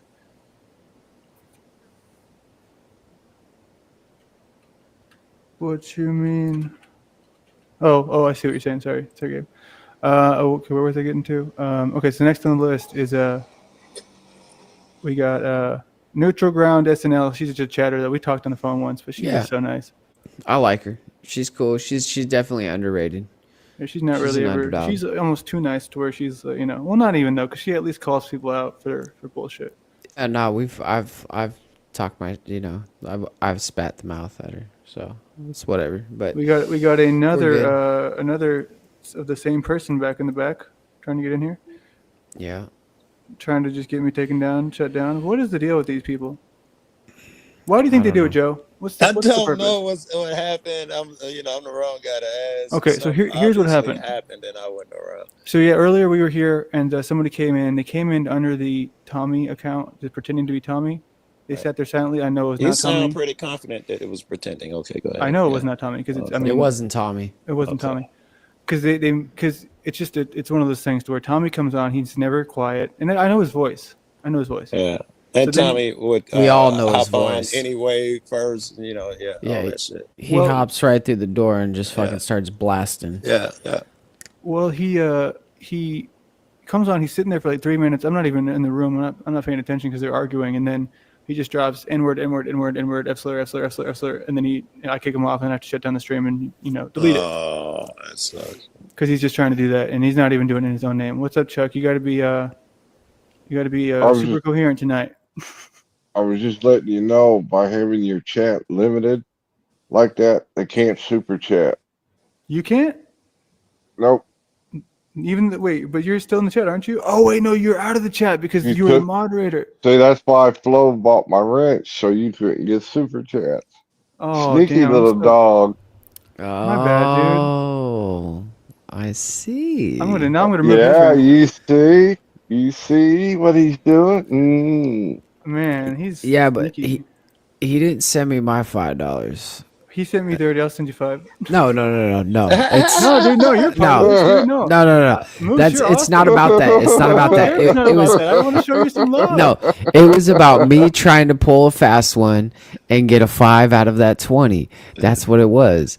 And Joe Cools knows exactly what I was doing, so that's why you ain't. I don't want it from you. I wanted it from Flow State. I wanted it from Flow State. It's all right. I'll go earn it from Flow State later on. Why don't you go get a real job and fucking earn it like really? Because we're all loser failures. We can only get 5 people in our chat, 8 people in our chat. That's all we got every day. Every day. Sorry. All right, so Chuck in Tennessee. I'm going to get you back in. Wait, hey, whoa, sorry, Landry. It's time for one more commercial for the people out there watching. Thank you. Is it TENESS? And I think you're gonna show me a video too. Oh yeah. I want to show you the newest one I did for. This one was not for free though. So Very good. Very good. I got my first. Very good. Chuck, can you send me like a link in the private chat to your channel? Because some people Yeah. I meant to I can unblock do some that. people, but they don't come up. All right. Maybe I can't spell Yeah. Tennessee. It's TENNESSE. TENNE, 2 E's. It's TENNESSEE. It's a horrible state name. I can't. 2 N, 2 S, 2 E. It's just not even coming up because it just shows the top. They can't even spell. Landry can't even spell. A lot of these demons can't spell anything. They can't even spell my name, Steven. They're just such fucking demon tards. Bunch of demon tards that people watch. I don't know how any of you can think they're intelligent. You watch a bunch of fucking demon tard losers. 5, and he's not one of the top 5, so I need a link. If someone can give me David Wayne's link too, I wanted to prove him. He's cool too. He's the next one on the list. I told him his issue is he's too nice to everyone, and he sees the good in everyone most of the time. To where that's a good thing, but for me, I'm not ever really able to do that because when I see like bad, and I don't see any redeemable aspect of the guy who dropped the A lot episode. of people are like that. Maybe that might be your attachment to Paul as well, because he has that when he sees something in a person. His is when they don't align with him, though. For me, it's not that. Agreed. And for you, it would be more they did something bad. They're bad or something. Or something along the lines, nefarious or something. Yeah, so... okay. So with me, it's only like 3 people who I wouldn't, maybe 2, not even 3, that I wouldn't sort of ever see any sort of reason to forgive because of the way that they've come into my life in this space, and it's not worth the risk. But even Cynthia, I'm willing to break off all our bullshit, you know? She gets over shit. It just takes her a long time. Okay. Well, yeah, she's assuming that I'm. No, she ain't getting over my shit. Like we ain't ever. Like this is going on like 3 years, man. You remember when I was bringing baseball bats and mitts and all that? I was gonna do all that to Mexico, right? Well, she was all on board with me then, because she was like, "Oh, you're helping my people and stuff." I'm like. But I pissed her off because I was like, "What do you mean your people? Like I live there in the winter. Like you don't." Like, and she goes, "Well, I'm Mexican and you're not." And I was like, "Well, it doesn't matter what fucking skin color I am." I said, These "If I are live my in the neighbors, community, not yours." exactly. Like, if I donate 100 books or whatever." She goes, "Well, I'm Mexican and you're not." And I was like, "Well, it doesn't matter what fucking skin color I am." I said, These "If I are live my in the neighbors, community, not yours. exactly. Like, if I donate 100 books or whatever, or if I do this or I do that, whatever I do, it's to help these people. It's everybody. Like, they're just people. But that's my community. That's my community. That's not yours. You should get all like, I don't know. You shouldn't be like that. Like, she's all hot for me in that moment, and then it's like, I don't know what the fuck happened. It was all snafu, pretending to be her that one day, pretending on Gen X Jeff's panel, and then Gen X Jeff started yelling at her, and it wasn't even Cynthia. Yeah. And then next thing you know, Cynthia still held it to this day. Yeah. To this day. It's because you didn't slide her the D, dude.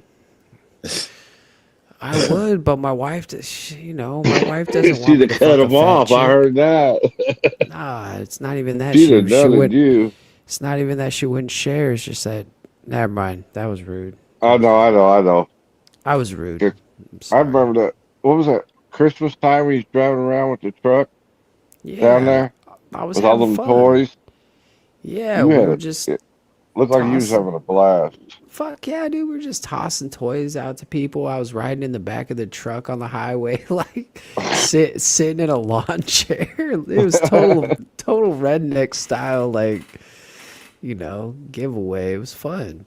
And so many kids, like, you see the joy in their eyes. They're like happy and stuff. They're like running around, playing with Now, each other. if you'd have That's what drove through Christmas meant. Chicago with that truck, you wouldn't even have had a chance to throw They'd have We come emptied your truck for you.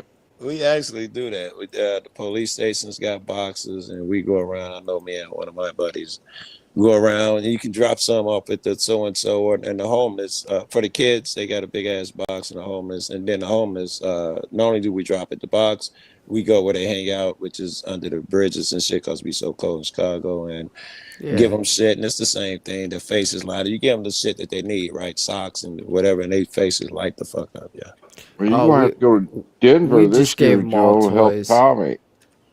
I've did so much work in Denver. It's stupid. Whenever I'm in Denver, every Sunday I go through a lot of different homeless with a lot of different organizations and do the police and met all the officials, been to the meetings. It's just stupid. It just ain't none of it. Well, why don't you teach Jack Talcott how to do that? I could. Hey, that would be fucking sweet, and we could document that. Is he in Colorado? I could do it with a phone call. It'd be easy. I'm afraid he get Joe arrested though. Well, I can't leave. I got other shit to do. So if Jack Talcott flies out to, if Jack Talcott, Moose, and Landry fly out to Colorado Then to I'd film, go. Then I'd all go. right, Yeah. all right, Then cool. now suddenly I'd put my shit on hold. I'd go. Yeah. I can't do that until like next summer probably because I'm taking off the month of January. So like I'm not gonna be able to take off too much more time unless it was just a weekend. Like we could film in a weekend, but fuck. Don't forget Colorado get cold. You wait too long. Colorado, especially Denver, has. I'm in Maine, bro. Like You used to I live in the cold, Yeah, baby. you used to it. Yeah, it ain't shit. You I know, was riding you my know motorcycle Leggy? at 47 degrees. Who, Leggy? Yeah. Yeah, Leggy is definitely undervalued. He He lives down the up street there from me. Okay, I knew he was up there close. Yeah, we're supposed to meet up eventually, smoke one. Yeah, he lives like an hour away. That's gross. Maybe less. He knows where I live. I just don't know where exactly he lives. Cool, interesting. I can't get it to unblock you, Chuck, at the moment until I get like an actual Oh, URL. did I give you the wrong thing? No, I guess I can look it up. I just hold on, don't worry. I can Well, take Chuck, that. you're just gonna have to send all your money to my Cash App. Thank you, Chuck. Yeah, you can be sure it'll get there. It'll get where you want it to go. I'm confident. Well, I Oh, would send it confident. to Jack, but my money's so dirty I can't do that. Jack. Remember that Moose when he told me that? Oh, my money man. was dirty. He didn't want it. I do. He said if I could figure out a way to send it back, I would. He did. He did say that. He was mad. He's always mad at me, Joe. You're right. You're right. You got no basis for you. Chuck, you're the instigator. I Chuck, can sit there with my mouth shut and get thrown off. I know, me too. We were talking about that earlier. Chuck, have we done Chuck in Tennessee's star chart yet? No, I don't. I think I have. Alright. Or whatever we call this thing, birth chart or something. So, Chuck, what time were you born at night? How do you know it was that night? How did I know? Because sometimes I have a feeling, Joe. My ass. 3:53 a.m. There you go. That's at night, Joe. Was I right or was I wrong? I had a 50-50 shot. You was right. That's right. Definitely at night. As you. All right. I don't know why I knew. I just felt like he's born at night. It's Chuck, Just bro. not last night. All right, so we got to pull that up. I don't have it. Let me see. I got to figure this out. Got to get myself hooked up with this All whole right, so thing. what's the day? You can give me the whole day and everything if you want. Yeah, let's do it. Give him the day, Chuck. When were you born? Unless you want to put it private chat if you care about the doxing and all that. Yeah, put it in private, whatever it is. Chuck. Nobody's gonna go to the time, Social place, year. Security Administration and be like, "Yo, Yeah. I'm Chuck in Tennessee. Can I get my Right. can I get my SSI? Give me my SSI check." I'm used to really lousy people who take every opportunity to go after you Hey, for that. Moose, can you do me a favor? And this is your call. I gotta step away for a while. You can keep it going, or we can just shut it down and we can send it over to someone else's spot. It's up to you. I'm more than happy to keep it here as long as no one shows their wiener, but I just gotta step away. All right. How long you need? I don't know yet. But All right. I'll be I'm still gonna be home, so I mean just Go if you ahead, need I'll me- rap with you. Oh yeah. Don't worry. I got your telegram. I'll just send you. Yeah, and We're good. And you can screen share and shit. Can I? I don't have the power. You didn't send me the power. Okay, so I'll pull up, or just talk about whatever until I get back. I can do. Oh, I can screen share. Yeah, I can. What am I screen sharing? I just would have to approve it. So. What are we screen sharing? Anything you want to. I'm just trying to tell you I gotta step away, but. Oh, okay. Go ahead. Nah, go ahead. You're good. We'll just chit chat for a little bit. This is the boys. We're cupcaking. I just saw some other little thing just popped up, a little alert or whatever. Hold on, let me see if I can get it again. It says that damn it. Foreigners and immigrants who make fun of Charlie Kirk's death will be kicked out the country. What kind of shit is that, bro? Whoa, dude. That is kind of Un-American. You know, I was seeing that there was a bunch of people that are losing their job too over TikTok videos and stuff. You want to shut it down? Yeah, I gotta shut it down, man. I'm sorry. Nice seeing you again, I want to play boss. one thing for you though. One thing before I go. Yeah, This is yeah. for my conclusion's gonna be for JC. Down? Yeah, I gotta shut it down, man. I'm sorry. Down? Yeah, I gotta shut it down, man. I'm sorry. Down? Yeah, I gotta shut it down, man. I'm sorry. Down? Yeah, I gotta shut it down, man. I'm sorry. Down? Yeah, I gotta shut it down, man. I'm sorry. Nice seeing you again, I want to play boss. one thing for you though. One thing before I go. yeah, This yeah, is for my conclusion's gonna be for JC, so we can check this out real quick. Shit, is it uploaded? Who was the last person on the list? It's important. I don't want to forget because it's gonna be old news here soon. Hold up. Here we go. Right here. Yep, there it is. Boom. All right. Thanks, guys. No worries, dude. No worries. Is it gonna auto shut down? Yeah, it'll shut down. Thanks, guys.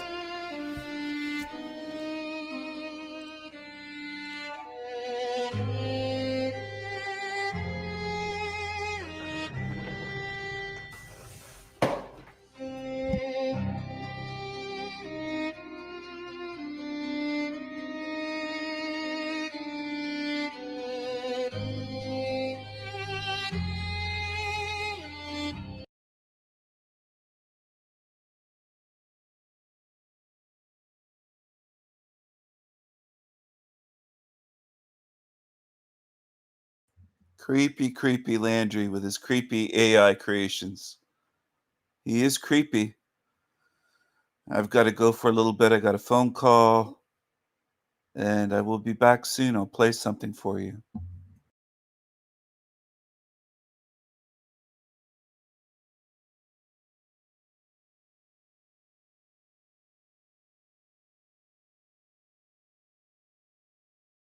That's even reasonably popular. And as always, this channel is for educational or perhaps entertainment purposes only. It's always important to do your own research and come up with your own conclusions. And let's see if this works. Okay, there we go. All right. Hey, everybody. Great to see you. So this stream, like, initially it was scheduled to be like a pretty thorough breakdown about AI.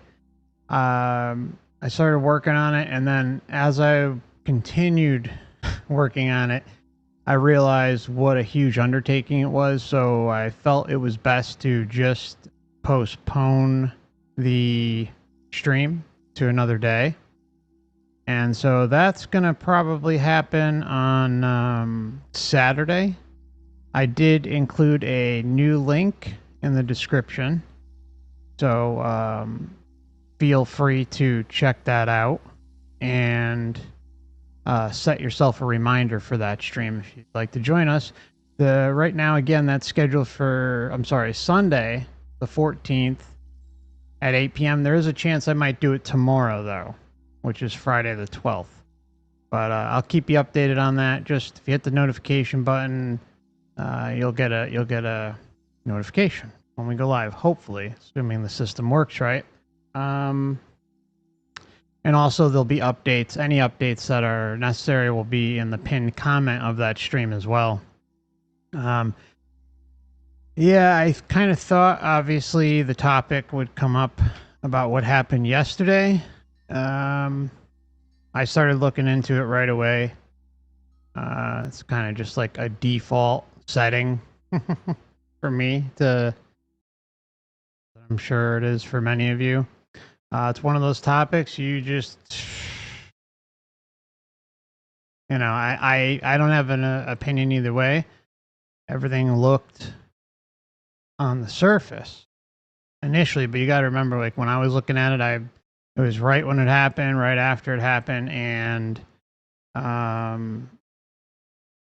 everything looked on the up and up then. But then I was gone. I wasn't able to look at anything for the remainder of the night or today, so I'm way behind in continuing that research. Like one of the worst things about the time we live in goes right back to what the topic was supposed to be for this video, is AI.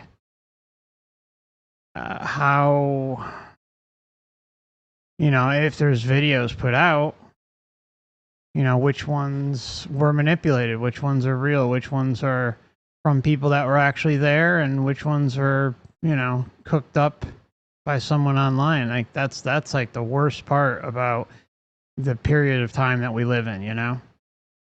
And in my opinion, you know, this is such a big thing that there should be a lot of official information that comes out that is supposed to be sourced properly.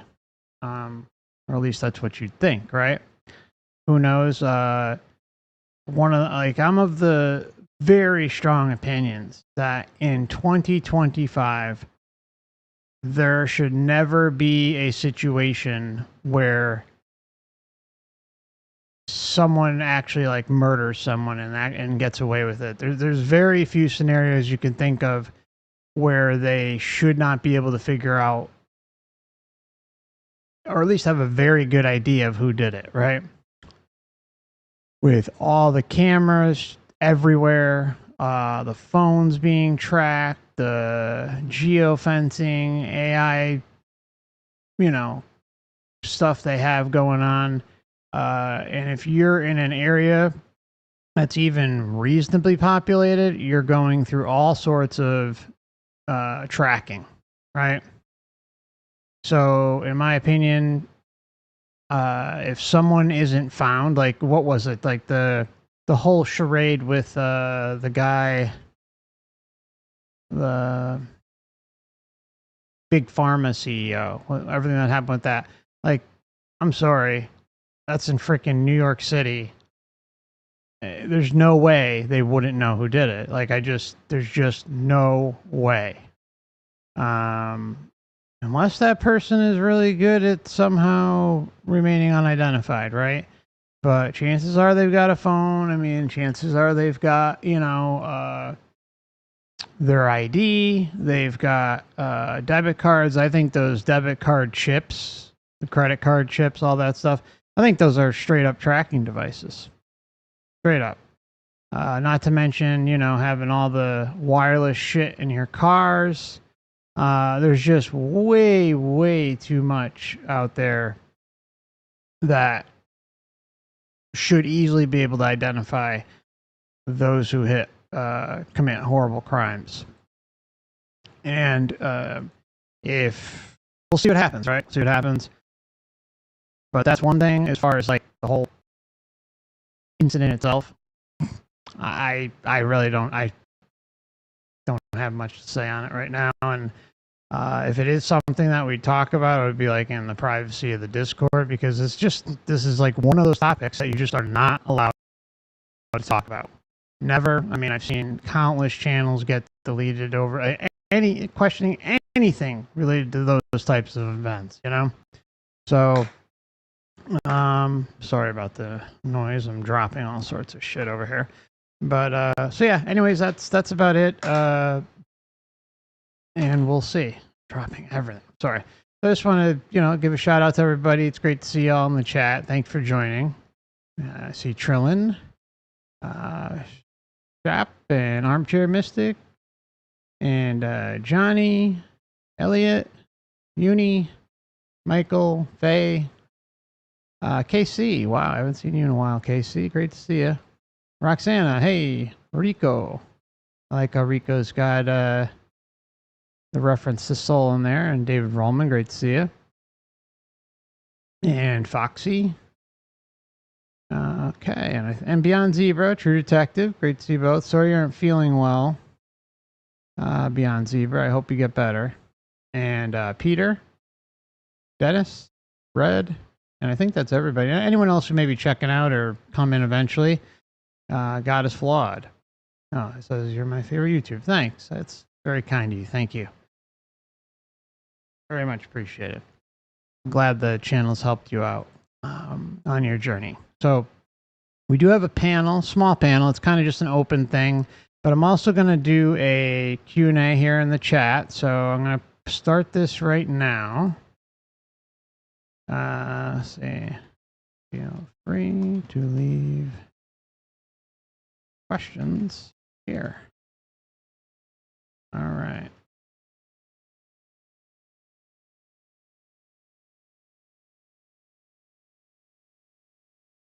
Okay.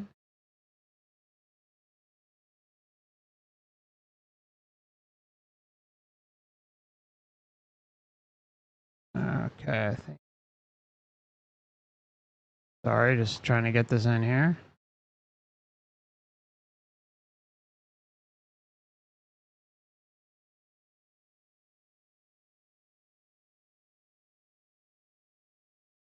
Okay, is this working? Sorry.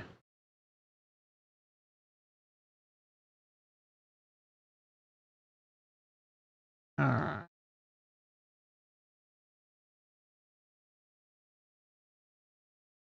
Was this pop? Did it pop up for you? I'm sorry, guys. It just seems like something's not. All right. There we go. I think it took now. All right, cool. Yeah, it looks like it's in there now. Okay, so yeah, you just, I think, I've never really done it on like the audience end, but I think if you hit where the live chat button is and then click questions, it should be there. I mean, if there are some extra steps involved, maybe someone can leave a chat there, leave something in the chat just to make it easier. Okay. All right. So what I'm going to do is we have a small panel, just some buddies that swung by, and it's always great to see them. So I want to welcome, we got Neo, Heather, and Uni, and the members Discord is open, so you're welcome to come and join the voice chat if you'd like. And then I'll be going back and forth in between a little bit, answering some questions from the live chat as well here on YouTube. Okay, so welcome everybody. It's great to have you with us. How you doing? Yeah, you guys are muted, just so you know. I know we had you muted before. Oh, wait a minute. Hold on. I'm sorry. It's not coming through on my end. I'm sorry. Hold on. I think I have it set up wrong. Hold on. I'm sorry, guys.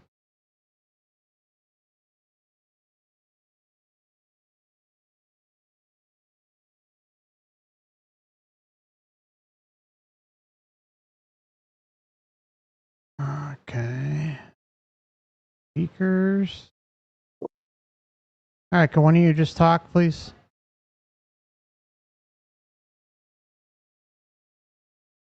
Talk or don't talk. Why can I not hear it?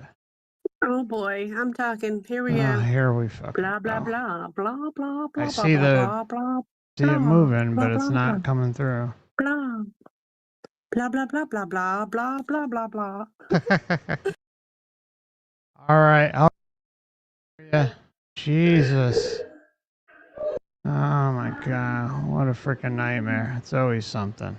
Always. Always. I Always. remember Always. when stuff worked better in the 90s, and it's Mm-hmm. 2025. It's Okay. 2025.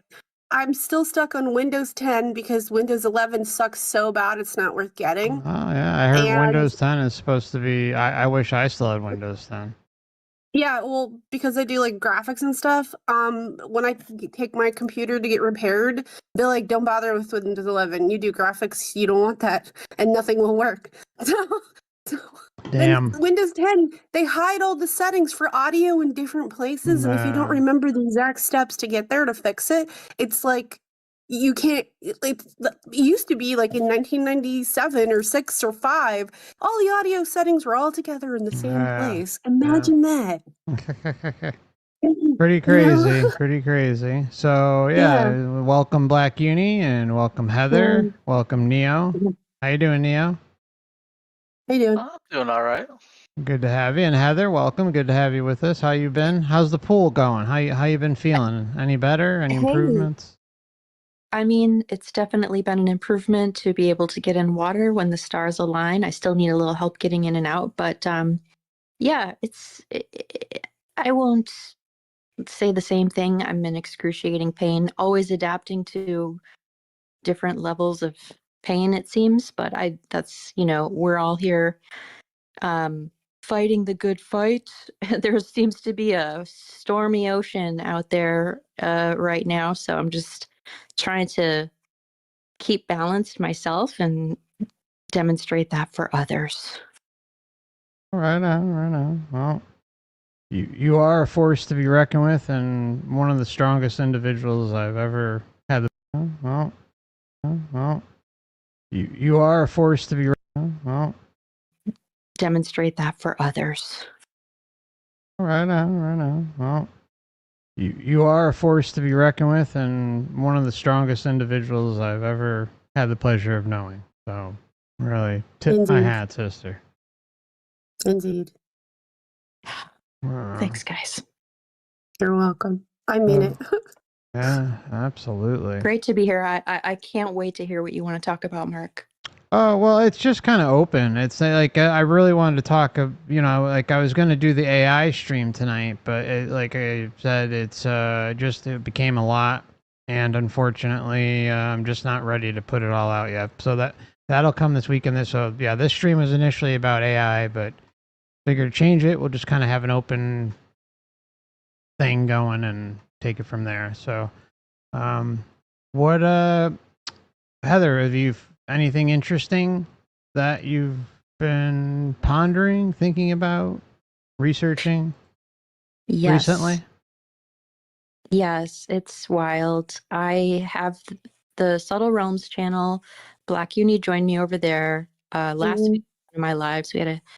She shared so many profound experiences. That was really great. I was tightening up my presentation on my thoughts of how a closed loop system comes into existence in the first place, looking at electromagnetism and plasma and like the ether and the spirit medium, and just really kind of not getting lost in it, but really kind of diving into just an abstract realm of like, hey, I don't know anything. Let's see what just, and every day it's a different gnosis or breadcrumbs that seems to pop up, and it's like the next answer to the question that I had. And so it's really Crazy how that unfolding. works sometimes. I know, isn't that?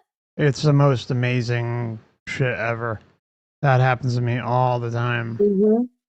And then sometimes, like, it used to happen a lot where I would be researching something and then I would find an answer that I had in a completely unrelated topic that I wasn't even like purposely connecting with the previous topic that I had the question for. It's just wild.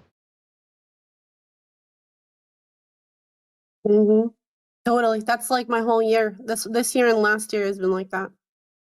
Yeah, the And simulation like, loop, Pedro says. Yeah. hmm That's what truth I hunting really is too. Like there's so much of it that's yeah. just like it's just like a never ending loop or just a never ending hmm hunt of endless Yeah, and I seeking. realized that could be a trap within itself, right? So I take a hmm step back and hmm I just do what I have to do to take care of my physical body and make sure my emotional self is balanced and my nervous system is Mm. calm and just be okay, you know, on any moments that I really am very limited in the way that I'm able to grasp. I guess some people have like different insights. Maybe there's like different groups of people that get different types of insights or something like that. Cause it seems like sometimes I hear like, oh, wow, they said that this so similar, they must be getting this similar type of insights. But then also realizing, like I just said, that I am in a human body and I'm very limited to what I can perceive or fathom or understand at all. So just like letting it all go and being like, I have no idea it just seems to be getting more and more like bizarre. Oh. So like what hmm are you finding that's been helpful or like anything In specifically terms or of what? well, I don't know, whatever, you know. Helpful. Yeah, I mean, you're talking about plasma and Oh, magnetics and all that helpful. stuff. I mean, Oh, yeah. anything you want to share? Mm, yeah, I mean, I got a whiteboard and I made a whole presentation. I started a TikTok. I made a video. I've been putting little videos over there in chunks of there's no way I could explain it right now unless you wanted to like show one of the presentations because it's kind of like I can't just say like a couple things. It would make no sense. It has to be a whole explanation the way that I've been Okay. thinking about it. I'm Okay. sorry. That's all right. That's Yeah, okay. she's been working on this thesis all summer. It's like amazing. It totally opened my mind. Usually it's about she's talking about a Tauros, which usually is like a donut. Hmm. But as she's been going along, it more and more reminds me of a lot of types of meditations, like in Gateway Process. Monroe talked about like a bubble. You put this protection bubble thing, and it's just like that. I saw her draw it, and I'm like, that's exactly the thing. It's really good. She's really like she really puts the work into this. Like I can imagine that she probably sits there all day and ponders this. So I can't help it. I feel yeah. possessed. I'm possessed, but I think it's just okay. I guess I could say, based on what you just said, thank you, was about like every system within the larger system, even though it's the matrix, because we're inside of it. We are um, we have the same formulaic architectural makeup metaphysically and physically of the larger system. And it's not like that's all we are because we have this inner essence that's our spirit that is, I feel like, comes into the form and animates like a light reader reading the coding on the DNA. And then, like, as the life unfolds, you know, it could be like through a seed to an apple or fruit or the tree or the person or the child or the world. You know, it all has the same, like, from the larger to smaller scale. This but I really need to reiterate and say it over again to people because I know some people are like, I hate when people say we're all fractals of the thing. But it's like the physiology and the design is a similar patterning, but that doesn't mean that's all we are. It's just that's what we're like animating and woven into the spirit into matter, and the material is restrained or constrained to be the same type of, so everything has these fields around them, and it's like a biofield. It's like the electromagnetism. So I feel like we can, while we're here, I feel like we can work with the like technology that we're interfacing through the human body. We can work with like understanding how our biofields could become more coherent or less. You know how there's loosh, like people will go around trying to poke tears and rips in other people's fields so that they're just discharging like a capacitor with a battery leaking. All the charge is coming out, and people are just, the ones who know are able to gather the charge for themselves. That's what narcissists and psychopaths and people that manipulate each other emotionally do. And it could be so subtle, or it could be all the way to grand, on the grand stage of society, like eliciting some emotional response out of a mass amount of people during a specific time of the year to that's already heightened. That's gonna, like, you know, release a lot of charge, make people not as balanced in their fields. So I feel like we can learn about that, about this, the physical technology and how to keep it coherent. So then, because I feel like now it seems like your spirit can withdraw from you, and like say NPCs or something would be an individual that has lost the connection to their spirit because they have been on autopilot, and they're, you know, really programmed and easily prodded, and so they don't have a strong or conducive metaphysical housing for more of their spirit to come in. But I feel like when you do periods of greater work throughout your life, that your spirit will come back again. It's like you can operate here on autopilot without having very much connection to your spirit. But I think that if you can keep the connection throughout your life and focus on that coherence and keep the charge for yourself after understanding about the formula of the electromagnetism and how it works, then I feel that if I'm able to embody as much of my spirit in this life as possible, especially near the end of a life, that it will allow me to have my awareness and my identification so solidified to nothing that's inside here and everything that is just my spirit. And so that's going to help me, I think, at the end. Right on. That's good. Great to hear. I think whatever you can do to make your stay at the farm a little easier, that's what matters. Exactly. Yeah, that's good. That's good. Neil, how about you? Anything on your mind, brother? I think mainly I've been trying to like prep for what I think. I worry about this AI stuff that's coming. Same. And I worry that like here in the United States that like, you know, they talk about a universal basic income, but think about like 5 or 10 years from now, we may all be out of a job. And I'm just wondering how the government could possibly provide jobs to all these people. I mean, provide an income to everybody.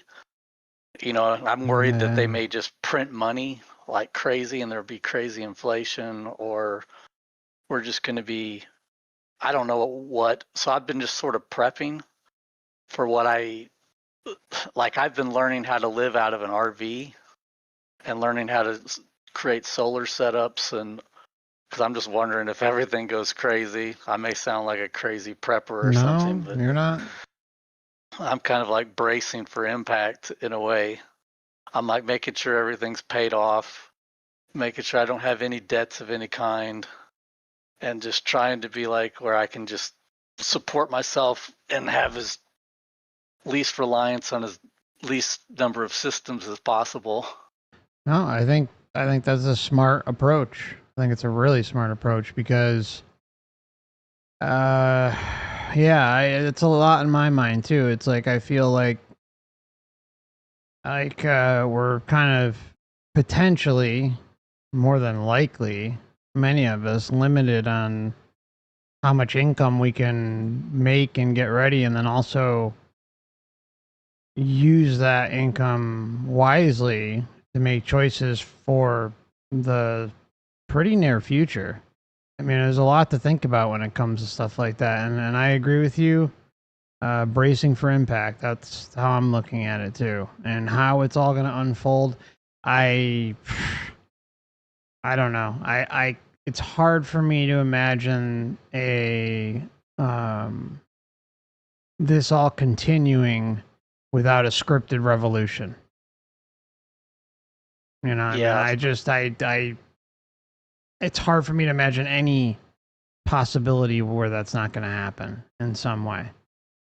And Yeah, it's the- probably soon, like, you know, maybe not next year or this week or whatever, but, you know, 5-10 years out, maybe sooner. I don't know. I mean, it's that's not to scare everyone. It just, you know, it just seems like that's like they have, like, at least in the U.S., I think they have to do that, and other countries they probably have to do it to get, like, you know, false messiahs up there. You know, like I hate to say someone like a Trump or like a Bernie or a, you know, but that along those kinds of lines where they get everyone to kind of get this manufactured revolt or revolts around the realm, and then of course they put in their people, but it, you know, it adjusts constitutions and it adjusts ways and methods of life and how things were and how they're going to be in the future. And of course, it'll still be all the same assholes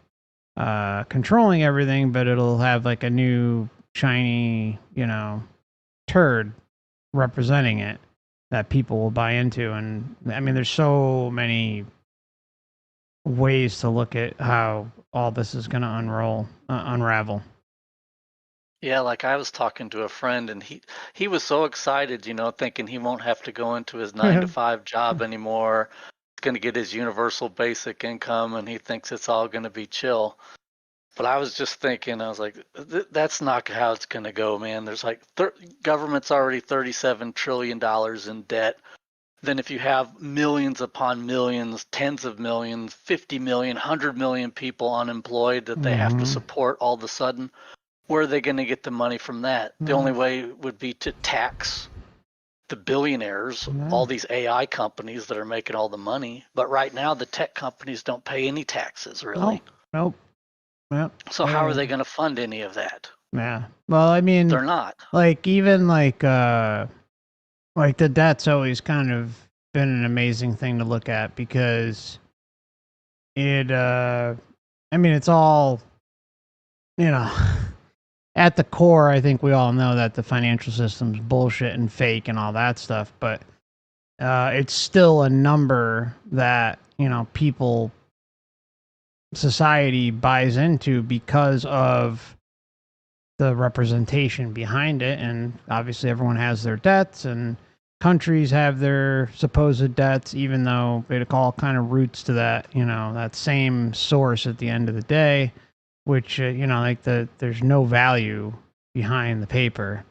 Whereas, you know, at least with the gold standard back in the day, it did have, you know, and you know, you could, the gold and the money were linked into one. But yeah, I don't know how that's all going to unravel. I think that maybe there even might be some imaginary influx of cash or that will magically settle things. I mean, I thought they were kind of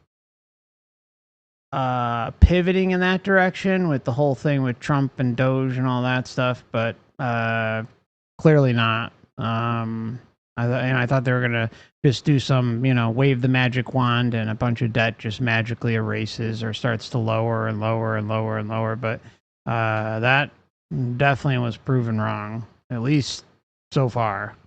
I don't know. It's going to be interesting where it all goes. I saw some videos of some people working in government offices doing like TikToks or Instagrams, and they're like erasing people's debt for them, not telling anybody, just going through the computer system and just erasing people's debts like on random. Sounds like bullshit That happened to in me. 2013 a lot. That happened a lot in 2013. In 2013, there were a bunch of people, and I know plenty of them, that their mortgages were just suddenly paid off. You know, I did hear about stuff like that too.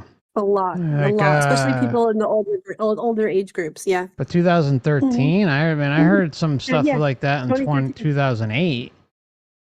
Oh no, 2013. So 2009. it started at the end of 2012, and the whole 2013, it had to do with some certain currency stuff that I'm aware of that I don't want to talk about on your channel. So, That has to do with the Middle East. So not going to talk about that. I don't want anybody to get in trouble. Hey, Mark, So. somebody in the chat wanted to know my TikTok. Is it cool if I link it in the chat? Yeah, if you, I don't know if it's gonna go through. Oh, okay. Yeah, because they usually don't let it go Oh, off site. But if you send it, if you DM it to me, I should be able to post it. It should go through if I put it up there. They're just like anything that's not YouTube, they tend to just immediately erase, or like even YouTube channels. Like it's just really, really bad with links now. But Okay, I put if it you in DM the- it to me, or just put it in the open chat here, and then I'll. I did. I just did. Thanks, Mark. Yeah, no problem. Yeah, somebody asked, so I wouldn't have said it if they didn't. But thanks. No problem. So there's some speculation that the United States might break up into pieces. I think there's something to that. I didn't believe it before. Like in 2020, I didn't think so. In 2019, I didn't think so. But as time has marched on, I can actually see that potentially being a thing. Like, it's just there's just so much like division, and it's funny because things that are real ethical, moral subjects are now just treated as it's your opinion kind of thing. It's kind of sick. Have you seen the South Park season this No, season? but I want to see that. I want to see I that. watched it. So my daughter wanted me to watch it. We're animators, so of course and I sat down and I was like, oh, wow. Yeah, it was better than I thought. I thought it was just going to be like making fun of everybody. Well, it is, but I thought it was going to be like mean-spirited, and it was like actually like pretty thought out. It was funny too. Yeah, it's pretty good actually. I do recommend that if you can watch that. Oh yeah, I'll find it. Yeah. Yeah, it's all right. Just for a brief moment, I just want to head over to the Q&A so we just don't get backed up here. Just bear with me. Yeah, do it. One moment here. I can't see the first one. Shit. Hold on. Sorry guys. One sec. We gotta fix this. Jeez. Hold on. I should be able to get it this way. Okay. All right. Elliot. Okay. Elliot says, regarding the thing that happened yesterday, I could not think about how his total surrender to his savior, quote unquote, ended up in betrayal. That's what may happen when you give yourself to Jesus Christ. Yep. Yeah, he's recycled for sure. Oh God, yeah. I mean, I think just about anyone who has public prominence, they're gonna, end up back here because they're just system lackeys, whether they know it or not. But yeah, totally agree. Let's see. Shap says, "What makes you think that it's possible to even exit this matrix?" Best thing I could suggest is to watch my channel. I talk about it all the time. Yeah, I talk about it in many, many, many videos. Let's see. Pedro says, "What do you think of remote viewing?" I'm very. It's a great question. I mean, remote viewing is a fancy term for ESP, right? I mean, that's really what it is. Or OBE. Yeah, exactly. ESP, OB, yeah. Yeah, it's definitely in those categories. And I find a lot of the, it's definitely,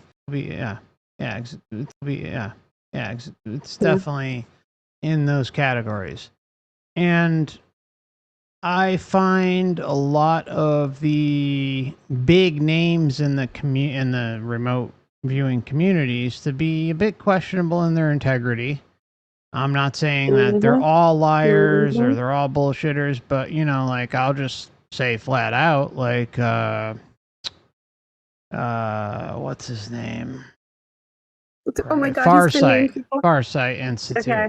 Okay. You know, I mean, I gotta agree. It's I questionable. mean, it's not even questionable. It's just complete bullshit. Like Oh, you're talking about 100%. that Farsight Institute? Yeah, Farsight Yeah, Institute. Yeah. yeah. Complete and Yeah. utter bullshit. Like to the most extreme degree possible.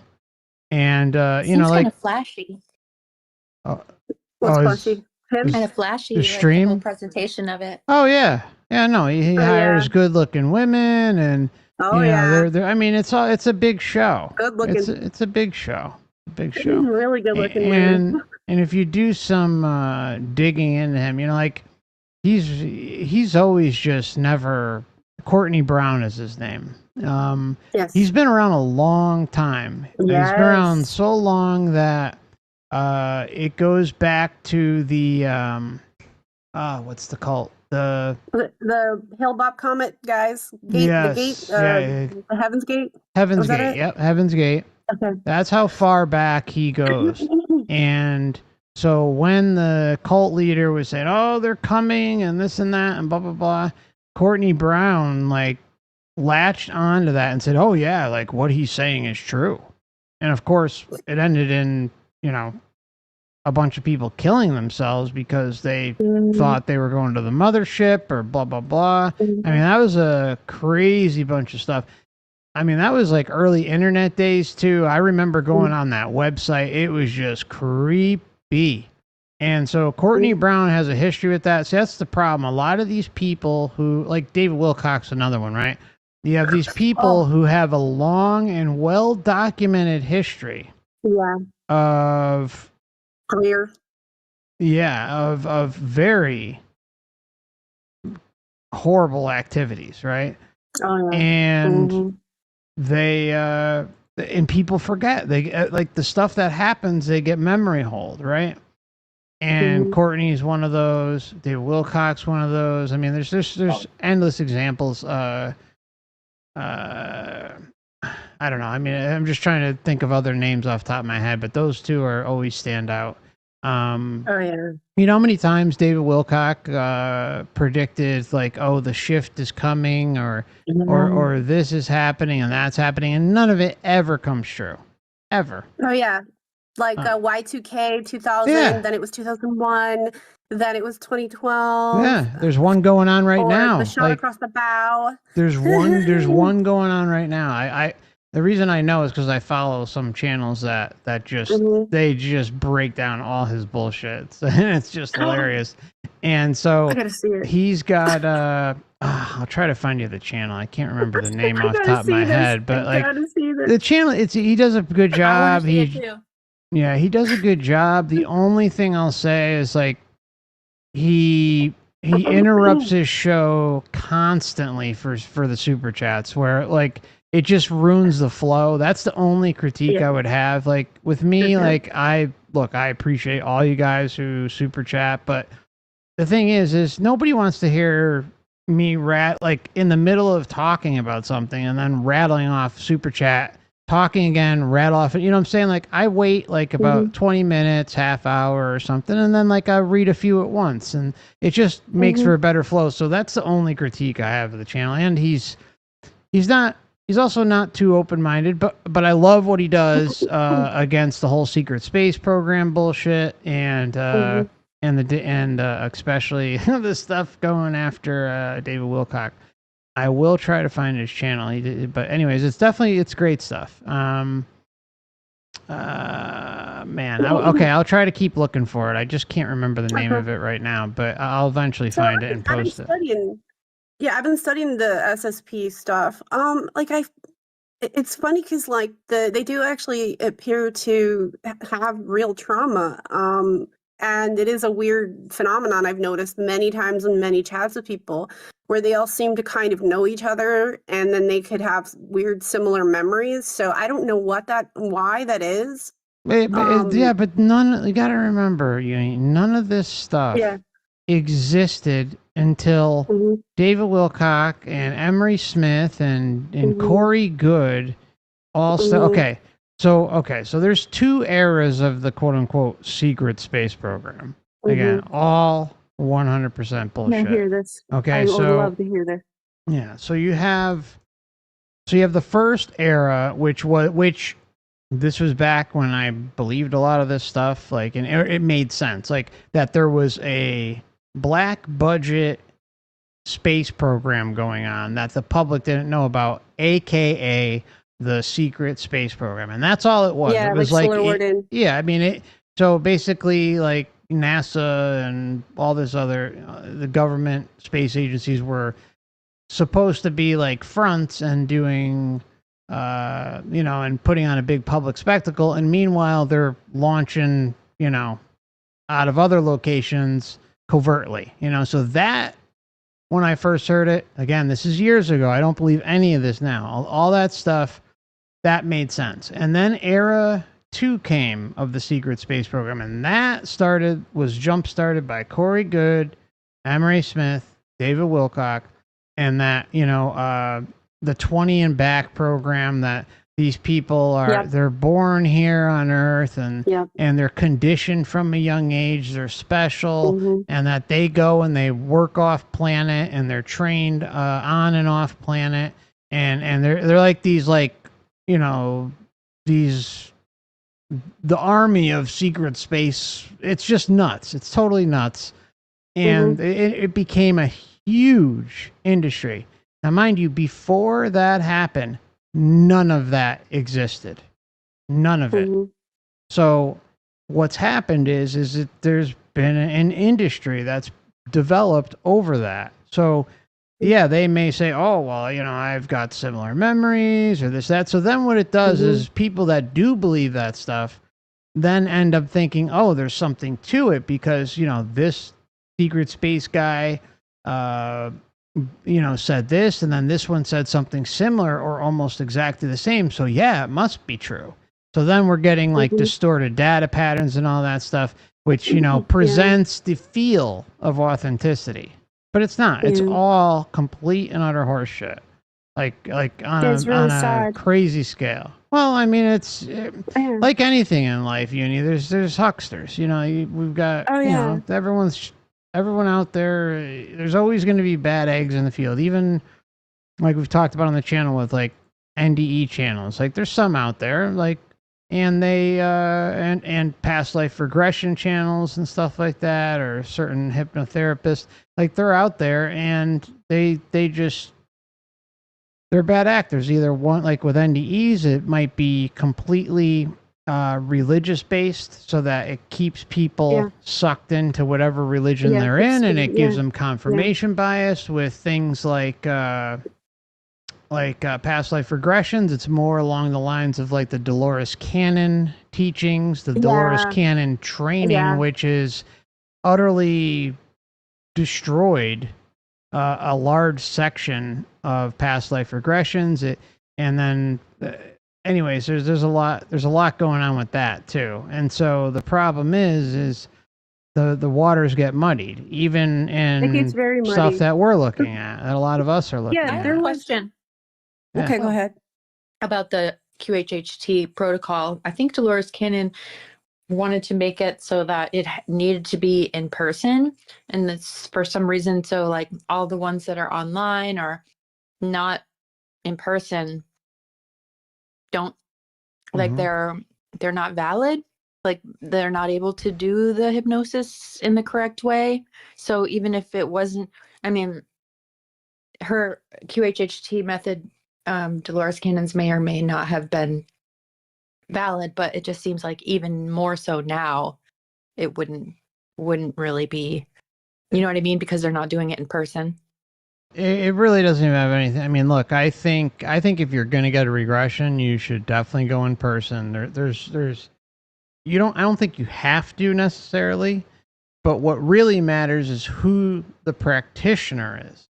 What is a lot of the Dolores Cannon types, like I've met some that they've trained both under Newton's protocols and his booklets and his seminars and his continued seminars even after he passed. And then you have the Dolores Cannon faction. There's people who've studied under both, And I find some of them to be, there's some good ones in there, but I find those who just study under the Dolores Cannon method are, I'm not saying all of them, but a lot of them, they're inherently tainted by a bad teacher. Like, all you have to do is look at a lot of Dolores Cannon's videos. Like, she's full of shit. I'm sorry, she just is. She's very uppity, snobby, it's cruel. not even that's sure, but she's just full of it.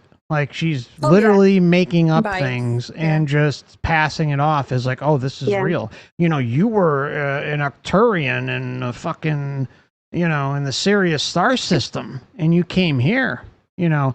And then there's the whole, you know, the whole the walk-in thing to make people feel special, like they're the big savior coming in to save the day. There's so much BS just inherently wrong with her teaching. Whereas the reason why the reason why I never covered her was because of all that. And then the reason for covering Newton is because I went through all their materials as far as like how they taught, what their actual foundation was, and Newton could not be more clear about not leading the person who's going under hypnosis, the patient, right? And Dolores Cannon, on the other hand, has loads of bullshit, loads of inherent flaws, and pre-baked ideas that are being put into people's heads before they even hit the couch, you know? And it's just, it's bad. It's really bad. If you listen to, you know, Journey of Souls, Destiny of Souls, and then you compare it to Dolores Cannon's stuff, it's night and day. First off, where is that coming from? It's either coming from her patients or her clients, let's say, or those that practice under her school of thought and get training and certificates and all that stuff, right? And then it's passed down inherently to the client. But the client has already got an interest in something like this, right? So they've most likely already looked and read Dolores Cannon's books. They've probably listened to or watched a bunch of her videos, maybe went to a seminar, all this stuff, and they're hearing all this salacious, crazy shit, right? With Michael Newton, do you get some crazy? Yeah, you do, but you do not get anything near the level of crazy that you get with her. This is the problem. So How could they be so different? Like on a huge, like on a very consistent scale. And all I know is I hear Michael Newton say over and over and over again till the cows come home that he do not lead the client. Do not lead. It's important to stay back and don't ask leading questions. Don't feed into their pre-baked thoughts, ideas in advance. Now, some people, the problem is they go into a hypnosis session with all sorts of ideas in their head about who they were as in a past life and this and that. And so they can, under hypnosis, mold those things into fact, right? And then make it real and have an experience that feels authentic. That's much less likely to happen under Newton or those who've trained under Newton's protocols, Do you know right? Alba Weinman? Have you heard of Alba Weinman? She's a female, right? Yeah, she's. I was gonna do a regression maybe like 8 years ago, and she was charging $400 at that point. I can't even imagine what it is now. I But do know it. who you're talking about. I wouldn't do it now, but I feel like when I was watching her, because she has them online, she puts them online on her YouTube channel, so you can see the people. The channel, yeah. And it seemed like she was doing that too, kind of guiding them, Yes. like, that storyline. Yeah, I do. As soon as I heard the name, I was like, I think I know this person. Yeah. And if I went to her channel, 100%, she she's another one that's, you know, she's just not. It's all fantastical, right? It's all misdirection. I'm sorry.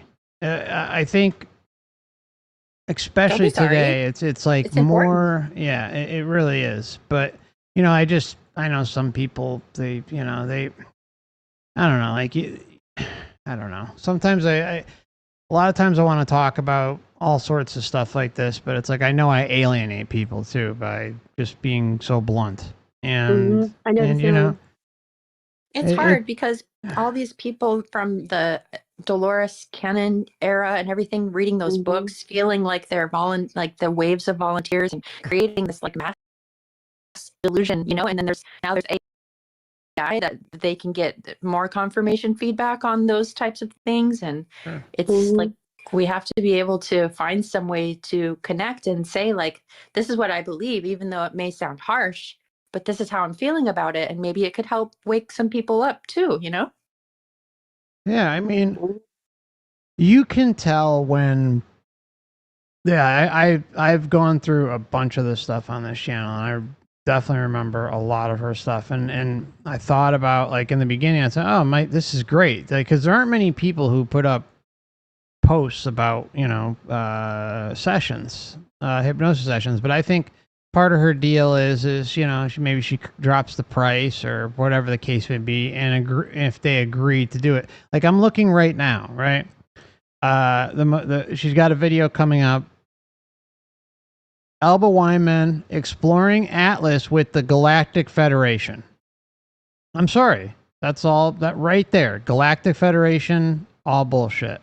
Yeah, I don't mean, believe in it either. no, it's all bull. It's all complete garbage. Yeah. And Yeah. or the angelic wave of love. The Council of Light talks about ascension.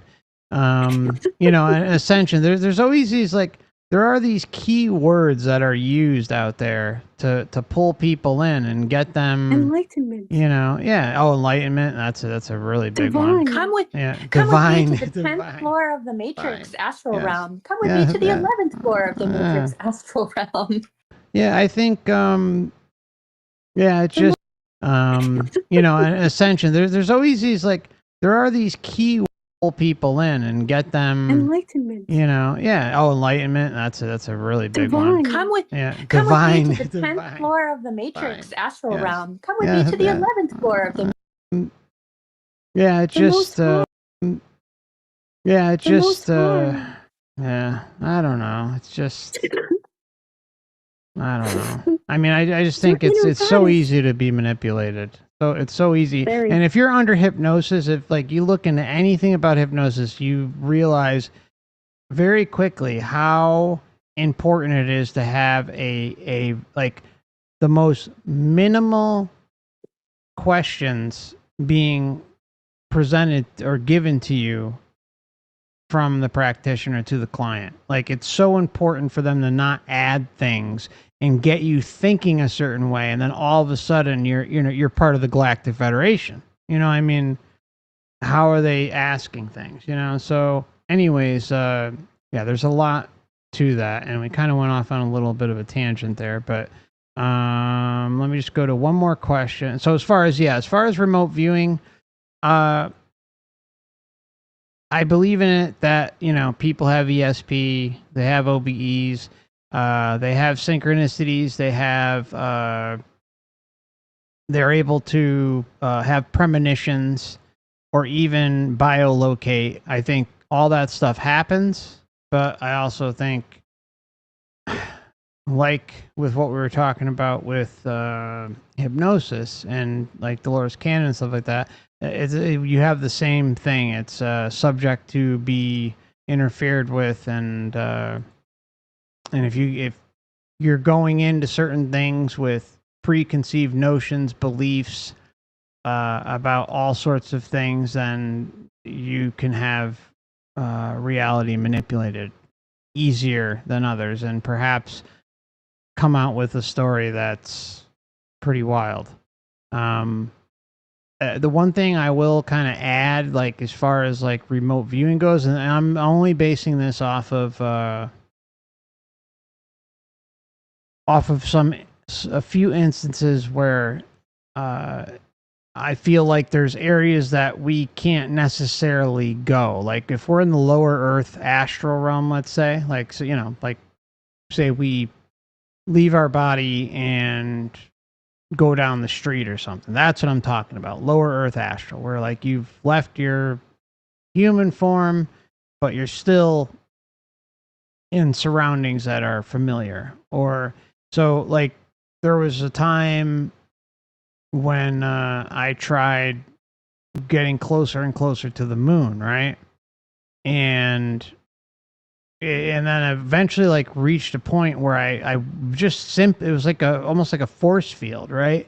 And I simply wasn't allowed to go any further. And I've read a number of accounts out there of people trying to That happened to me too. infiltrate like black sites or like, you know, all sorts of other areas that would be common sense places that you wouldn't be able to drive a car into, let alone, you know, your astral body. It makes sense that there are certain things set up so that you can't even go there. So like you even hear things like, oh, like people OBEing and going down to Antarctica and seeing all this underground bases and Right, there's a aliens frequency here block. and Not all allowed to go. exactly. Like because we still have that connection to the human form, even though we're outside the body. But if you're in the lower Earth astral, then it would make sense that the Matrix, governments, etc., would have things set up so that you can't even go past a certain point, right? It's just Can I tell makes you my sense. experience Oh, please that I do. had Yeah, 3 please. years ago? Please. I was laying in bed. I was wanting to, this was 3.5 years ago, wanting to get a view of this realm from outside of it.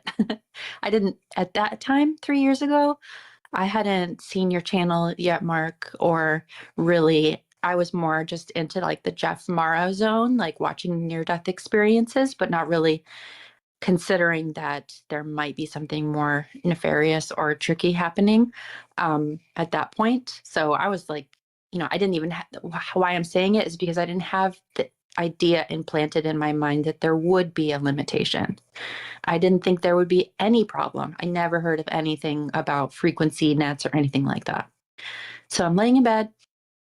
I go into this altered state and I start to raise up out of the house, out of the ceiling, up through the sky, getting higher clouds, getting smaller, etc. I'm getting excited because it's actually working because I'm really excited. I can't wait to see what I'm going to see.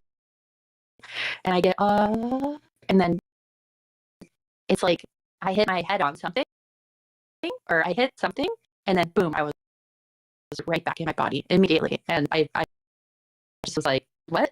Why did that happen? But yeah, I think that's the same kind of story. Yeah, no, it makes perfect sense. Yeah, I think you know, why wouldn't they? I mean, they know that we can leave our body. Why wouldn't they put up, you know, fencing or whatever, you know? So yeah, no, I really appreciate you sharing that. Have you ever experienced anything like that outside the body, or anyone in the chat? Leave a message in the chat if you have an OBE and wanted to go somewhere questionable and found that you could only go past a certain point. Okay, so this gets into like this topic of like constraints, and I feel like different people have different kinds of constraints, and some people don't. And this comes up even whenever, because like I said earlier, we were chatting before the stream started. Mark recommended many times over the years that we work on lucid dreaming or lucidity for different reasons, and even Dan talked about similar things. Like apparently you can make your own reality, which is something I've also been working on. And I kept finding that my mind was doing other things, even though I was only practicing to do one specific thing. And the only way that I could solve these problems was to learn all of these disciplines as like a curriculum. Like when you go to like college and you study like 4 subjects or 5 subjects at once. And I had to just divide up my day and work on different things. And I also have a completely different experience when I was younger versus now. So when I was younger, it was very easy for me to do everything, like ESP, certain kinds of psychic phenomenon, like clairs and things like that. And then when I was in my late 20s, I had this weird incident with these beings, and they look like light beings, and they trick me and they sweet talk you. And I've told Mark about this before privately in our Discord chats. And then after that, they blocked me. They put all these like constraints on me and stuff. And then I went through like a very profound depression, like severely, like clinically. Then I thought like I probably lost my mind or that I imagined things. And I mean, it's like being able to feel something. And then when you have surgery and then the part where you had the surgery, it's like numb. And it's like this very numbness, but like in another way, right? And now that I've been going through like learning stuff again, and you have to kind of approach things like beginner mind kind of mentality and unlearn things, plus the fact that I've learned so many new kinds of perspectives and no longer have like religious ways of looking at stuff or new age ways of looking at stuff. And just like Mark always says, to like, question just pretty much everything, which is kind of like how I've been anyway. And when I started doing the lucid dream practice and reality shifting practice, which is like you move your consciousness to another reality. And I had been doing this my whole life anyway. I just didn't know you could program it. I didn't know you could script it. I didn't know you could control it. And I've always been able to do dream incubation pretty easy. But usually when I did dream incubation, it was based on like a very old, like 20th century version, and time has marched on. And since the pandemic, people have learned and improved many kinds of techniques, and there's so many techniques. And I also find that there are different types of people. I personally feel, this is my research, that there's different types of souls, that there's not one type of soul that's the most easiest way I can explain it is like Pokemon. Like there's different types of Pokemon, like grass or fire or water, whatever, just as an example. But I feel like there's different types of souls. And I think this might be why there's constraints on certain souls. And I figure part of the reason why you couldn't get to the moon might be part of that. I have this too now that I've been working on like what I call dream work, because in order to do the dream work, I have to do meditation in the daytime and also before I sleep.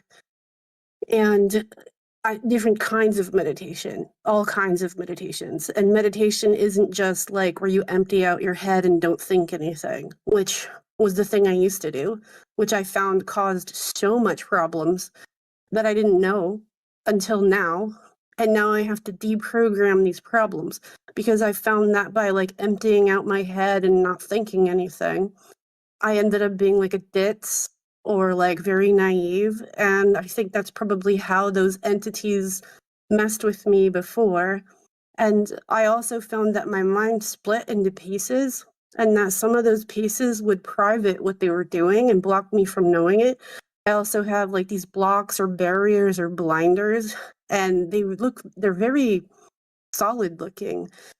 Because I was trying to do this like reality shifting stuff, which is so fascinating to me. I would end up just traveling and I could see like the blinder was there in front of me, but underneath it or on the sides, I could see like part of a landscape, but I'm traveling over it. I started to realize like I'm doing so much stuff when my body's sleeping, and I didn't know that I was doing that. Another thing is I didn't realize how much people's minds were all connected. Like this is a thing that comes up in the data a lot. There's this guy named Sheldrake, and he has so much papers. Like on his website, there's so much stuff you can read on his studies and stuff. He did a TED talk in, man, I don't know if it was Bush era or Obama era, and he got banned on TED Talk, right? They claimed he did pseudoscience, but he's a real scientist. Like he's a real, like legit guy. And he talked about something called the morphic field, which is probably why I keep experiencing like different things. That's even though I'm Rupert kind of- Sheldrake. I was Yeah, gonna say, you're Sheldrake, talking about right? Rupert Sheldrake, yeah. Yeah, Sheldrake. And I didn't know about him. I kind of remember him being shamed or like smeared or something, and I didn't know that I was being duped, and that's probably see, it kind of makes sense in a different way. All the things that I was shamed from looking at or was smeared now today seems like a real thing.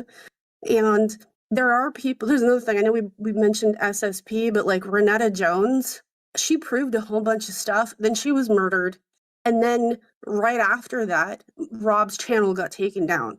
There was this video where she proved different like implants and stuff from different angles and different, like she did so much research on this. I was stumped because like some of her stories kind of like stuff she talks about is like weird. But when she showed like the implants in her body, that stumped me because she could even prove where each one was sending signals from and the frequencies and the FCC and all this registrations and this and that. So it's like there's some elements of something in there. Maybe it's not in outer space or something. But yeah, I definitely am experiencing like these weird constraint things. I am also experiencing what's usually referred to as dream walkers. It's like like in Inception, those people go into other people's dream and they hack in and they do stuff, and it can be good or bad. I've been experiencing this like a lot now. There's also another thing where you can talk to your subconscious mind. And this is kind of like this weird retro causality thing. Like I started seeing this person in my dream who looked like me, but very glamorous and younger. And this person would talk to me and they were very beautiful. And then at times I could see from their perspective, which I don't know, it was weird. And then a few days later, someone talked about, oh, you could do that in your dreams. You could talk to your subconscious mind or unconscious mind or whatever. And then I actually scripted it. And it was like my unconscious mind was like, hey, I don't want you to do it this way, do it this other way. And it like affected how I scripted it in the future. So it messes with my head, but I've experienced a lot of this kind of like so much retro causality stuff. Like the idea of something being a premonition to me is like dumb, because it's almost like there's foreshocks or something, or things reaching back in through what you think of as time, but it's like a record, like a needle in a record, and that needle's gonna eventually get there. You just don't view it that way. I don't know if that made any sense. But like I had just so many just weird things happen. There's even like stuff that I will dream sometimes for a few weeks, and then I'll watch a TV show and like everything is in the TV show that was in my dreams for like 3-4 weeks. Or that happens in a sometimes. song. It's interesting when Yeah. the stuff like that happens, isn't it? Yeah. Like it's really jarring. Like if it's not Yeah. like a TV show, it might play itself out in real life or something. But it's like a premonition. It really is. Yeah, like a premonition. Yeah, I just feel kind of like don't. it's like sensing into the data that's unfolding. Yeah. That too. Yeah, Very well I feel said. like it's Very well said. I feel Heather. like it's that event happens and it's like reaching back to I feel like the whole thing can be edited, and I've had, because my friend died, and I don't know how to explain any of this, but like he showed me stuff and I don't know how to, so much too. That to me, like I really think that retrocausality is a thing, and I'm more in line with this view than like just you're a fortune teller or you're a premonition. I feel like retrocausality makes more sense to me. I also kind of tend to like things that are more scientific sounding. Although I know you said you hate using words like timeline or something, but I don't know. To me, that sounds scientific.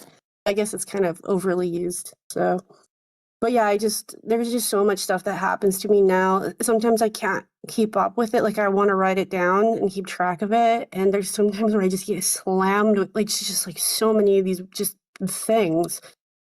And I'm just trying to like, make a mental note of it because I don't have time to write it down. Hopefully I'll write it down tomorrow.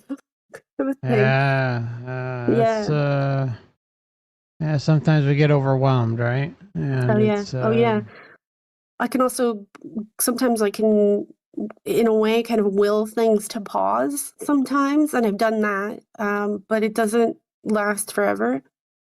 And then once it starts moving again, it can either go slowly and then gradually speed up, or it can just slam and then it's, happening again.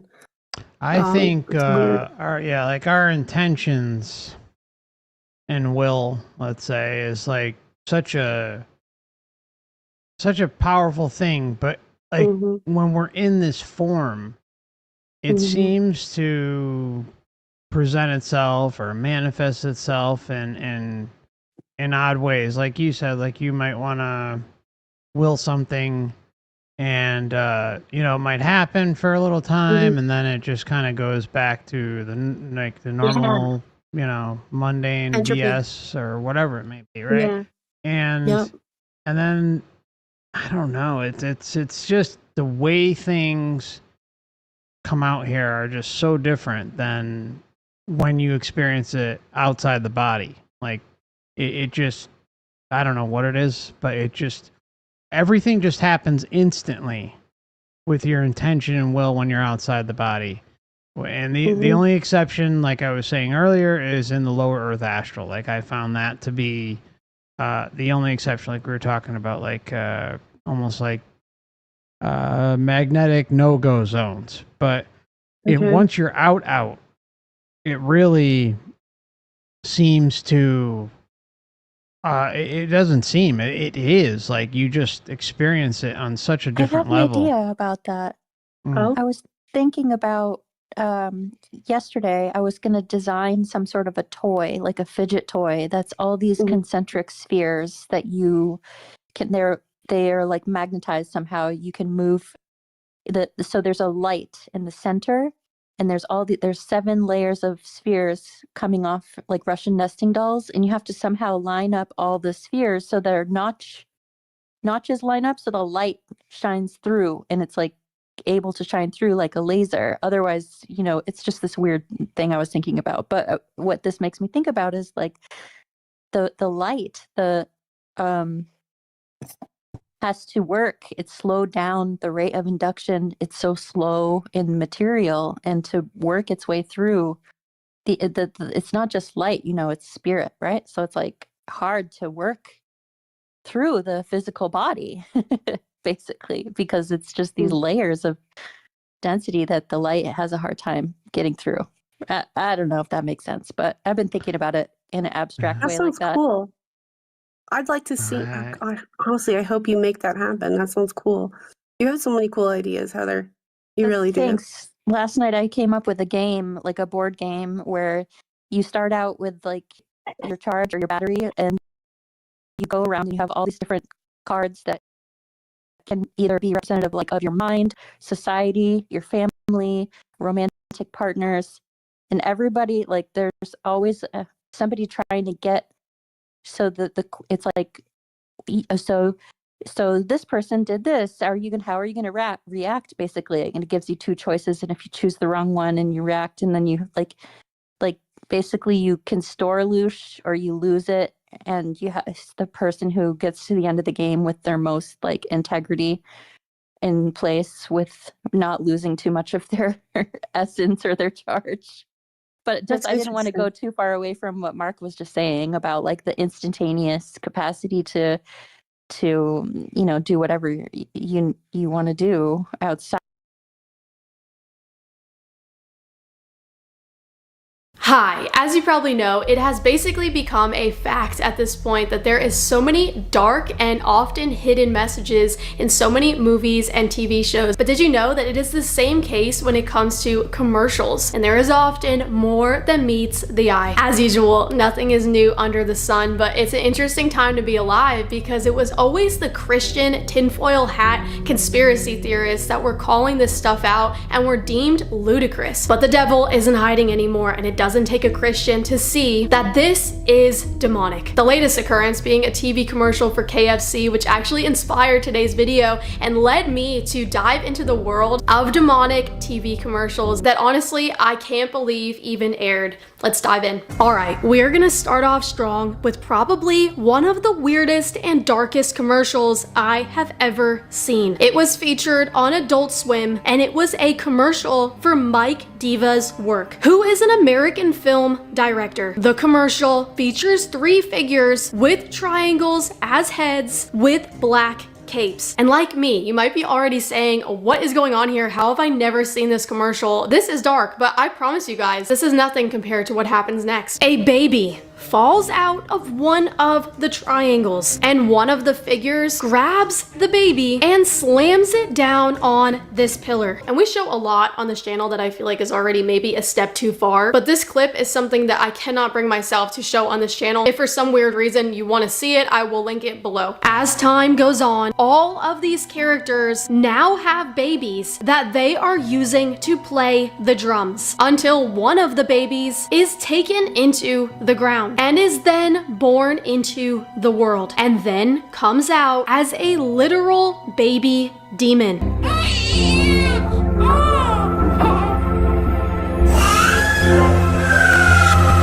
Which is giving Antichrist, if you ask me. But you know what, guys? This is just art. It's just art, and those who understand art and those who understand surrealism, they liked this because they understand that it's art. They understand Mike Diva's pre-birth presentation and even praised it. However, the crazy people, they call this Satanism. They call it witchcraft. I guess I'm crazy, and at this point, I wear that like a badge of honor. Number 2, we have Celine Dion's commercial for her children's fashion brand, Nanunu. And I simply can't believe how many people I've shared this story with that have no idea what I'm talking about. They've never seen this commercial, but I can't get it out of my mind. And again, I can't believe they aired it. But Celine Dion is just another media puppet who is obsessed with sexualizing children.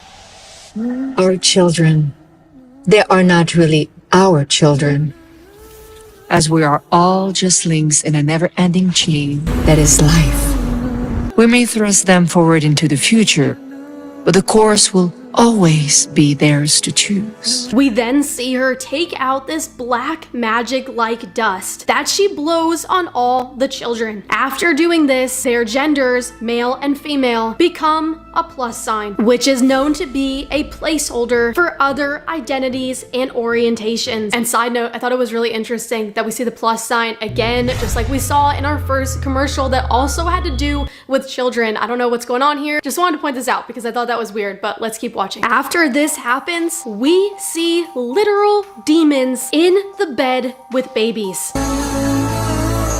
And the babies have new outfits on, one of which reads New Order, similar to New World Order. Celine Dion walks with the Kingdom of Darkness, and this commercial is nothing short of satanic. It is right in front of your face. If you do not believe in demons at this point, if you don't believe in spirits that we can't see, I don't know what to tell you because it is so clear as day. It's right in front of your face how demonic this is. Our next one isn't a commercial, but it is an advertisement. Back in 2023, Balenciaga released an ad with children holding teddy bears dressed in bondage. Many people also finding demonic symbolism hidden in the background of the ad as well. One of them being a roll of tape on the ground that misspells Balenciaga, choosing to put 2 A's instead of 1. And this is just when it becomes like not a coincidence. Coincidence? I think not!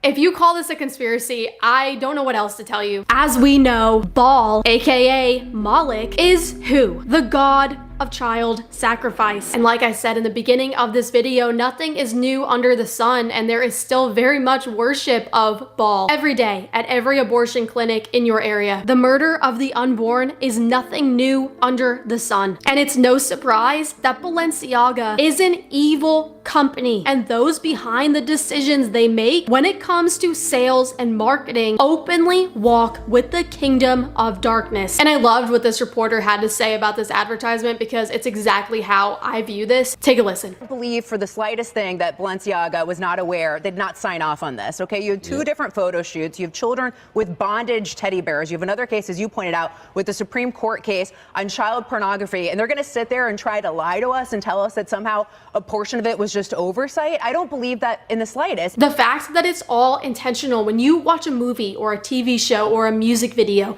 everything is decided down to the color of the shoes, down to the books that are seen in the background of the video. Every little thing is intentional. Don't ever forget that. Don't ever second guess yourself when you're told that you're a conspiracy theorist or taking something too seriously that doesn't need to be taken seriously. They took it very seriously when they put together the TV show or movie that you are watching and the commercials. Okay, well, the next commercial that we're gonna watch is actually a series of commercials. When I was researching for this video, I stumbled upon something that I grew up with as a kid. A product I personally owned and weirdly brought everywhere with me, which kind of freaks me out now knowing more about this product and what is behind this product and how it is constantly advertised to children specifically. And that is the Magic 8 Ball. The Magic 8 Ball was originally created by a man named Albert C. Carter. He was inspired by his mother, who practiced divination. His mother had created a spirit writing device to connect with the spiritual realm. Albert was inspired by his mother's invention and wanted to create something even better. Thus today, we have the Magic 8 Ball. The Magic 8 Ball was and still is a spirit writing device to connect with the spiritual realm, which, as we know in the Bible, is the demonic realm. Whenever you seek out mediums, fortune telling, crystal balls, you are talking to demons. That's why the Bible warns against it. And this Magic 8 Ball was actually also originally created to be a crystal ball and was changed into this black and white ball. The Magic 8 Ball was purchased by a very wealthy company who then ended up selling it to Tyco Toys, who then sold it to Mattel in 1997, who has sold millions of dollars worth of merchandise under the trademark Magic 8 Ball. And knowing all of this now and how it is directly marketed to children is eerie. What's inside every specially marked box of Cap'n Crunch cereal now? A mini Magic 8 Ball that will answer your questions. And if you find a gold 8 Ball, you win $1,000. Mine, all mine. Recommended for ages 6 and up, it's the beloved novelty toy that kids and maybe even some adults have been asking questions to for decades. Oh, mystical relic, are there great deals right now during the Happy Holiday Sales event? Next up, we have something else that I never knew about until I researched for this video, and it is regarding the mother of the Kardashians, Kris Jenner. And I've been wanting to make a video on the Kardashians for a little bit now because there is many speculations that claim the Kardashians are very much involved in witchcraft. So this really wasn't surprising to me when I discovered Kris Jenner back in the day was selling witchcraft candles. Once in a very long while, a truly remarkable product comes our way that challenges what we think and can dramatically improve our lives. Hello, I'm Kris Jenner. In the next few moments, you're going to discover a product that is so powerful, it can enhance your life forever. And I have it right here. These are wicks of wisdom. And it's the special formulas added to these unique candles that make them so amazing. The powerful effects that they can bring to the people who burn them are truly extraordinary. So open your mind to the possibility of making your dreams and your wishes come true. Wicks of Wisdom enhances your spirituality. When I checked the bank, it showed money. Yeah, she then invites a psychic onto the show to review her candles. Linda Salvin is the nation's leading radio psychic whose program has been heard all over the world. So Linda, what makes Wicks of Wisdom so special? Why can't I just go out and buy a beautiful candle and get the same results? Well, Kris, these aren't just regular ordinary candles. Each set has a spiritual solution for a specific problem. I've blended my own ingredients that help to create the positive energy that's needed to go out into the universe universe to solve these issues. The good luck power candles will help break through the blocks, obstacles, negativity, all of the negatives that we deal with on a daily basis. Sometimes we just need a little push with the universal's help. And as always, this is intertwined with crystals and gemstones, which as you can see on the bottom of this advertisement, that when you purchase one of Kris Jenner's witchcraft candles, you get 4 gemstones for free. What a bargain. This is a great deal, you guys. And it's also so crazy because these women in the audience have no idea, or maybe have no idea, that they are stepping into the world of the occult when they purchase one of these candles. I also want to put this clip in here that I recently found that furthers the point that the Kardashians are involved in witchcraft. Here's a video of Kim Kardashian receiving a strand of Marilyn Monroe's hair. Take a look. This is either really cool or a little strange, but that's who you're doing business with, right? So. What is this? That is Marilyn's hair. So. You can clone her. So that's awesome. Oh my god, I'm literally going to do some crazy voodoo shit that I want to wait. And I channel her. This is so special to me. Thank you so much. This is so cool. So cool. Good vibes. Wow. This is sleeping with me every night. The next few commercials I'm going to show you guys may not appear evil on the surface, but if you're a Christian and if you tuned into our witchcraft series here on this channel, then you see this for what it truly is. Planting seeds in young minds that witchcraft is normal, okay, and cool. Sabrina's psychic crystal ball. Cool. What's with girls and psychic powers? Like how smile? It tells you all the answers to your most haunting questions. Yes! Spellbinding. Will Brad call? And with a twist of her wrist, she makes magic happen. We love making magic with Sabrina. She's the coolest witch around. She's making magic for Harvey. We love making magic. A trophy. With Sabrina. The part where she's making magic for Harvey and makes him a trophy made me think of the real life witch, Gisele Bundchen, who has been very open about the fact that she helped Tom Brady get to where he is with her use of witchcraft. Okay, we have arrived at our very last video for today, which is the KFC commercial. What started out as part 1 of their advertisement titled Believe in Chicken. Welcome to the news at 11, where we'll be chatting to the Minister for Artificial Intelligence about recent accusations that he's not real. Okay, anymore. What can we even believe in anymore?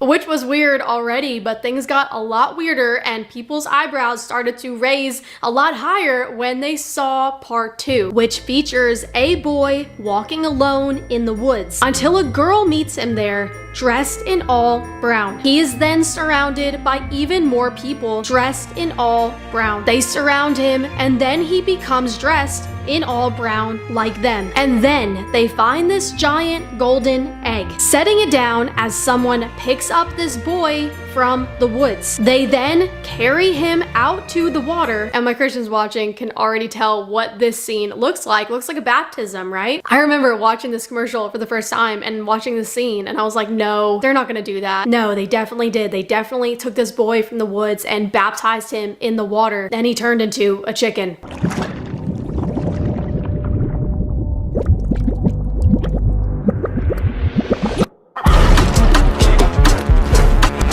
Which in a way is funny, but at the same time, we are well aware now it is always Christianity. And I'm gonna tell you what we're not gonna do. We're not gonna sit here and pretend that this wasn't intentional and spiritual. Lastly, like many other Christians, I don't think I'll be eating at KFC anymore. And I really liked their mashed potato bowl, you know, that has like the corn and the chicken in it. But at the same time, I'm like, you know what, Taylor? You can make that yourself at home. I don't need to go support KFC and whatever this is, which in my opinion is mocking Christianity. I loved putting this video together for you guys because television in itself is such a rabbit hole. The fact that we have different channels on our television, the fact that this content is called programming. Could it be when we are watching our TVs and channeling into our favorite network, we are quite literally being programmed. God bless you guys. I hope you enjoyed this video, and if you did and you want to help us expose darkness and get it out to more people, go ahead and drop a like or leave your thoughts in the comment section below. God bless you guys. See you for the next one. Guys, what's up? Thank you so much for watching today's video. If you want to see more videos to help you grow in your faith with Jesus,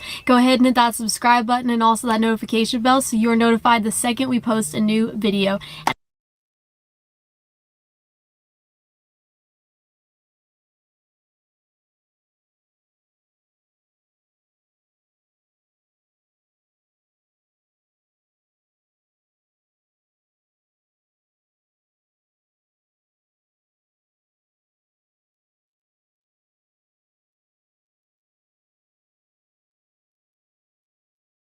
Fresh off the woman stabbed to death on a train in Charlotte, we have another woman losing her life while simply minding her own business. Auburn police are investigating after a retired college professor was found dead in a wooded park of Kiesel Park on Saturday. The park is actually a popular green space where a lot of people like to go. It's normally very peaceful and quiet, a nice place to let your dog stretch your legs. Police say her death was the result of an assault. Harold Rashad Dabney was arrested Sunday morning and is being held without bond. He faces 2 counts of capital murder and is being held in the Lee County Jail. According to these court documents, Dabney used force against Dr. Gard Chanelli and stole from her. It also says he kidnapped the former professor with the intention of hurting her. Police responded to a call reporting a suspicious person near Beehive Road, which is just 4 miles from the park. When officers responded, they saw a red Ford F-150 that belonged to Dr. Gard Chanelli and was reported missing.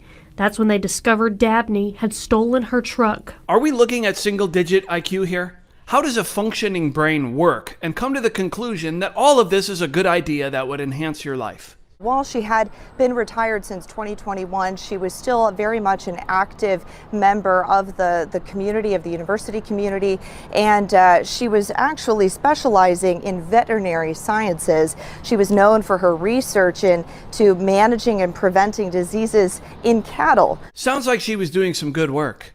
This is what we get to keep, and this is what we lose. Doesn't seem like a good trade, does it? So taxpayers get to pay for this guy to chill in a jail until he dies now, right? On Monday, prosecutors confirmed they will seek the death penalty against the accused killer of Dr. Julie Chanelli. If he's found guilty, I propose we make that execution public. Don't you think it's time to send a message, the fear of God, into any of these low-intelligence, evil monsters who want to consider doing something like this? There was also a horrible killing recently in Charlotte, where I talked about, and so many others. You know, when you have horrible killings, you have to take horrible actions. You heard the man. Let's get horrible. Monday afternoon, Dabney appearing before Judge Jeff Tickle for his 48-72-hour initial hearing. Cameras were not allowed inside. The judge appointing 2 defense attorneys, setting no bond in the case, and a preliminary hearing is set for October 8th to determine if the case will go before a grand jury. Here at Kiesel Park, investigators have gone and the gates are open.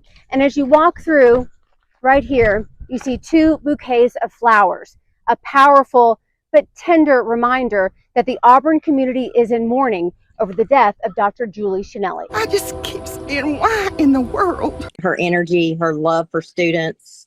I mean, she loved veterinary medicine. She was a cowgirl. She mostly worked on cows. She was an excellent researcher, teacher, brilliant individual, excellent veterinarian, but what she was love.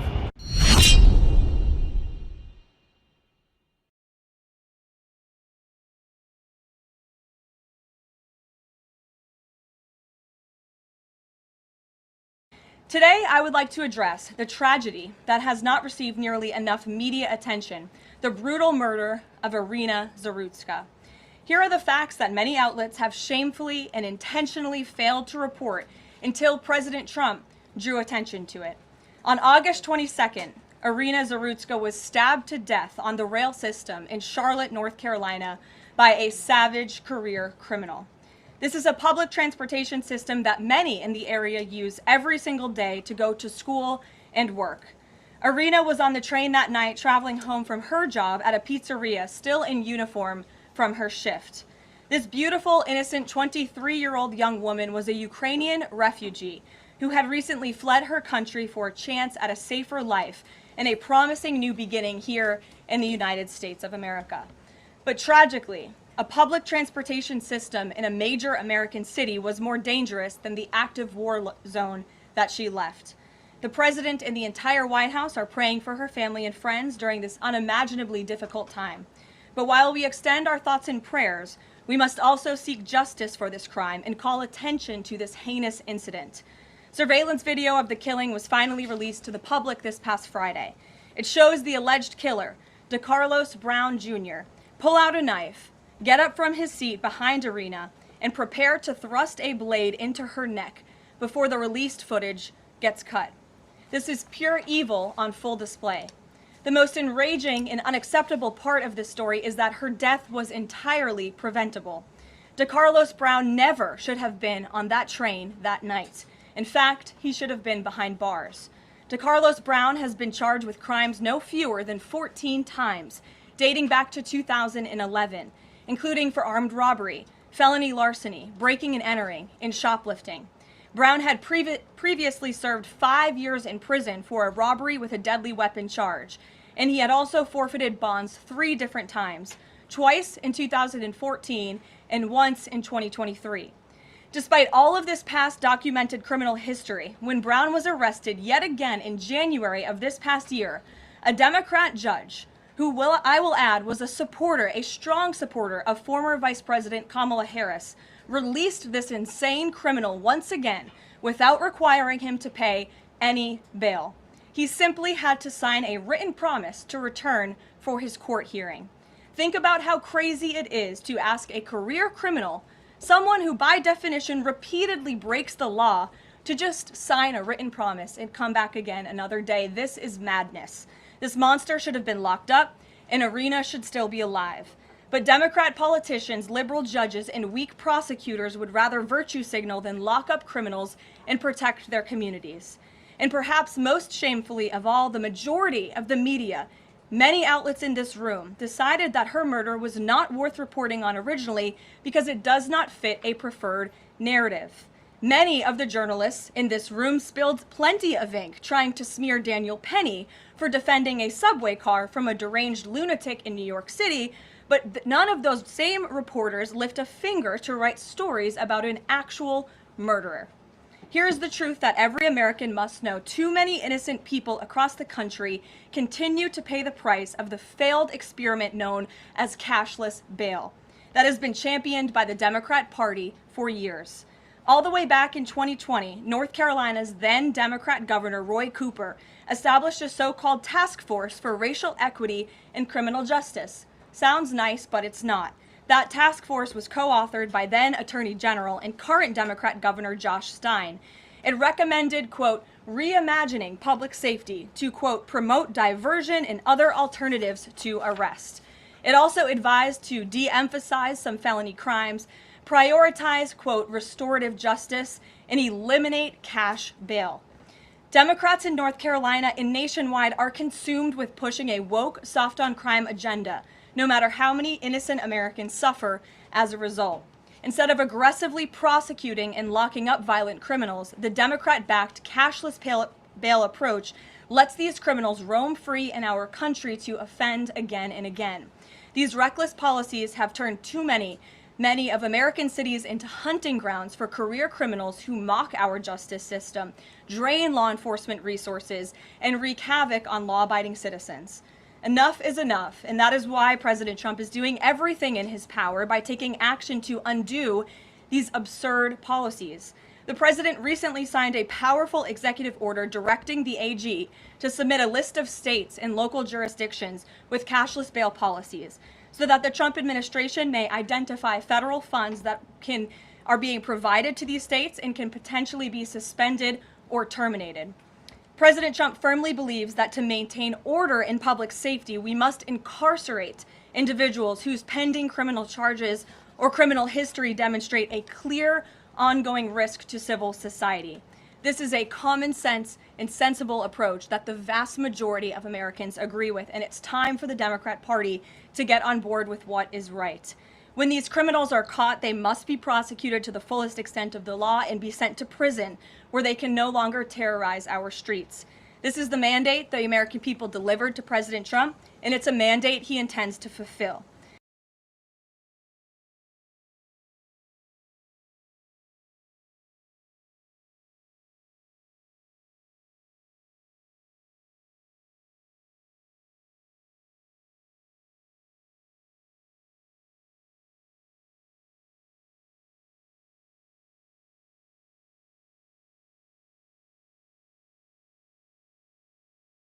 And right now, you can save £50 per... That might actually be the most disgusting video I've seen in a long time. Was that a damn cheese grater on her feet? What's going on, everybody? Another compilation coming at you today. But before we get deep into it, a quick word from our boy. Nothing beats a Jet2 holiday. And right now, you can save £50 per... That might actually be the most disgusting video I've seen in a long time. Was that a damn cheese grater on her feet? What's going on, everybody?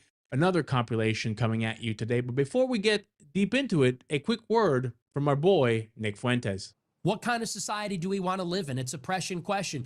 Do we want to be too racist and safe, or not racist enough and not have a society? It's that simple. So people are going to have to get a little bit more comfortable with talking about this in racial terms, because that's why we can't solve it. And you want to know how we know that?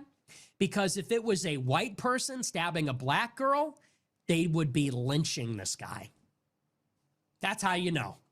Because if it was a white person, a white football Chad, stabbing an 18-year-old black kid in a hoodie with his Arizona iced tea and Skittles, they would fucking lynch him.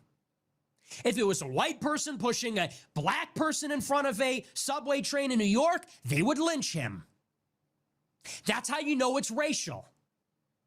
Because if it was white people doing it as characterized and portrayed on television and in movies, we wouldn't have a problem. Because there would be narratives, there would be policies, it would be called the new KKK, and they would spy on every white person and decimate the criminals. But because they're black, and it's not politically correct, and it's sensitive, we can't chase them, can't charge them, can't lock them away. We can't even talk about it. They won't even cover it. And it's gone on for too long. Too many bodies. And too much insanity. Look at what's become of these. It's depressing. Look at what has happened to Chicago. Beautiful city. Ruined by this. Same with New York, same with LA. LA is one of the most beautiful places in the world. Look at what they've done to it. Because we're afraid of being called racist. Well, I am part of the new generation, and I can assure you, I don't give a fuck about being called racist. I want my fucking country back. If that makes me racist, so be it. No love lost. And increasingly, that's how people feel about this. That's how I feel about it too. So that's the issue. What's amazing is, of course, Trump is surging the National Guard in these cities to take care of the problem, and you're having protests against it. They want the chaos. They want the disorder. It has to be broken. These people have to be broken. It cannot go on like this. There needs to be leadership. It needs to come from the top. The people may not like it at first, but they need to accept it. Because otherwise, we don't have a country. It's that simple. We know statistically that white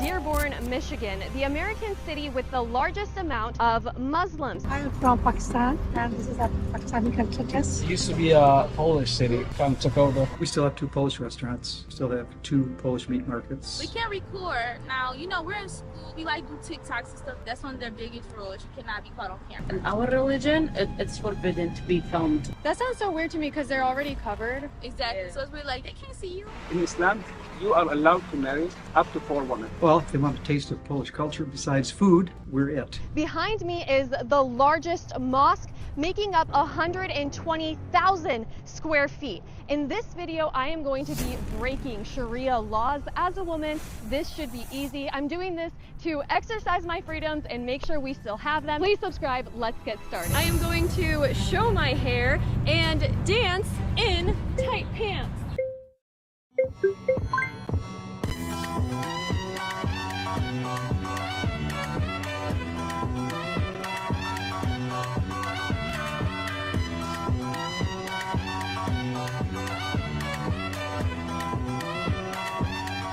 I don't think anybody saw me, but under Sharia law, that could have put me in prison or have to suffer through public lashes. You know what else is not allowed in Muslim countries? Flying drones. You're not even allowed to bring them in there. Let's see if we are allowed to fly our drone around this mosque. So as you can see, ladies and gentlemen, they have mistakenly put a moon instead of a cross. They want to build an even bigger center in Texas called Epic City. Not so epic to me.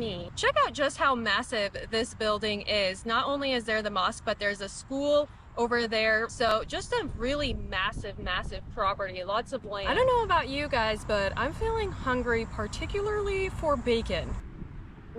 I love bacon. You think any of these guys want some? Told me that you were taking videos in front of the mosque. Yeah. You're more than welcome to take pictures and photos, but just no music and dancing, just because it's a house of worship.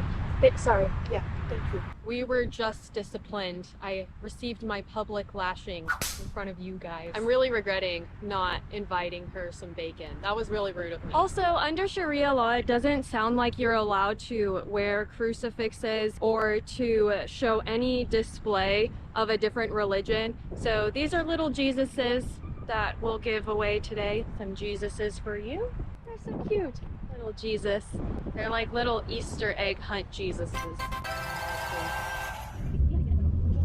I am here at the crossing of Manor and Warren. You can see that in this town there are a lot of hookah shops. One thing you are not supposed to do in a lot of Muslim countries is record people without their permission. Let's see how that goes. They have different languages here on this wall. Salam, immigration, and translation. Look, the hair salon is also in Arabic, and this Democrat guy is running for mayor. His name is Shadi Mawari. That moon symbol reminds me of Twitches. Look, there's a gigantic moon over there. Whoa, and there's the giant supermarket with an Arabic logo. This is craziness. The moon symbol. I don't know what that means. So one of the first things they have when you walk into this store is different flags. At the end of the store, they have the biggest Palestinian flag that I have ever seen. Lots of rugs. This is like a Michael's for Muslims. I know that. Like, you're not understanding, Mom. It almost feels like a religious store, though, as well, because they have these. Are these worship clothes? Everybody in this store is dressed like this. That was very bizarre. We're gonna go see what they have at the supermarket now. I just got yelled at. I believe that I felt a little bit like an outsider there just because of my dress. Guys, I'm about to break a crazy rule right now. See that?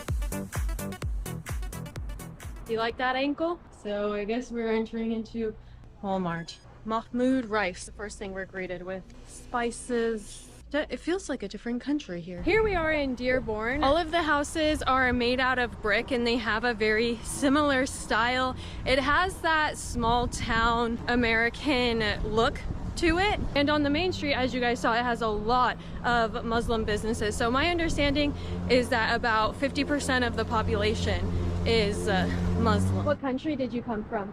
Syria. Syria? Oh, how long have you been in the US? Oh, for a long time. What do you think about the United States? Great. How does it compare with living in Syria? Being in both countries is great. The war is messing it up. I heard that 50% of the population here is Muslim, or are you also Muslim? No, I am Christian.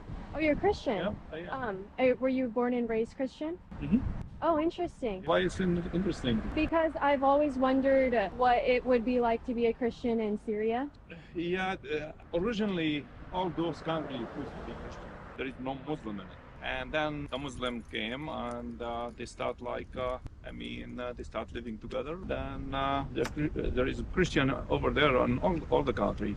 Don't be surprised. How do they treat Christians? Are they persecuted or are they able to practice? There is some conflict. How likely is it that something like that could happen in the United States, which is a Christian nation? Some people fear that Islam could take over. What do you think? That's a really good question. I leave the answer for you.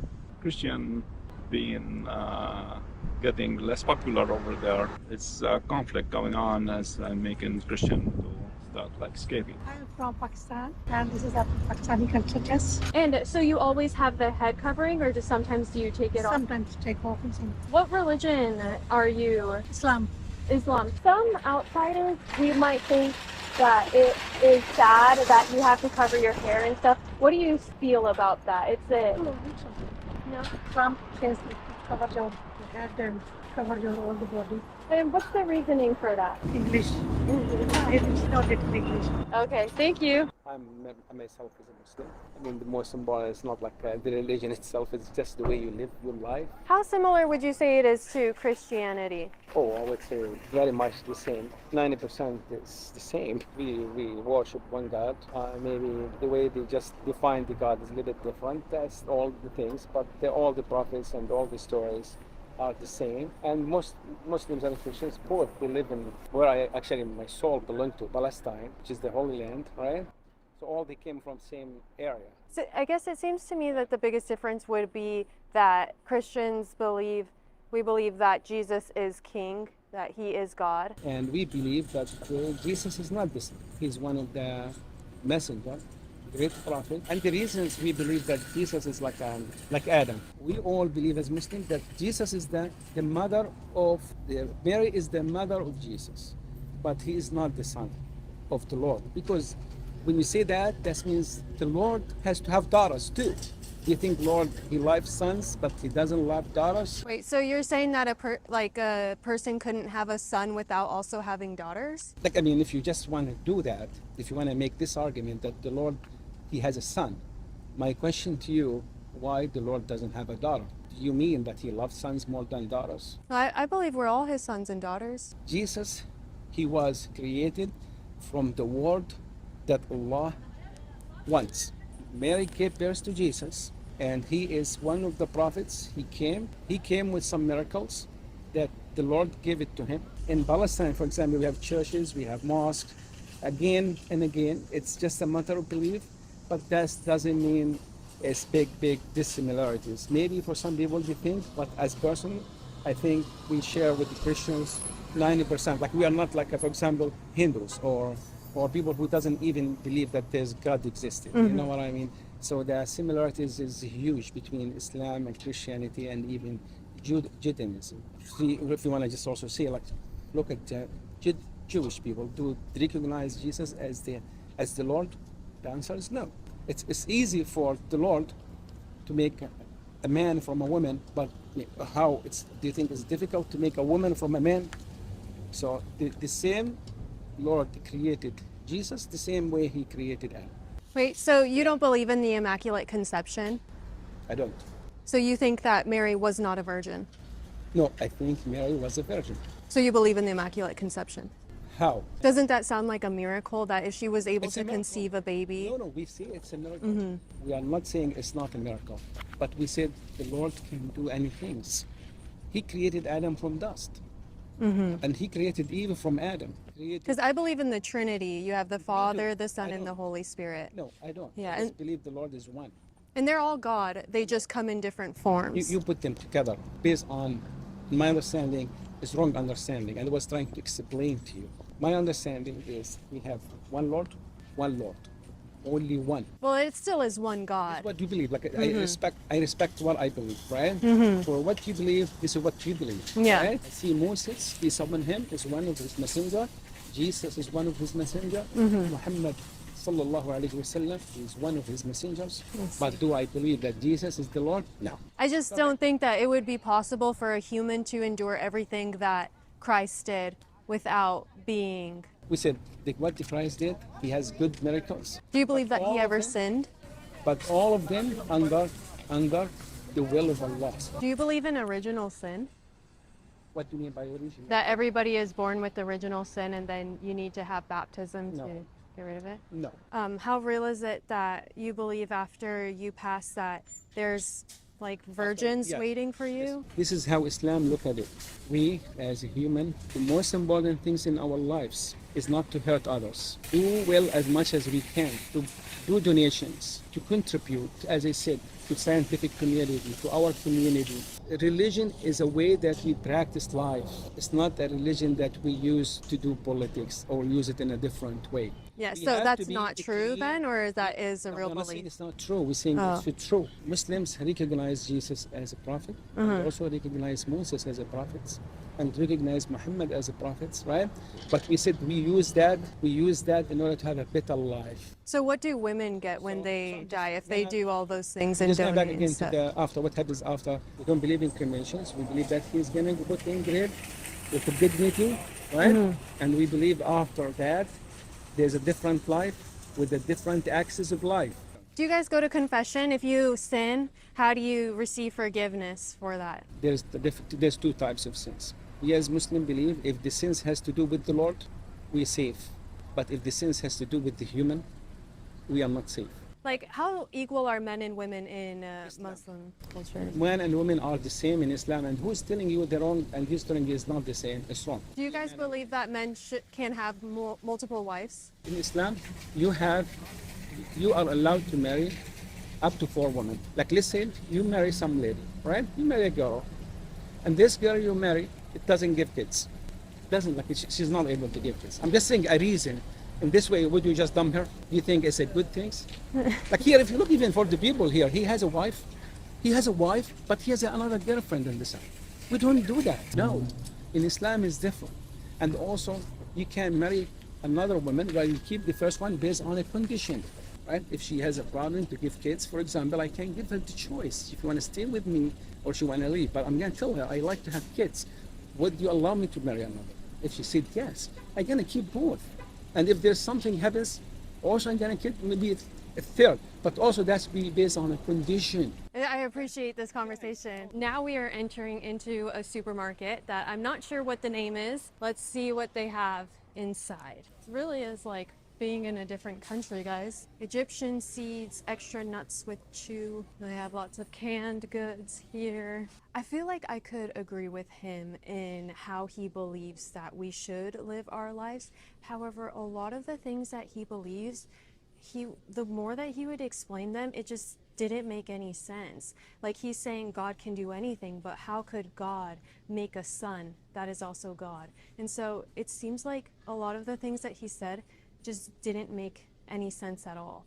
And he kind of just completely avoided the question about the virgins after they die. We are in an indoor market. You don't want to be... Yeah. I'm sorry. I was just wondering, is there anything that you guys recommend here? Big food is really nice, good thing. Yeah? Yep. I mean, this kibbeh, falafel, fresh. Oh, fresh. What is it? Falafel. Falafel? Yes. It's fried? Like beans. This is with the meat. That one there is a fry, but with the meat. Okay. That one's meat, actually. It looks like hamburger, is it? It's like hamburger, yeah. But this is fresh meat from over here. Where are you from? I'm from Yemen. This is Lebanese stuff. And I've been seeing the moon everywhere. What does that mean? The moon, actually, that's you can see it in the places. That's actually is a mosque. How come a moon and not, I don't know, a sun or... The Muslim people going monthly by the moon, not by the sun. Oh, really? So because we have the Ramadan to start fasting, so we know Ramadan by the moon, not by the sun, not by anything. Oh, I see. We know the month starts by the moon. So if you can see over here, I have Sunday, August 24. So over here, Safar 29. Safar. 29. And what does Safar mean? That's months called Safar. Oh, okay. So any calendar over here, you're gonna see it. August 7, 25. This Safar 12, 1447 years since Prophet Muhammad came here. So you don't use like the normal year? No. What? They use it, but for companies, stuff like this, but for religion, we use this calendar because you know what's Ramadan is gonna be. The regular calendar has 31 days a month. Yeah. That one doesn't have it. It's 29 or 30 by the moon. So since the moon came out the first day, It's gonna take 30 or 29. Ramadan could be last month and end of the March. What is next Ramadan? year. Ramadan, that's the month that all the Muslims we will fasting. So the one month of the year we have to fast. Okay. Yeah. The whole Yeah. month. Yeah. You don't eat anything. No. I mean, we start fasting from sunrise to the sundown. Oh, okay. So no matter what, the winter time is gonna be short time, but daily. Summertime is gonna be long day. So every years we are short than the normal years, 10 days. Oh, so do you celebrate New Year's? Actually, we not celebrate anything. It's not our faith. And how different do you think the Quran and the Bible are? For my opinion, actually, this is nothing different between Christianity and Jewish and Muslims. What do you think? How many times the God mentioned names of Jesus in the Quran? I feel like I have heard not so good things about him, maybe. About who? Muhammad? He's our prophet. Did he marry a 12-year-old or something like that? That's different things. In Islam or in the Quran, in some interpretations, or if taken seriously, that it is acceptable to, I guess, kill people who are infidels or not Muslim. That's wrong. No one. That's not true. I can't prove right now that God told you you can't force people to be a Muslim. Are there some Muslims that believe that and some don't? Every group of religion, you can't define in them like some people like terrorists. So if you go look at the ISIS or terrorists over there or something, they are not all Muslims. They are Mexican people from the world. One of the safer community in the United States, the Muslim community. We live with everybody there. How come in some Muslim countries where they use Sharia law, they like put women in prison for showing their hair, or if like infidels they like beat them? Showing hair actually is something illegal in the Muslims. If you ask my mom why she's wearing like this, she'd say the God told me wearing like this. 100 years ago, British and UK, all Europe countries, they're wearing like that. 100 century they start be free. The reason why I ask is because it just seems like in some ways that there is a very inequality between men and women, like women needing to ask permission to give a resume or to go and travel by themselves. Not how like this. You're looking for the Muslim woman. Why is like that?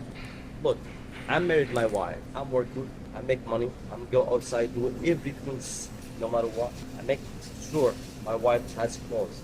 That's my responsibility. I make sure she has glory. She has money to spend for herself. I'm sure she has a car. I fill up her car every single week for her. I make sure for kids, everything. That's my responsibility. So the woman, what she gives me is for other responsibility. I need for a woman to take care of my kids, take care of herself, take care of me when I go home. Other than that, I'm making her a queen at home. I'm not forcing her to go to work, to get some money to spend for herself. I'm not gonna go to a restaurant and told you half and half. No, that's all my responsibility. So she has responsibilities, I have responsibility. My responsibility to spend, to work, to make money, to spend for them. She her responsibility, what is that? Take care of kids, stay in home, like that's it. So it's not mean something I can force her. Okay, when she go outside, she has to ask me. It's kind of like a woman go outside. A lot of people go, some people are crazy. It's not all the places safe for my wife. It's not she can fighting like men fighting. My wife, she get accident, she gets staying crying. Oh, she can either get conversation with the policeman to get it, but the man can fighting, go talking, go do with the stuff. You know what I'm saying? So the hardest stuff, that's in Muslim people. The harder stuff, that's what man has to do because he has more power. It's not mean stronger or woman doesn't have it. No, it's me. The woman is like something like chocolate. Chocolate is melty. I don't want to my wife get hard working and get tired and come back home. I need her to be staying home. When I go home, I see my beautiful wife, I see my kids clean, I see my house clean, I see my life ready to me. And so, like in other countries, that's just basically the norm. That's what is expected of. It's choice. Like some people between the man and woman, they have agreement. Hey, can I go whatever I want? It's fine. It's not mean something I can hold you from the neck. Hey, so you have to stay. You have to do. No, it's not like that. How to think? All those came from it's not from. Really? In your religion, who killed the Christians? We Muslims, we not believe this Jack. But who did kill Jesus in the The Christianity? Jewish. The Jewish. Why the Christianity were the Jews? Mhm. Kill the prophet. Yeah. Something makes sense, you know what I'm saying? So they're not fighting about religion. Yeah. They're not fighting with their land. Mhm. They're not fighting about, they find about making money. Something Yeah. crazy in the mind. For So sure. many people thought. If you're living in Dearborn, Dearborn one of the safer, one of the safe communities in the United States. They just originally from my father and my mother and my grandfather, we all Muslims. Yemen. Oh, okay, interesting. And how many times have you been there?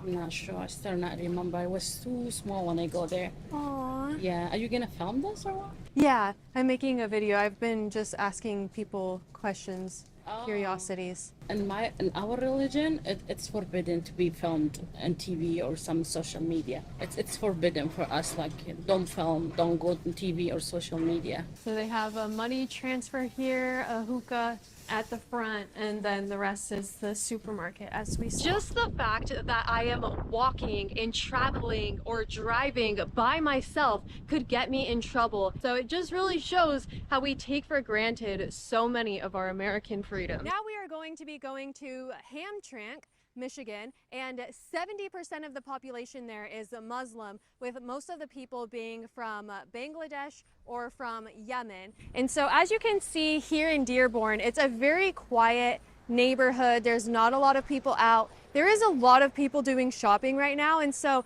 in my opinion, it's very shocking to be one of the only women who's dressed normally and not wearing a head covering, but nobody's really made a problem about it, or they haven't made a problem about me recording either. In fact, we've had some really insightful conversations. So in many ways, it does seem like what we see on social media, it is very dramatized, but at the same time, I don't believe personally that Islam is a peaceful religion, and something sounds very off about it to me. Take a slight left on Hamtramck Drive.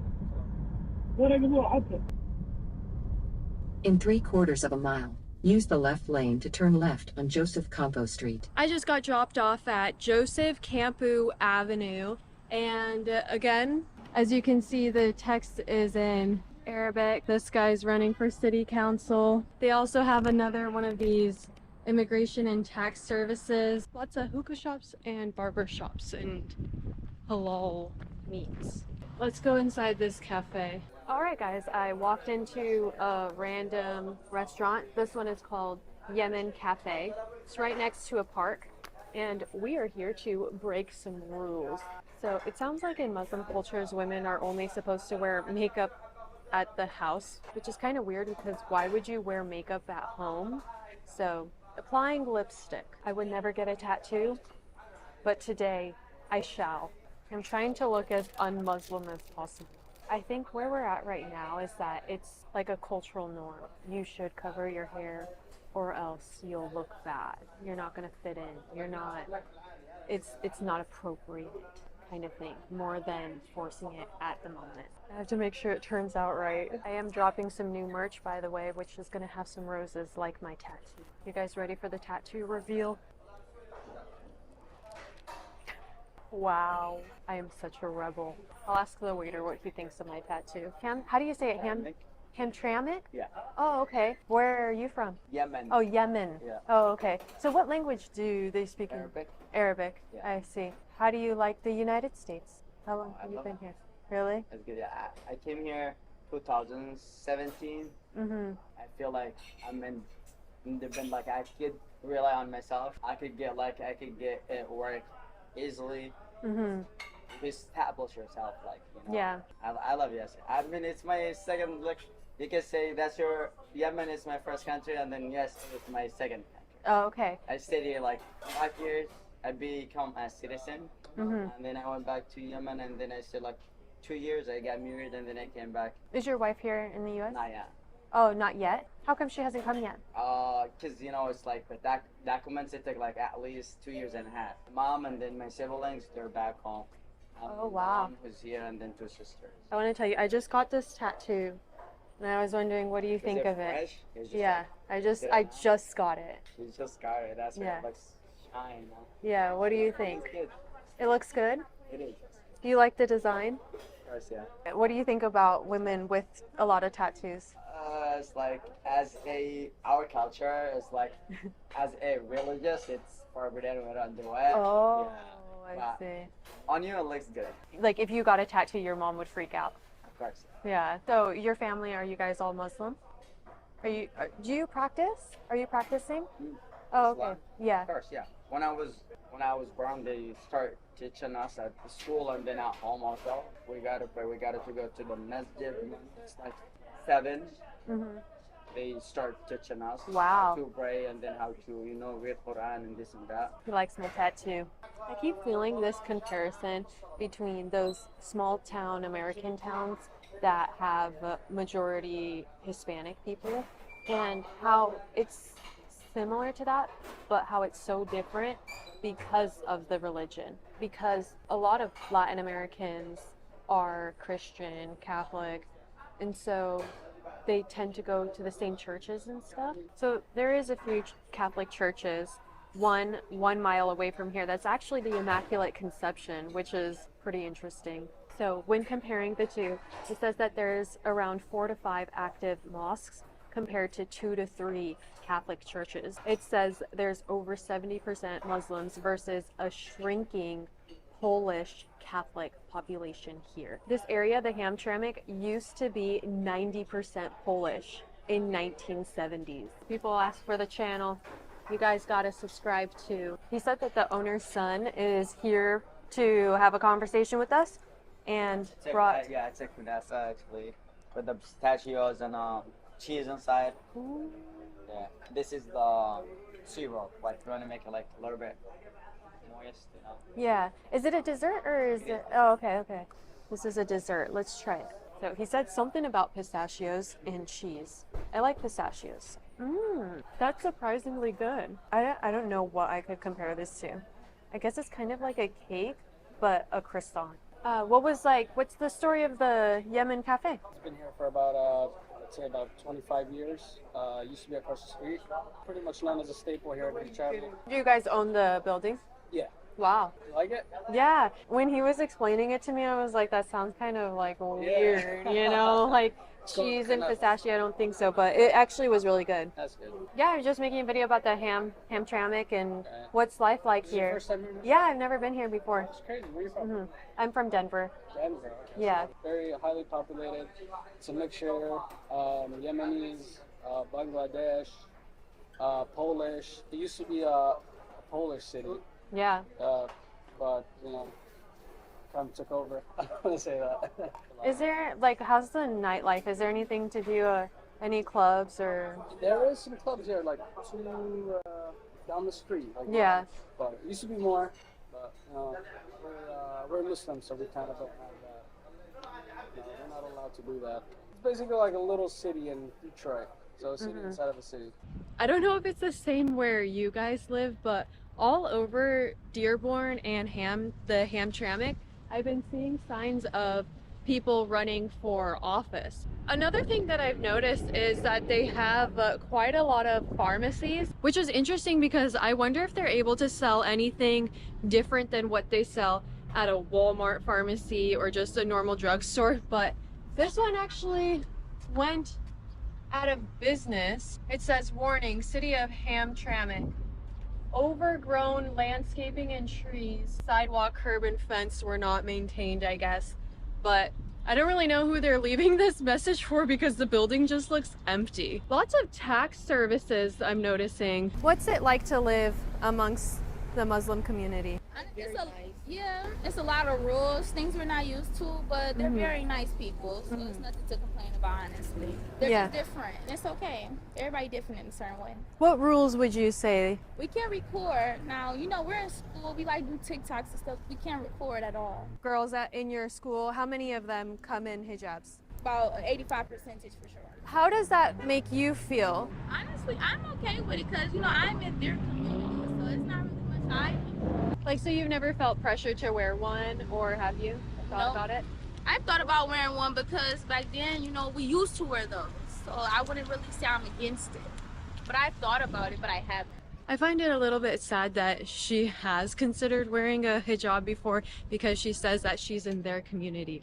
But this is an American community, and it also used to be a Catholic Polish community. So amongst this city of money transfers and halal meats, we have a Polish art center. We do have a number of religious things here. Very pretty. One thing that I was wondering is how you guys have stayed in business so long, even though there's been such a change of Well, interestingly, and surprise to us, but this was mostly Polish at one time, but our clients were never local, seeking us out and coming in from afar. even now today. Yeah, always. It smells so good in here. How much of the product is from Poland or local? Almost everything here is from Poland. All that's Polish stoneware. Okay. It comes from one particular area in Poland, southwest Poland. It's all painted by hand. So your wife was saying you're half Polish, half...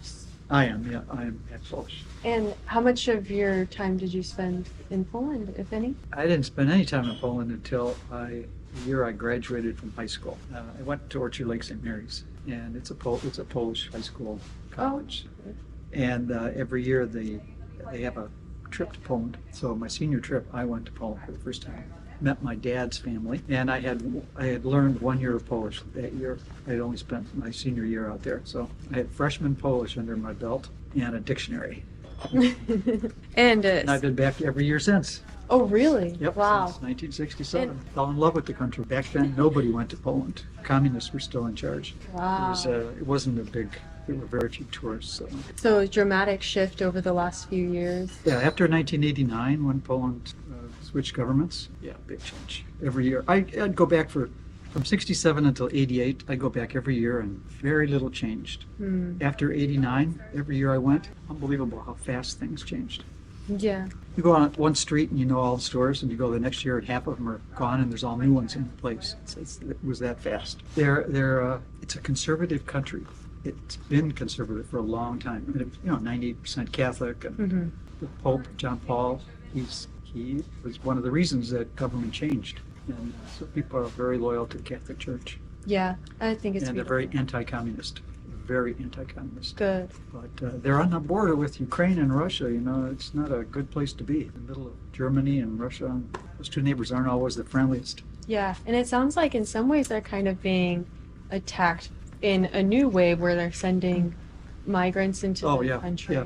Yeah, we were trying to send them. But they have a border fence now, and they're fairly well contained. I mean, this is fascinating that this area used to be 90% Polish. Yep. How do you feel about the Muslim takeover? You know what? Before it was Polish, in 1973 when we were here, it was 90%. Prior to that, it had been a German town. Oh. And when the Poles came here at the beginning of the 20th century to work at the Dodge Main factory, the Germans, they weren't happy and they left. They moved north. So what happened to the Polish that were here? Immigrants, once they establish themselves, they want a bigger house, they want some property, they want a yard. These houses are like right next to each other. It's very compact in here. So it's just a natural thing. They immigrate to Sterling Heights, we call it Hamtramck Heights, Dearborn. I see. So there's still Polish people in here. It's about 10%. There's 10% Polish. There's a Ukrainian section on the north side of town, a Ukrainian church. It's always been there. Yeah. And now we have quite a few new Ukrainian immigrants because of the war that are here. But yeah, since '89, it's been mostly Yemen, Bangladesh, some Bosnians, some Albanians. A real mix, but definitely a lot of Muslims. How is your guys' relationship with other Muslim stores and like the people here? My favorite coffee shop, have you been to it? One on Holbrook. There's two coffee shops, Cafe 1923, it's my favorite, and then the new one, Kitab Cafe. Oh, I didn't go. I went to one called Yemen Cafe. Oh, no, if you go to Kitab is a, well, they call it a bookshop, but it's really a coffee shop. I'll have to stop by. The restaurants here are fantastic. Oh, cool. So you are very interactive with all the other meals. Right, so you're Catholic? Yeah. Oh, okay. Yeah. What do you think is the biggest difference, or how similar do you think Muslims are to Catholics? Socially conservative, probably, although they may be even more so. Yeah. Much more so, but still pretty socially conservative. I think both groups are like that. There's a lot of Poles that still go to this church behind us. Okay. St. Florian's. Oh, that's a Catholic church? Yeah. The bells that were ringing? Yep. Okay. It's huge. It's like a cathedral. Awesome. And there's a historical market there in front. Most of the parishioners at that church come from the suburbs. They come down here and they're members of this parish. The pastor is from Poland. Mm-hmm. So there's a fairly large congregation. Yeah, it's nice to have them come down. And we still have 2 Polish restaurants. We still have 2 Polish meat markets. Yeah, it sounds like you guys are doing good that you were able to expand as well. Yeah, we most of our customers are from the suburbs. They're 2nd and 3rd generation Poles. Even when this place was all Polish, very few of our customers came from Hamtramck. They were always from the suburbs. The people that lived here were from Poland. To them, this stuff there's nothing special about it because they grew up with it. They lived it. It's the next generation. I want to feel Polish, know about Polish foods. Yeah. I know about Polish customs. I want something of my heritage. Mm-hmm. And those are the customers that come here. Oh, Yeah, not so that's much great. the first generation. How much do you feel like Islamic culture is being pushed in Western civilization? Is it something that we should be concerned about? Political question. I'm not going to get political. Yeah. As far as I know, it's for us personally. We moved here in '73 when everybody else was leaving. Oh, okay. Everybody thought we were crazy. We're from Farmington Hills, and we're coming to Hamtramck. What are you, nuts? Yeah. You know, the exodus was that way, but it turned out for us it was great. But today, it's safer in Hamtramck than it was in 1973. These folks don't drink, Mm-hmm. and Hamtramck is known. There's a bar on almost every corner. So there was a lot of, things going on, crime and things like that was related to alcohol. You can see the Muslim women walking here at night, in the dark at night, alone, up and down these streets. Wow. And nobody's worried. I walk to work every day. Interesting. Yeah, so it is safer. This section of Poland, Yeah. the name of the town is Bolesławiec. So that's the name of the town. And the reason they make it there is because that's where they get the clay. Large deposit of white clay in that area. But that was Germany before World War II. Okay? And this company, there's about half a dozen major companies in that town. This company was German before the war. When the border shifted west, Poles took over, and they started changing the designs a little bit. But the name of the artist that created the pattern, and there's the pattern number. So this pattern you will only find at this company, and that's the pattern number. Some customers like to collect by pattern. I was just wondering if you would be open to tell me anything about the Hamtramck? She doesn't speak English. Kasim, Liquim Saleh, Motar Fidehol. In my own personal experience, most of the women that I have spoke to that are completely covered will not speak to me, but Muslim men have no problem being on camera, it seems.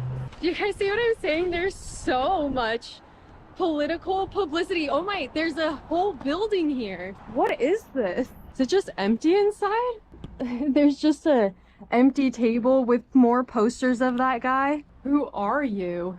A new vision for Hamtramck.